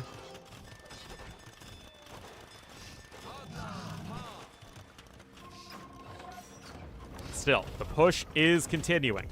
Army values are nominally even, which again feels pretty crazy to me. But I guess it's the Halbs sort of putting downward pressure on the army value. And remember, trade on this map, you kind of need to put it a bit further out. I mean, you can trade in, like, short distance like this, but one, you also need to have some semblance of water control for that. And Kellar here with his good old catapult galleons doing work. So that's going to not really be something you can trade with easily. So you're going to have to go to this corner. Siege Rams over there to the west.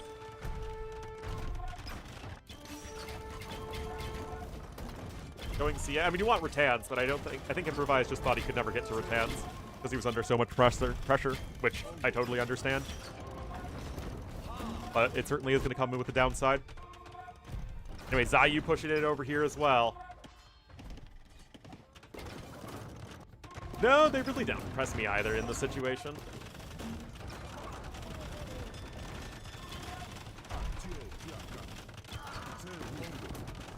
I mean, the siege onagers are very good, but also remember that the Gurjara heavy camels only take 1 damage from the chalk drum throwers because of frontier guards. They're literally the best possible camels to run into the chalk drum throwers. That said, if those siege onagers go down, the Chakrams just kill everything. Probably.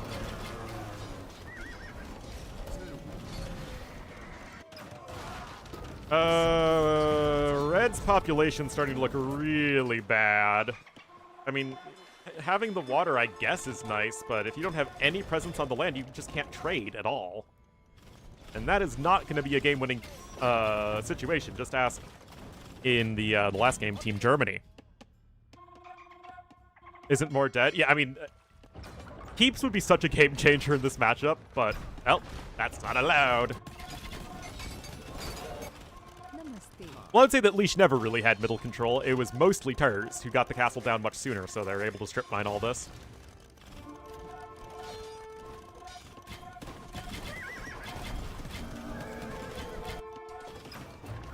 I mean, it just feels like there isn't much to say here. There's nothing happening that is being dealt with effectively.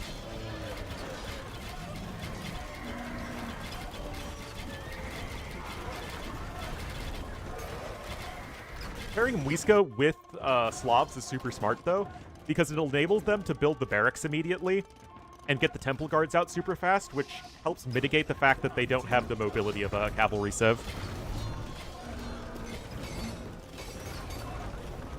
Keller with the castle coming in, and this is looking extremely good for Germany to bring us to a game number 7. But yeah, better siege, better infantry for Slavs, better eco as well. Unless you have a bunch of fortified churches down, which you don't.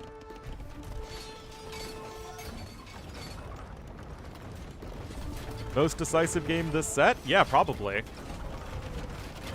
I don't even think USA is going to last much longer. Also, it's amazing how bad gauges are even after the buff. In Vietnamese in the pocket? Yeah, probably. Yeah, you're going to have no gold. Yeah, that's it. Wow. Germany strikes back.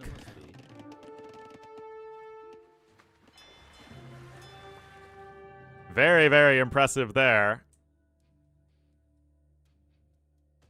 And they just got themselves set up as they needed to. Turs collected so much gold, and so did Kellar. Nobody could come even close there on Team USA. And we got ourselves one heck of a series.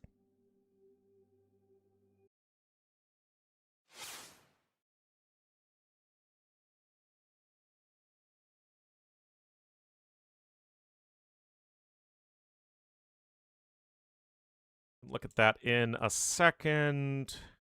That is... It was actually Team USA's home map, but so far, everybody's lost their home maps.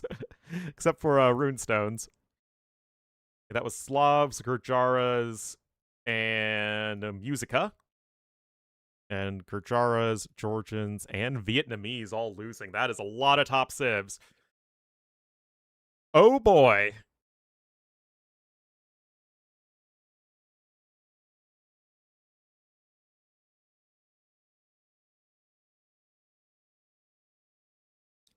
The Chakrams? I guess. They do have extra melee armor. And the extra range.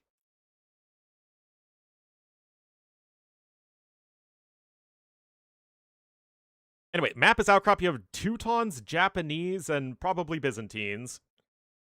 Maybe Lithuanians. Versus...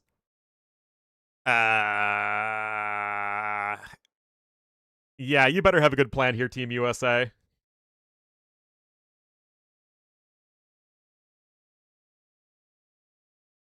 Yeah.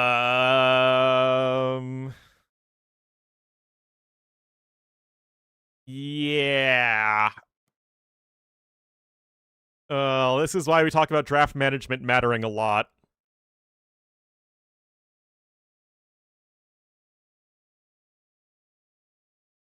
True Burgundians, Malians? I guess.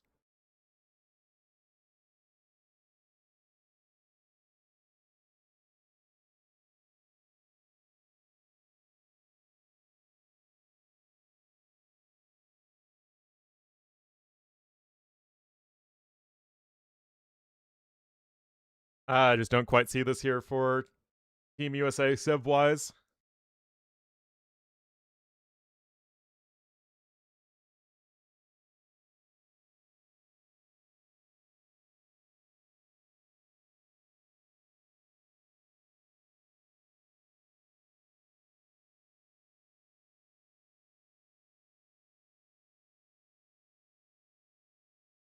Well, maybe. Better, but that's not really what's happened here. Team Germany won mostly with their top civs and lost mostly with their bottom civs, whereas it was the other way around for Team USA. Yeah, Ketons aren't very good at all.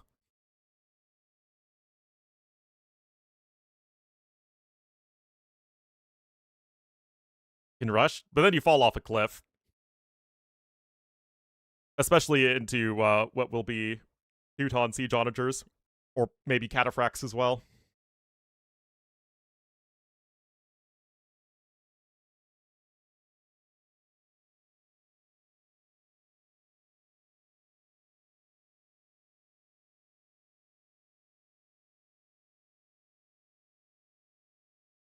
Over Burgundians?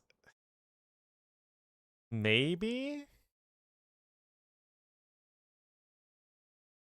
Yeah, whatever it is, this is going to need to be a fast game, I think, for our stalwart heroes to have a chance.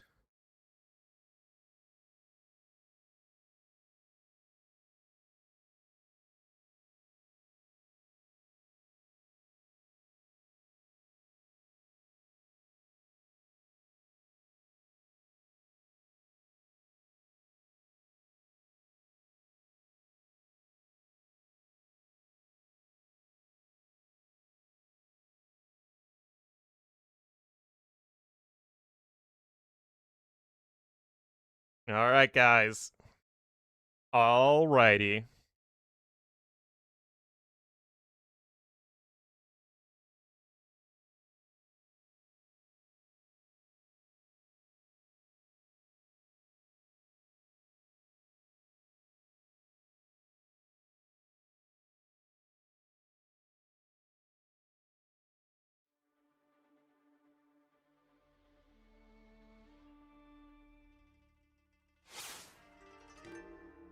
Indeed, there are Japanese sounds.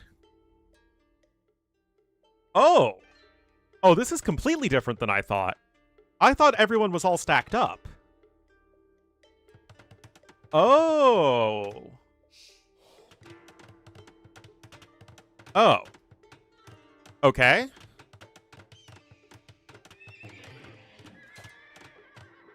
Oh, the Teuton Scout! Go get him! I can't say that, though. We need to cheer for Team USA. Anyway, that's not going to do anything. Anyway, here we are, guys. One game away from the finals is both of these teams. That is a sniped villager there by Leash. But Zayu in the blue is the Teutons to the west. Turs the green Lithuanians in the pocket. And Kellar, the Cyan Japanese, on the east flank. Meanwhile, Improvise is going to be in the purple as the Muisca here to the east. Leash, the yellow Malians in the pocket, and Favorite as the red Ketons here to the west. Okay, good jumping in there. That's a lot of very low HP builds. Cav Archers are also here. They're doing a really good job, actually. Again, the speed is essential here for Team USA to have any chance. But Micro in and out of the TC is insane. Oh my goodness, and now the Paladins are showing up here from the pocket as well. Looks like they needed a bit of a pause arena, which feels like it's insane in the context of Deathmatch. 4 villagers right now for red. Oh my goodness. Oh my god. Blue's only on 5, I guess. I mean, overall vill counts are even between the two teams. I mean, I suppose, but absolutely both teams going for the fences here. I mean, you're literally not doing anything here. Oh my goodness, that's a lot of wasted units there for Team USA. They got Cav Archers as well. You have some Late Chai who are running across the map. Remember, no relics yet. You do need to actually go ahead and pick those up over time. We already have the Monastery in and make that number 2 for Turs. Oh my goodness, this is such a huge difference though. Vietnamese versus Japanese. The champions here for Japanese are so good against the Temple Guards. No, Vietnamese in the last game having to fight the Temple Guards versus the Japanese in this game. That was my point. Anyway, more expanding over here to the side, but I think this is exactly what you are looking for here as our German team.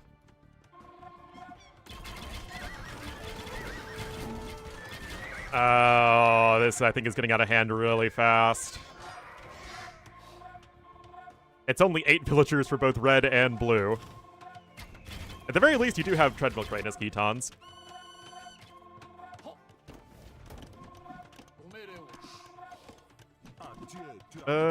Gage is attacking from the high ground is still pretty helpful.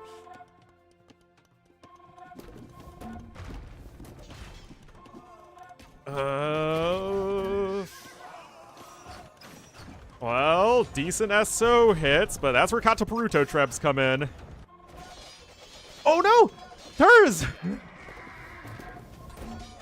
Got some Kapinga flingers, but that is a 2v1 fight. Germany has a big army lead right now. And those Kataparuto Trebs are doing work. Where is Red's army? Still only is on 11 villagers. I guess Zayu's only on 12? I guess? Big hit right there. Oh, man. Oh, this hurts, guys.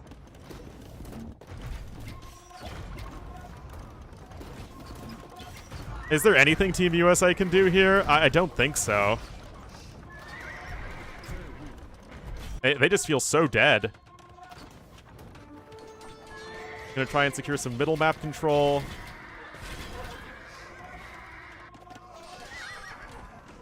I mean, this just isn't gonna work.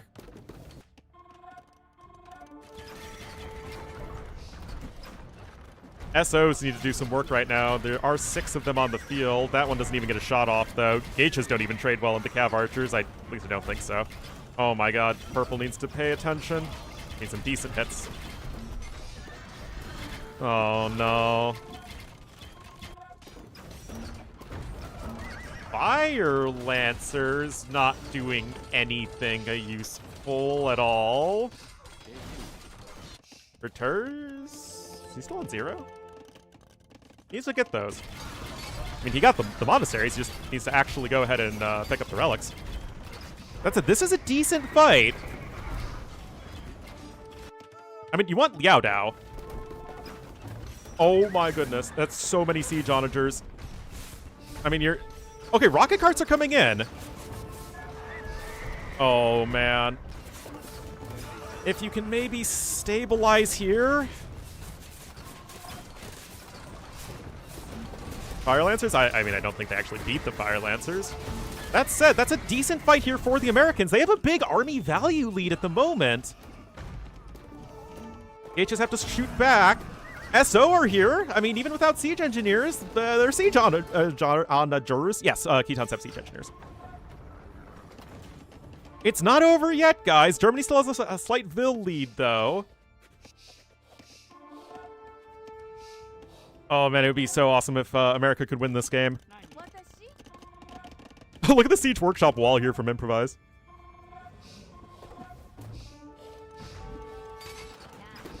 Still, you got the low ground here. That's a lot of dead Siege Onagers, though. Decent SO hits here from Leash. But, oh man, those Gebettos are so flimsy, of course. Now the army value is all right back to evened up. You have more CA coming in. You're trying to make some Hussars, too. Oh, man. Temple Guard's going to try and Temple Guard their way to victory, but that is just not going to work. I mean, the fact that this game isn't over yet probably means that it's not very good here for Team USA. Trebs are starting to treb up. We have two Teuton castles here in the middle of the map. I mean, it's just such a difference, right? Running into one of the best champion civs versus running into a terrible champion civ. I mean, the KD actually isn't that insane, but they're trying.